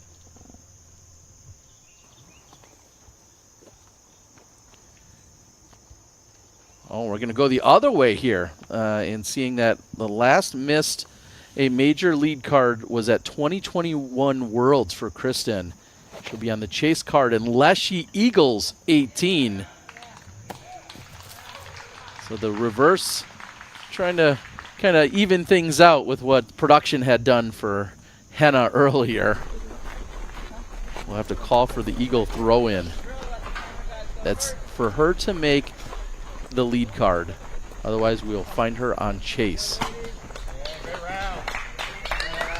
Well, I'm not going to count it out, but it might be very unlikely. Such a technical finish to this hole. Such a sharp angle. Brian was calling for the roller. Would take something special. But if anybody can do it. Brian, if you're in position, can you break down the rules and how they're playing in terms of the flags we're seeing and the bridge and relief and such? Do you know how that works for us?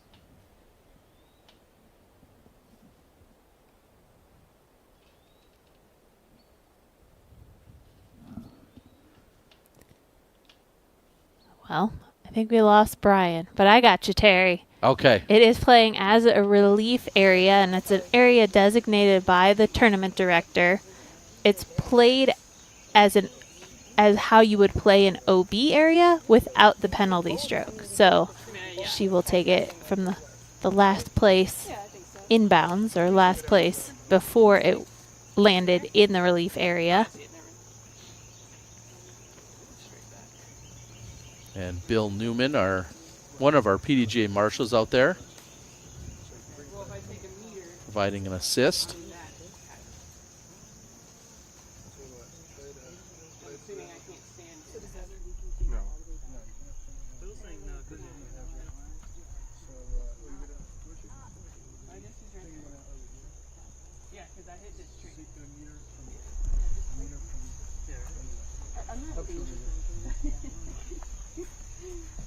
That would put me like right on this line. Take another meter off?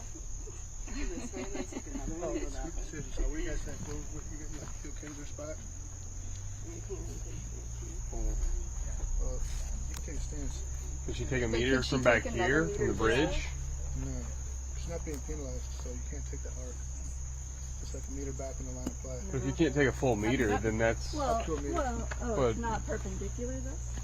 Well, that's what I'm wondering. It's on the line of play. It's like, yeah, line of play, so is that in line with the basket? Oh, I need to mark it OB next time. So do I take it this way or yes, a meter off the line. Offline, so Right, Tom? Where's Tom? Perpendicular? Who's that? Is that perpendicular to line or in line with the basket? I don't know what perpendicular means. Can we play a provisional? How about we play a provisional? Just so we don't mess it up. So everyone's happy with the spot, like where everyone's at. Where she's starting from. Yeah. Are we happy with this right here? I think the confusion is if it's perpendicular off the OB or it's in line with the basket. All right, everyone good with that? Sure. All right, thank you. Kristin? Where's Kristin? Good.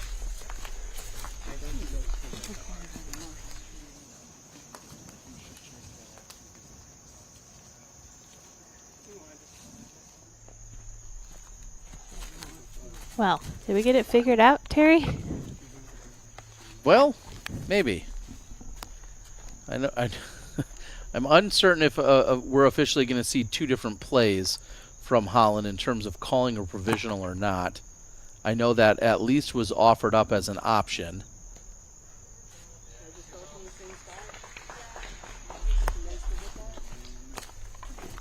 And it looks like regardless, she's just going to take it from that one position and not play a relief or a provisional in any capacity. So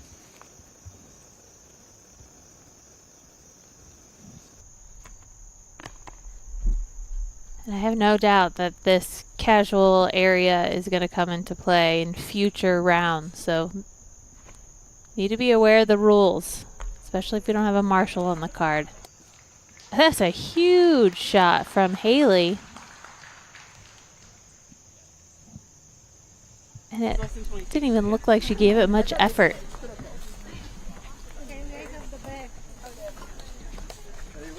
Yeah? Oh. Thanks.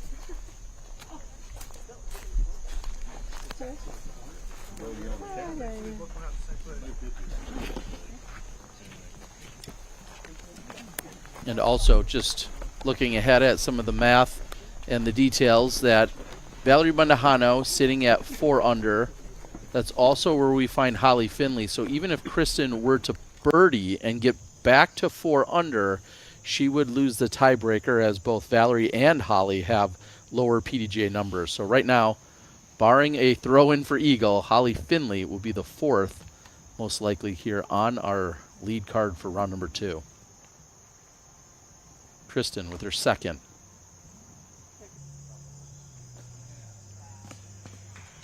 A solid shot. So she'll have a long look for the uphill birdie to possibly close out. But Kristin should be at least at 3 under heading into tomorrow's round, possibly 4 if she makes the putt. Hanley's 3rd. Solid recovery.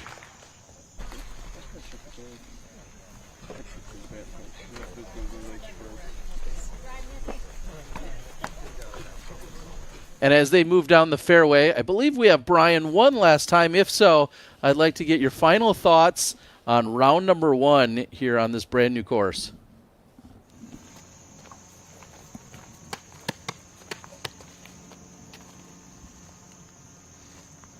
And it sounds like I was incorrect on that. Brian is getting ready for Tournament Central, which we invite you all to join immediately following the round.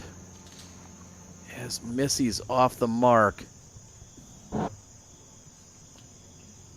Yeah, I could just throw it in from there. Sounds like a good plan. Just planning just to throw it in, and Tournament Central will be coming up just after our OTB after show. Check in with Brian Earhart and the rest of the crew. They'll break down, have more additional analysis, and usually some exclusive interviews. I think it'll be interesting to hear. You know, I know the players, they had a good time in their practice rounds, and they were really looking forward to attacking this course. Courses play different when the tournament round comes into play, and I feel like it gave them more struggles than they anticipated as we see Haley getting punished. What a brutal rollaway for King. That was not far off of a great upshot.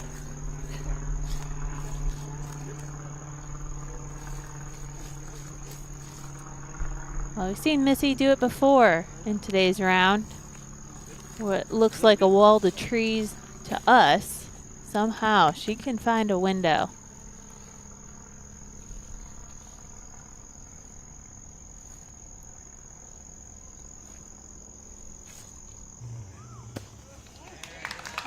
She does it again. Nicely done from Missy.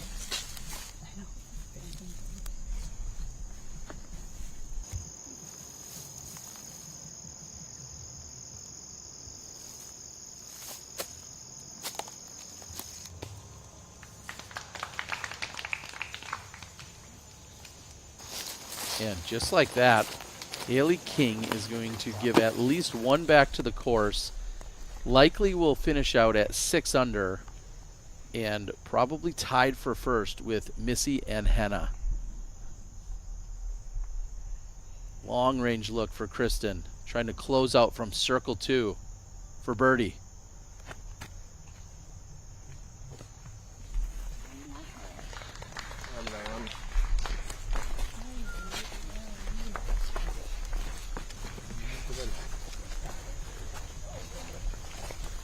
I hear Kristin audibly with a big sigh. The round is almost over, and she fought through. Nothing came easy for her in the start of the round, but that middle section, that's what kept her alive.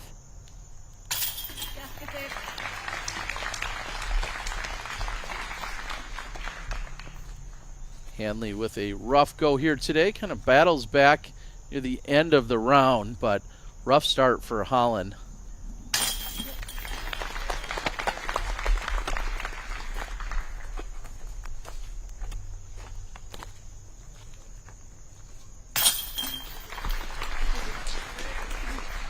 Gannon in for par. And we will have a tie at the top with Henna and Missy.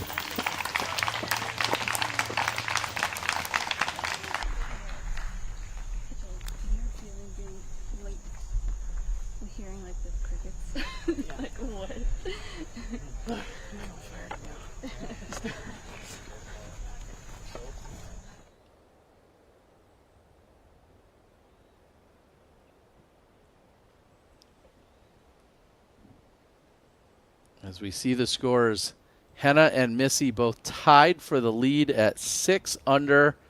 Haley King will be on the lead card tomorrow, along with Holly Finley, who sits at 4 under.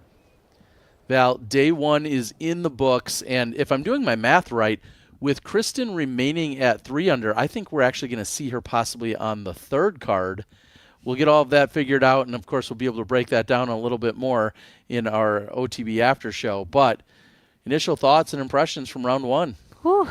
It's a tough course, and it was tough watching some of the best players in the world struggling and fighting their way through, but it also made for some exciting golf, and knowing that we might see some new names creeping into the conversation. And yeah, I think it's still anybody's game at this point, and it's hard to get comfortable on this course. So we'll see who rides some momentum going into tomorrow. Yeah, and I think you just said it perfectly, that hole 18 is always looming. It's playing as the second most difficult. We saw what it did to a few of our final players as they came down the stretch. No lead is safe. Nothing is given. Yep. Hole 18 will always be there as they're going to be trying to close things out. Well, before we close out, we're going to take a quick break. Then we'll come back. We'll have your shot of the day.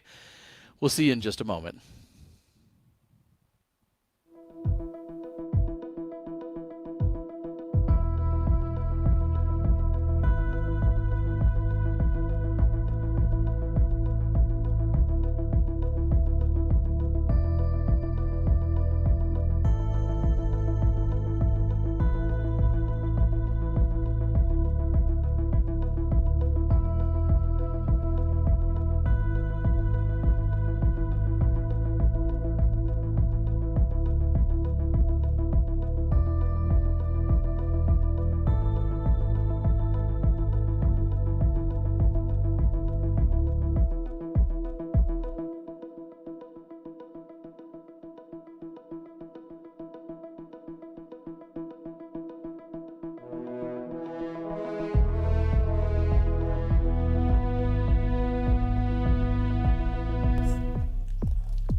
to play through? It's parked.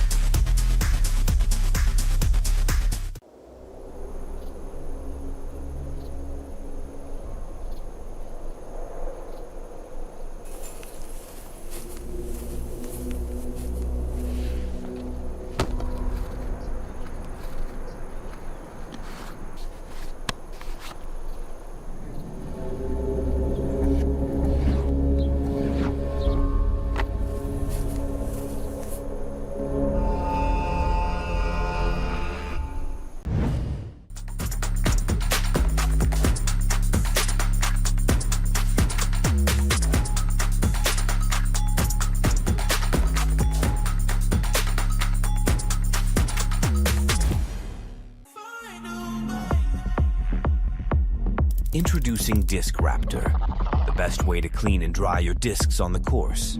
Make short work of mud, moisture, and dust in a quick spin. Made of quality materials that are built to last. Compact revolutionary design with synthetic turf and high surface microfiber cleaning surfaces. Lightweight and easy for travel. It's there when you need it. Welcome to the future of disc golf. When you first sign up for a PDGA membership, you're given a PDGA number. Your PDGA number is a stamp for when you got involved in the sport. It's a badge of pride for players and a part of your disc golf identity. Get your number today. Visit pdga.com/join. Putting is where we get all of our strokes shaved off at the end of the rounds. It's always important to make clutch putts towards the end of tournaments. If you're on the biggest stage, you want to make sure you're confident with what you're playing with. So I start with my putters. I like 300 PA3s. I putt with the PA3.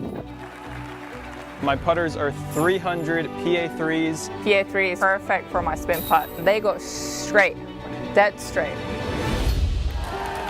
So having less glide, stiff plastic, the beads, pretty much my ideal putter right here.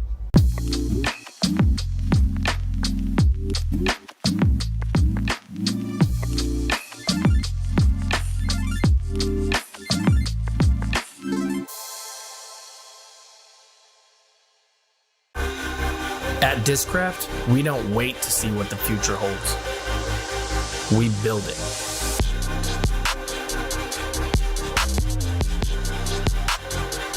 The future is in your hands.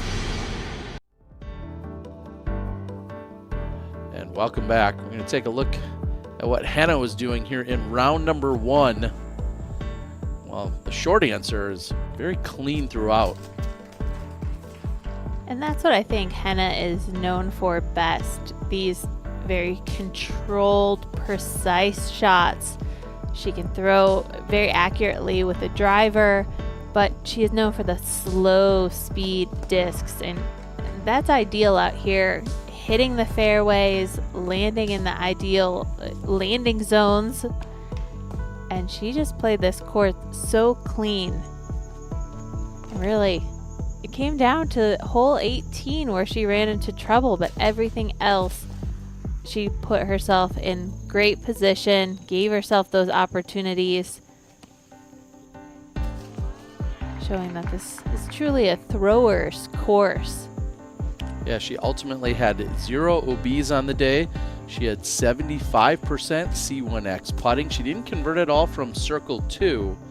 She also had 75% in her scrambling percentage with 77% fairway hits, which was one of the leaders in that category.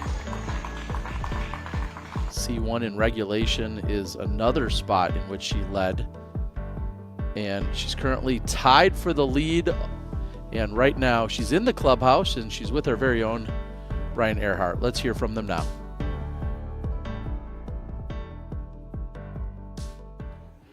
With Henna Blomroos now in the clubhouse at 6 under par. Henna, most definitely you will be in the conversation for the lead or chase card on day number 2. Talk about the good start you've had to this major championship. Yeah, my driving felt really good. I really didn't miss the caps, but yeah, it felt okay. 6 under par despite a double bogey at the last. In your own words, what happened there on the last hole? Was it just a bit of bad luck, some misfortune? Yeah, the drive was so bad and I kicked left, and then I had I had a pretty good spot to just go to the sweet spot and take bogey, but then I missed that too, and yeah, then I played okay after that, but yeah, 2 bad shots. Despite all that, in a great position, are there any changes to the game plan now that you've seen the course in a competition setting? Will you do anything differently tomorrow? I don't think so. I think I'm doing the same thing. Are you feeling comfortable and well rested now that you're going to have to play 3 more rounds around this very challenging course? Will fatigue be an issue, do you think, for yourself or other players by the time Sunday gets here? No, I don't think so. We always, not always, but pretty often we play 4 rounds in the tournament, and I think that's good. It's not too much. Henna Blomroos is well positioned going into round number 2 here in Burlington. Awesome. Thanks. And thank you to Grant Zellner of the PDGA for helping out there. And 2019 Worlds, round 4, that was the last time there was a 3-way tie at a major. That included Henna, along with Missy Gannon, Haley King, as they are currently the ones tied for our first round of this USWDGC. I was thinking, what a coincidence. It certainly would have been. And if you want to hear from our other 2 leaders, our co-leaders and others, they're all on Tournament Central, so make sure you stay tuned as you can hear from them over at Tournament Central. And Val, as we take a look, I was going to say, one of the exciting parts about this weekend is this is a brand new course. So really no one had a distinct advantage. We're coming off a very short turnaround from the MVP making the drive down here to Burlington, North Carolina. And Chuck Conley and the rest of the crew said, we really designed this for an FPO layout. They're playing it all 4 rounds. Today they've got 1 round under their belt. Henna said she wouldn't necessarily change much, but what are your thoughts as we've seen this course for the first time? I think it's fun. I mean, it did look like from our featured card, they had to get through some struggles. They were just fighting for every shot that they had to throw, and I think that's really fun. And in the end, cream will rise to the top.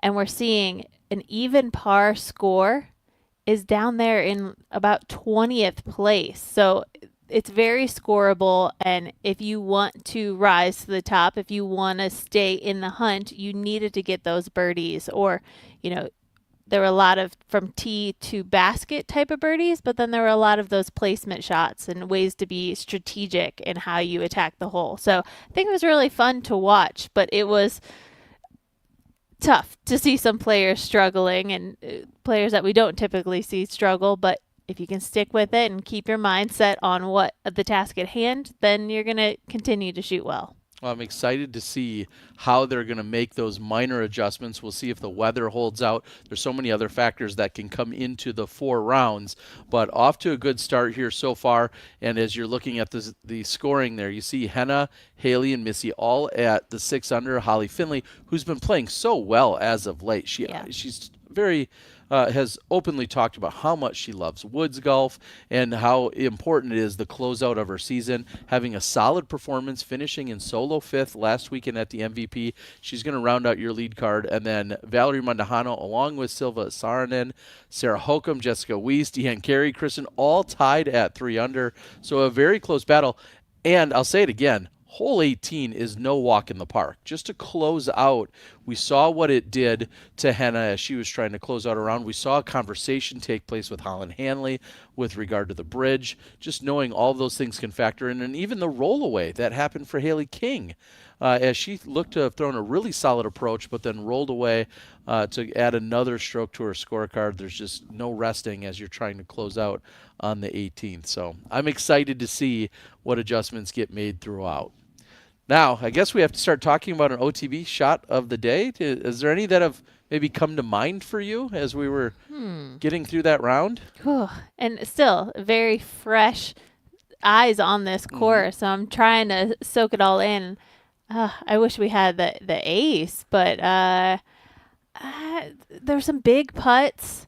but it's really about strategy out on this course. So there weren't a ton of fireworks to my memory. One that jumps out at me, and I think they may like it, is the recovery shot from Missy Gannon, being way out of position, off to the left side. She had essentially a wall of trees in front of her, and then she'd go along to not only just punch the gap, get a little tree kick, land next to the pin, and walk away with a par. That would have to be a top contender for me, but we'll see what production thinks. Production did a few players dirty out there today, so we'll see how it's going to work out. But our OTB shot of the day, only the best. Let's take a look at what they selected.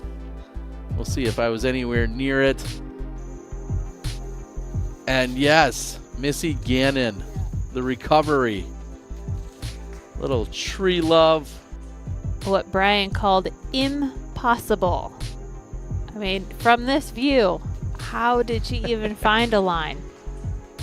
Well, it would all pan out as she ultimately would make that recovery to get her up and down and save the par. I know she would love to find a better position to be in tomorrow, so she doesn't have to work so hard. And speaking of tomorrow, round 2's coverage will roll on. We're going to come to you at 1:30 Eastern. That's when we bring you Tournament Central. It'll be all live on the Disc Golf Network. And if you can't catch the action live, next day coverage will be available on Jomez Pro. So for Brian Earhart out on the ground, along with Valerie Jenkins, I'm Terry Miller, and we'll see you tomorrow for round number 2 of the United States Women's Disc Golf Championships.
And welcome back, ladies and gentlemen, to Tournament Central as we continue to bring you coverage of the 2023 United States Women's Disc Golf Championships.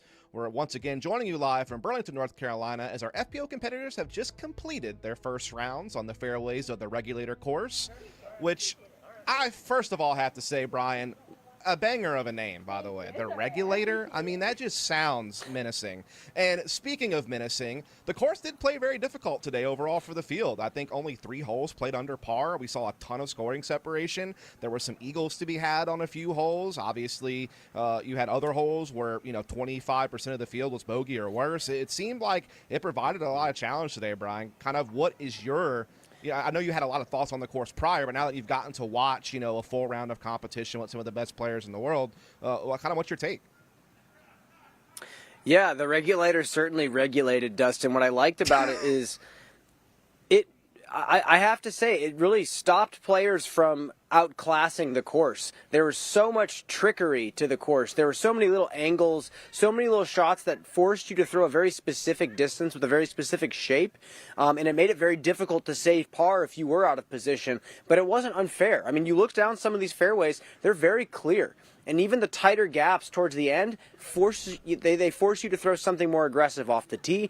Everything made sense out there. The course played fantastic, and I heard from numerous people that it's just going to be one of those courses that the players unpack over the next 4 days. There's going to be certain holes that they change their game plan on, and I think we're going to see players score better and better throughout the week. Yes, it's scored tough, but it's extremely fair for being a wooded track out here. I couldn't agree with you more. And someone else who probably would agree with you is none other than Haley King, who is our reigning USW DCC champion, and she finds herself in a 3-way tie for the lead after our first round. I got to catch up with her after her play. Let's see what she had to say.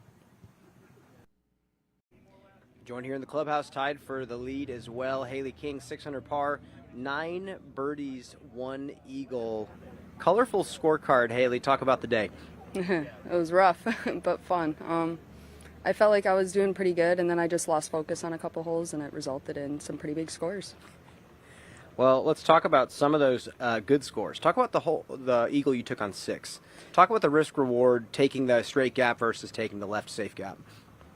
I personally think it's much easier to hit the further gap than it is the shorter gap, and with my sidearm, I know that even if I shorten it a little bit and don't get around that gap, that I can still get a sidearm up there. So. Are there any other eagles that you are gunning for out there, or is 6 the only one you're kind of intentionally going for it? I mean, it really depends how I get off the tee, but there's a bunch of opportunities out there. Talk about the double bogey on 10, 2 OBs on it. Is it just one of those holes, or did something weird happen with the game plan? I mean, I was just a little off on my shots and resulted in OB strokes. Well, I'm going to ask the same question to you that I asked Missy, but on the back 9. You scored very well in the front, which averaged over par for the entire field for the most part. The back is where you need to clean up. What do you feel like needs to change? I just got to keep focusing. Like I said, I lost focus a little bit earlier, and that was on the back 9, so hopefully I don't do that tomorrow. Well, 3 more rounds. You're still in the lead. Haley King, good luck tomorrow. Thank you. And again, those are the words of our reigning U.S. Women's Champion, Haley King, currently ranked 3rd in the world. Brian, she already has 2 wins this season from DDO and, of course, at the MVP Open just a week ago. Her game looking pretty good overall. I think that she had a fantastic front nine in particular, just that one blemish on hole 5. Ran into a little bit of trouble, but, still was able to birdie, 3 of the last 5 holes and just finds herself with a share of the lead. Just, what was your take on Haley King out there today? Just look at this drive on 6. She threw that at maybe 60, 65% power. There's a certain intentionality to the way Haley throws when she's really feeling it. And today it felt like it was happening like that at different speeds too. I mean, she was throwing the disc well on different angles. She was shaping the disc well. It looked like she was directing the entire flight of the disc. And she's one of the few players in the division, I would say right alongside Kristin Tattar, that can actually do that. And she did it today. I mean, hole number 10, she took a really tough double bogey, threw a couple of rough forehands. That happens. And like she said, it's just a couple of bad shots. They just so happen to cost her some penalty strokes. I really like the way that she's talking about her game right now. She's not putting any value on the quote-unquote bad things that happen out there on the course. She feels like she just needs to keep focusing. There's 3 more rounds of golf. I like her chances right now. She looks very solid out there. She does indeed. Again, we talked about it in the pre-show. She is one of the players in the field that has the same type of complete game that Tattar has, and therefore feels like one of the ones that has the best chance to rival her this weekend. And she certainly, put a, foot in the right direction today, despite a couple of mishaps here and there. Now, another player that we talked about in the pre-show that had a similar performance is going to be none other than Henna Blomroos. She obviously came into today ranked 10th in the UDisc World Rankings. She had recently placed 4th at Worlds earlier this year, and she has several other top 10 finishes, including recently at the MVP Open and at 2 of our majors this year, Champions Cup and the European Open. Today, she was actually on a tear, Brian. She was 8 down through the first 17 holes, looking like she was going to be on pace for the solo lead. She also putted very well today, Brian. She was 75% from C1X, but she just lost 2 strokes on hole 18 after a couple of mishaps off the tee and on the approach, but she is still in the mix. And I just have to ask, are you surprised to see this? Are you impressed? Kind of what are your thoughts on what you see from the scorecard here from Henna? I'm never surprised when Henna Blomroos shoots a hot round. Absolutely Fair. not. I'm very pleased to see her putt well. I think she's an elite player that's capable of putting well. It just so happens to be kind of a mental block right now. She's admitted it. She's been very open about it. But today was that day. The one thing at 18, she's going to have to figure out a strategy on that second shot. I know that she doesn't like to throw the forehand if she doesn't have to, and really the shot kind of requires it if you're trying to access the green for birdie. So either she tries to throw some sort of safe backhand to give her a circle 2 look, or she lays down some sort of aggressive roller. 18 is going to be tough for an all backhand player, or at least someone who doesn't like the forehand as much. But other than that, I mean, she shredded it. Look at the tee shot on hole 1. Came out of her hand at like 70 miles an hour. The spectators behind her were blown away to see that release speed and see that disc fly all the way down the fairway. It's just been an all-around great week out there, and I think so far, Henna looks very solid. Indeed, she does. Another player who is looking fantastic is someone that we got to see up close a lot in the broadcast today, and that's, of course, Missy Gannon. To no surprise, of course, she's currently ranked 4th in the world. She recently became a back-to-back Ledgestone champion and has 7 additional podium finishes this season, including the European Open and Worlds. Prior to the MVP Open, she was top 5 or better in her last 8 events in a row, and she's only placed outside of the top 10 just a handful of times. And today, she looked on fire, particularly, despite a slow start in the front 9, she shot 6 down on the back, 92% from C1X, Brian. I mean, talk to me about what you saw from Missy Gannon today. I saw some confidence from Missy Gannon. I feel like that shot on hole number 8 to get up and down for par sums up the way she's been playing this year in general. She literally kicked to the fairway of 3 on hole number 8 and gets this incredible shot up to the basket, and she's celebrating before it even hits the ground. Let's take a look at this, actually. She's in the middle of 3's fairway. There's no gap. I'm standing behind the basket. But she screams, in this moment, she screams in celebration, knowing that there was a gap she was aiming for that she actually hit. That's what blew me away even more than what she attempted. There's a lot of players that see some flimsy branches and just want to blast something through and roll the dice. She actually intentionally hit that. This is what Missy's been doing all season long. I mean, she's throwing fantastic drives out there. She threw a beautiful drive here. I believe this is on number 10. And actually robbed her of 50 feet of distance, which actually would have gotten her a good look at birdie. But just in general, threw the disc great out there. Didn't think she was actually going to get this far under par. I mean, you look at her front 9, she's completely even and not really doing anything. And then she catches fire and birdies the holes that you need to birdie out there. I think that's the big deal for Missy. And I think tomorrow, if she can just grab a couple birdies in the front, she's going to give everybody a run for their money. I mean, it's going to be hard for someone to take the lead from her. Yeah, I mean, that is champion level stuff to be able to make the comeback on the back 9 like that after a slow start and put yourself in contention. Not only in contention, put yourself in the lead, as she is at 6 under par thanks to that 6 down through the back 9. And we got to catch up with her after the round to hear about the shots and her perspective of it. So let's take a look. Join here now in the clubhouse. Missy Gannon tied for the lead, 6 under par effort. Missy, you go completely even on the front 9, 6 under on the back. Talk about the day.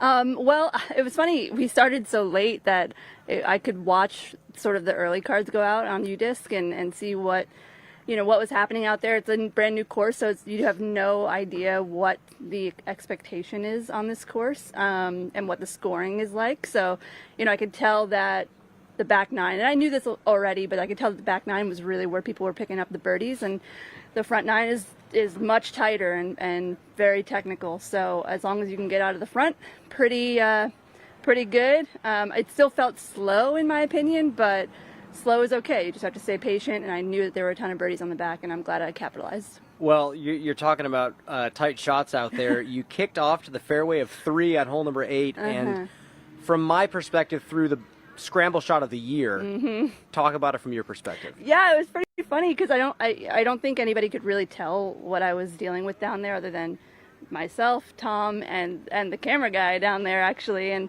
you know, there was either I pitch up straight to the right of me and concede the 4, or which was also a very tight window, or just sort of pick up a little box. I saw this little box and I could tell that I could make it through there if I really gave it a good go. And I wasn't too worried about what the result was. You know, I think it would have been similar if I had hit something early, and I think I could have scrambled for the bogey anyway. So I was like, let's just try it. It's round 1, and it was probably the most impressive buzz shot I've ever thrown. Wow. That's, I mean, from my perspective, was a phenomenal scramble. With that said, tomorrow, you went even par of the front 9. Yeah. Do you feel like you can press and go a little farther under par? Yeah, I think so. I'm gonna still kind of, you know, you gotta just take what this course gives you, and again, just try not to get it out of your head too much. You know, again, just be patient. But I do think that it felt very slow. So I'd like to just get maybe a couple more and maybe be a couple under par going into the back, and I'll feel a little better. Perfect. Well, good luck tomorrow. You're tied for first. We'll see you out there. Thank you. Those were some words from Missy Gannon, who joins Henna Blomroos and Haley King in a tie for first place at 6 under par. The next person we're going to talk about is someone who has the opportunity to do something special this year, Brian, at this major, and that is a chance for the Grand Slam, a chance to grab all 4 majors in a single season. She would be the first FPO player to do it. Obviously, she is the clear #1 player in the world, already has 10 wins this season, is a back-to-back world champion now, fresh off of a second place at the MVP Open, super consistent. Had a slow start today. She obviously was 3 over par, I believe, through the first 3 holes. But through that middle stretch, put some birdies together and was able to battle back to 3 under par, making a nice comeback. And that puts her just 3 strokes off the lead. So she is still very much in the mix, but she does sit on the 3rd card. I believe she's in a tie for 7th position. But again, still very much has a chance to make things happen. What did you see out of her today, Brian? Like, what were the ups, what were the downs that you witnessed? I saw some inconsistencies in regards to release point. I saw some footwork that was not clean. Really just little things that in the woods are going to cost you. She just didn't quite have it early on in the day, and that's okay. I mean, the thing is, you're playing in the woods 4 rounds. Kristin knows that unpredictable stuff's going to happen to everybody in this division, so she's going to stay patient. She did. She was well over par to start this round and battles back to go 3 under par, 3 strokes off the lead. She's right where she wants to be right now. I mean, she's not going to be fully satisfied. She's going to want more, but only way to go is up right now for Kristin. I mean, this front 9, which was scoring hard for everybody, can easily be turned into a 5 under for her tomorrow. I mean, we watched Haley King do it. She scored fantastic there in the front. It's totally possible. And again, we've been talking about who's well suited for this property. Kristin and Haley are 2 players that we would pick because of how well-rounded their games are and how well they shape the disc in the woods. So I think Kristin's going to come out tomorrow swinging. I think this is going to be all business from here on out. I hear you there. Again, 3 rounds still left to play in this U.S. Women's Championship, and there is not much separation at the top of our field. You can see it there, 1st through 7th place, just a few strokes separate them. And one of those players in the mix is someone who made a lot of noise last week at the MVP Open and is looking to do the same in Burlington. So far, so good at 4 under par, and that's Holly Finley. We'll hear from her after the break. Hello, we're Kenna. We're a Dutch growing company. We love plants, and we want to tell you some cool things about them. Just like humans, plants can communicate. They can sense when another plant is close. Plants look out for each other too. They warn neighbors about nearby threats by secreting substances. And studies have shown that plants love a good tune. We love and understand plants. Let our passion excite you too.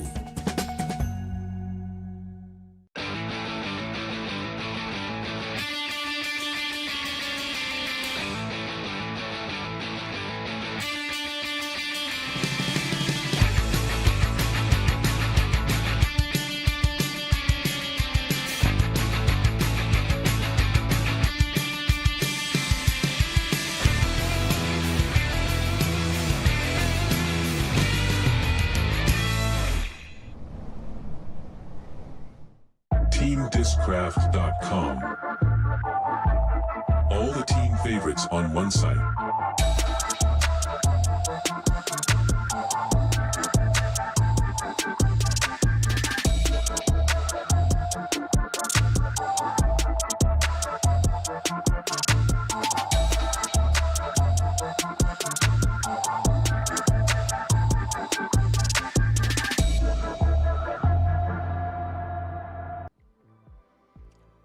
Hey everyone, make sure that you watch the rest of the United States Women's Disc Golf Championships and more upcoming on the Disc Golf Pro Tour on the Disc Golf Network. Use code USWDGC Live, all one word, at checkout for 20% off your first month. You can scan the QR code, on your screen, or you can hit the link in the description to subscribe today. And with that said, let's hear from Holly Finley, who finds herself in a tie for 4th after today's round. With Holly Finley posting a 4 under par effort on day number 1 of this PDGA major, I've got to ask you, after that slow start on the front 9, 1 over through 9 holes, you absolutely caught fire on the back with 5 birdies on the back 9 alone. I can't think of a better way to phrase this. What happened between the front 9 and the back 9? The front, I was in position. I just wasn't getting anything going. You know, I'd have to perfectly place drive. I'd sort of not get my upshot up there, or I'd get a putt and the putt was hitting all the chains and then falling out. So there was nothing really to be mad about because I was just so accurate with most of my shots, and the putting was hitting the basket even if it didn't stay in the basket. And then I have a funny thing. My cat is on tour with me, and every day before I leave I tell her, you know, I'm going to get you some birdies because she loves to hunt and eat birdies. So on the front 9, I was like, man, my cat is going to be starving when I get back, you know. It's kind of a little joke that I tell me and my catty Noah. And that was it. I was like, I got to get on this birdie train. My cat's going to be hungry. Was there any physical or strategic change that you enacted going into the back 9, or was it just staying the course and waiting for the birdies to come? Yep, I just stuck to my game plan and, you know, made sure to talk through the shots and just be a little more accurate, be more thoughtful with what I was doing. And the upshots were getting a little bit closer and the putts started going in. So, you know, maybe just a slight mind shift reset. You're currently T2. A lot of players, though, still on the course. No doubt about it, though, you'll be in the conversation at the end of day 1. So going into day 2, knowing that you need to sort of keep the pressure on, what will you change to try to get out of the gate a little bit quicker going back to the same course on day number 2? This course is set up really well so that almost every hole is birdieable for us if you're in position. So I'm just going to try to stay accurate and not get greedy. I think greed is what's really going to cause a lot of mistakes, and hopefully get some birdies rolling a little bit earlier. Holly Finley will position through just a quarter of this 4-round PDGA Major Championship. Thank you. Well, Brian, I'm happy to hear that Holly Finley's cat will not go hungry today after she was able to grab some birdies on the back 9, as she is our final lead card member in that tie for 4th, shooting a 4 under par. Again, she made some big moves at the MVP Open last week, finishing in the top 5. It actually put her in the top 20 in the world rankings and helped her qualify for the Pro Tour finale. And she's looking to kind of keep up the steam, I guess you could say, here at U.S. Women's. Again, just the one blemish on the front 9, and then was able to really tee off on the back 9 like several other players were able to do, and puts herself in a good position, Brian. I mean, we were talking about her obviously in the pre-show as someone who's very comfortable in the woods, and it seems like, well, today was no exception. Yeah, well, and again, you look at the front 9, there's a couple of par 5s. Hole 6 is definitely not an easy birdie, but it's right there in front of you. So she can clean that up, no problem. Hole 3, I've learned from just watching players come in the hole, all you have to do is throw a mid-range or a putter off the tee. You don't have to actually bend the corner and start pushing up the fairway. You just have to get down there, and a birdie is right there in the mix. And then wooded par 3s, it's just by the day. I mean, when they're tight gaps, you could throw a great shot, be 2 inches off, and kick off into oblivion. So I think tomorrow we're going to see a lot of shakeup on this front 9 from a lot of players, including Holly Finley. I mean, we saw Missy Gannon's front 9, same concept. I think if they just throw a tiny bit different shot, maybe they switch up their game plan, we could see a lot more blue on these scorecards. Well, joining the tie for fourth is someone that we didn't get to see too much of. And that was Silva Saarinen, because she teed off quite early. She was in the clubhouse when we were on our pre-show. But while we may not have seen her today, it's definitely a name we have seen before this season, Brian. She is currently ranked 14th in the UDIS World Rankings. She has 4 wins on the Euro Tour, and she placed 13th at the European Open, the first major of the year. She also came second to Kristin Tattar at the European Championships, but beat out names like Evelina Stalin, Henna Blomroos, and Heidi Lane, fellow Finns. And she recently placed 6th at Worlds. Now, she is 4 under par at U.S. Women's, another major. I mean, we are looking at another name that is emerging in the FPO division right now, Brian. She's really good, and she's young. She's another one of those players like a Haley King that's just coming up. And that's a tough comparison because Haley has been around since she was really young, but Silva's just another young player that's coming up quick, skill-wise. The putt is there. The range on the putt is there. The backhand is there. I mean, she has the full skill set to take down a major title this week. Does she have the poise to keep doing this for 4 rounds? I'd absolutely love to see it. There's so many people in Europe and Estonia specifically that would absolutely love to see it, but we'll just have to see. I think this course is really unpredictable. I think we're going to see a lot of shake-up just day in and day out. I think it's going to be the player that survives and stays mentally strong throughout these 4 days. But Silva has impressed me all season long on many levels. Yeah, again, it's impressive what she's done at all the majors she's played so far this year. And the fact that she started 2 over par through 5 and then got the eagle to get back on track and then got herself into a 4th position. I mean, that is some nice grit for a player that is, obviously not as experienced as some of the other veterans that we have out on the course. So props to Silva. Look forward to seeing her tomorrow on the chase card. Another player that will be joining her in that tie for 4th is, of course, going to be Valerie Mandujano, currently ranked 11th in our UDIS World Rankings. And obviously was a player who made waves in 2022 with her wins at Waco and the Portland Open. Had a late start this season due to injury, but has quickly become, a pretty consistent top 10 finisher and even had a win at Idlewild back in August. And today she started 3 down through 5, ran into some trouble, but still managed to get back on track, finishing 4 under and joined that tie for 4th. Had some good putting displays at times, and after some, rough moments on holes 6 and 7, she kept it clean from that point forward and, again, finds herself very much in the mix. I mean, Brian, I'm going to assume you're not too surprised to hear those words come out of my mouth. No, but again, you look at the front 9. The fact that she got 4 birdies in the front is fantastic. Clearly, it's not easy to score on these holes. Yeah, tough numbers on 6 and 7, but after walking them, it's totally out there. I mean, hole 6, you can totally get a bogey on, and even though it's a par 5, I mean, it just happens. 7, I mean, double bogey is kind of rough, but it's totally doable, and I think she can easily clean that up, and there you go. She's right in the mix. So I think she's right where she wants to be. Indeed, as she will again be on that chase car with Silva Saarinen, and then we also have Sarah Hokum and Jessica Weiss joining them. A couple of players there tied for 7th alongside Kristin Tattar. Deanne Carey also joins into that mix. So again, a pretty tight leaderboard for our top 10 players or so. Still, a lot of players have an opportunity here these next 3 days to make something happen. But that's going to do it for our first day of U.S. Women's, Brian. It's going to wrap things up over here at Tournament Central. We appreciate all of you so much for tuning in. Be sure to set your clocks tomorrow. We'll be back at the same time, 1:30 p.m. Eastern Time with Tournament Central, and the action will kick off right after that for the main broadcast. So, again, be sure to get subscribed to DGN, and we look forward to seeing you tomorrow. Have a good one.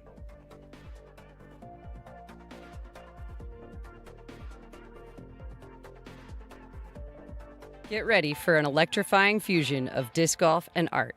Disc Golf Strokes, a Uplay fundraiser that will creatively blow your mind, featuring some of the biggest names in professional disc golf. Each 6-foot canvas is up for auction along with the artist's smocks, disc brushes, and other exclusive disc golf items. Every dollar helps fund Uplay's educational events, and we're currently raising money for our trip to Uganda and Kenya, Africa this October. Disc Golf Strokes, where the thrill of the game meets the power of art to benefit the world. What makes the Halal Guys so deliciously different? You might have heard of our famously long cart lines that NYC fans happily stand in. Today, with over 100 plus restaurants across the globe, we are your place to experience authentic American halal. Enjoy our delicious falafel, Euro sandwich, platters, and sides topped with our famously flavorful white and hot sauces. Order online today and taste how we make different so delicious. The Halal Guys, bringing something deliciously different to the table. PDGA Event Support Helpline. Hey, I was wondering if I could add some rules to my tournament to make it a little unique. Sure. You just need a waiver from the Director of Event Support. Okay, great. An island green? Shouldn't be a problem. And elevated baskets? Yeah, we get those all the time. Oh, and forehands only? Sarah, we've been over this. Sorry. I mean, but I don't see why we can't try it. I mean, everyone loves forehands. Like, you can go right, you can go left, you can throw straight, you can throw high, you can throw low. While I do have a lot of different versions of the Thrasher in my bag, the main go-tos are those Thrashers that I got when I first joined the team. And that just tells you how consistent those stock runs are.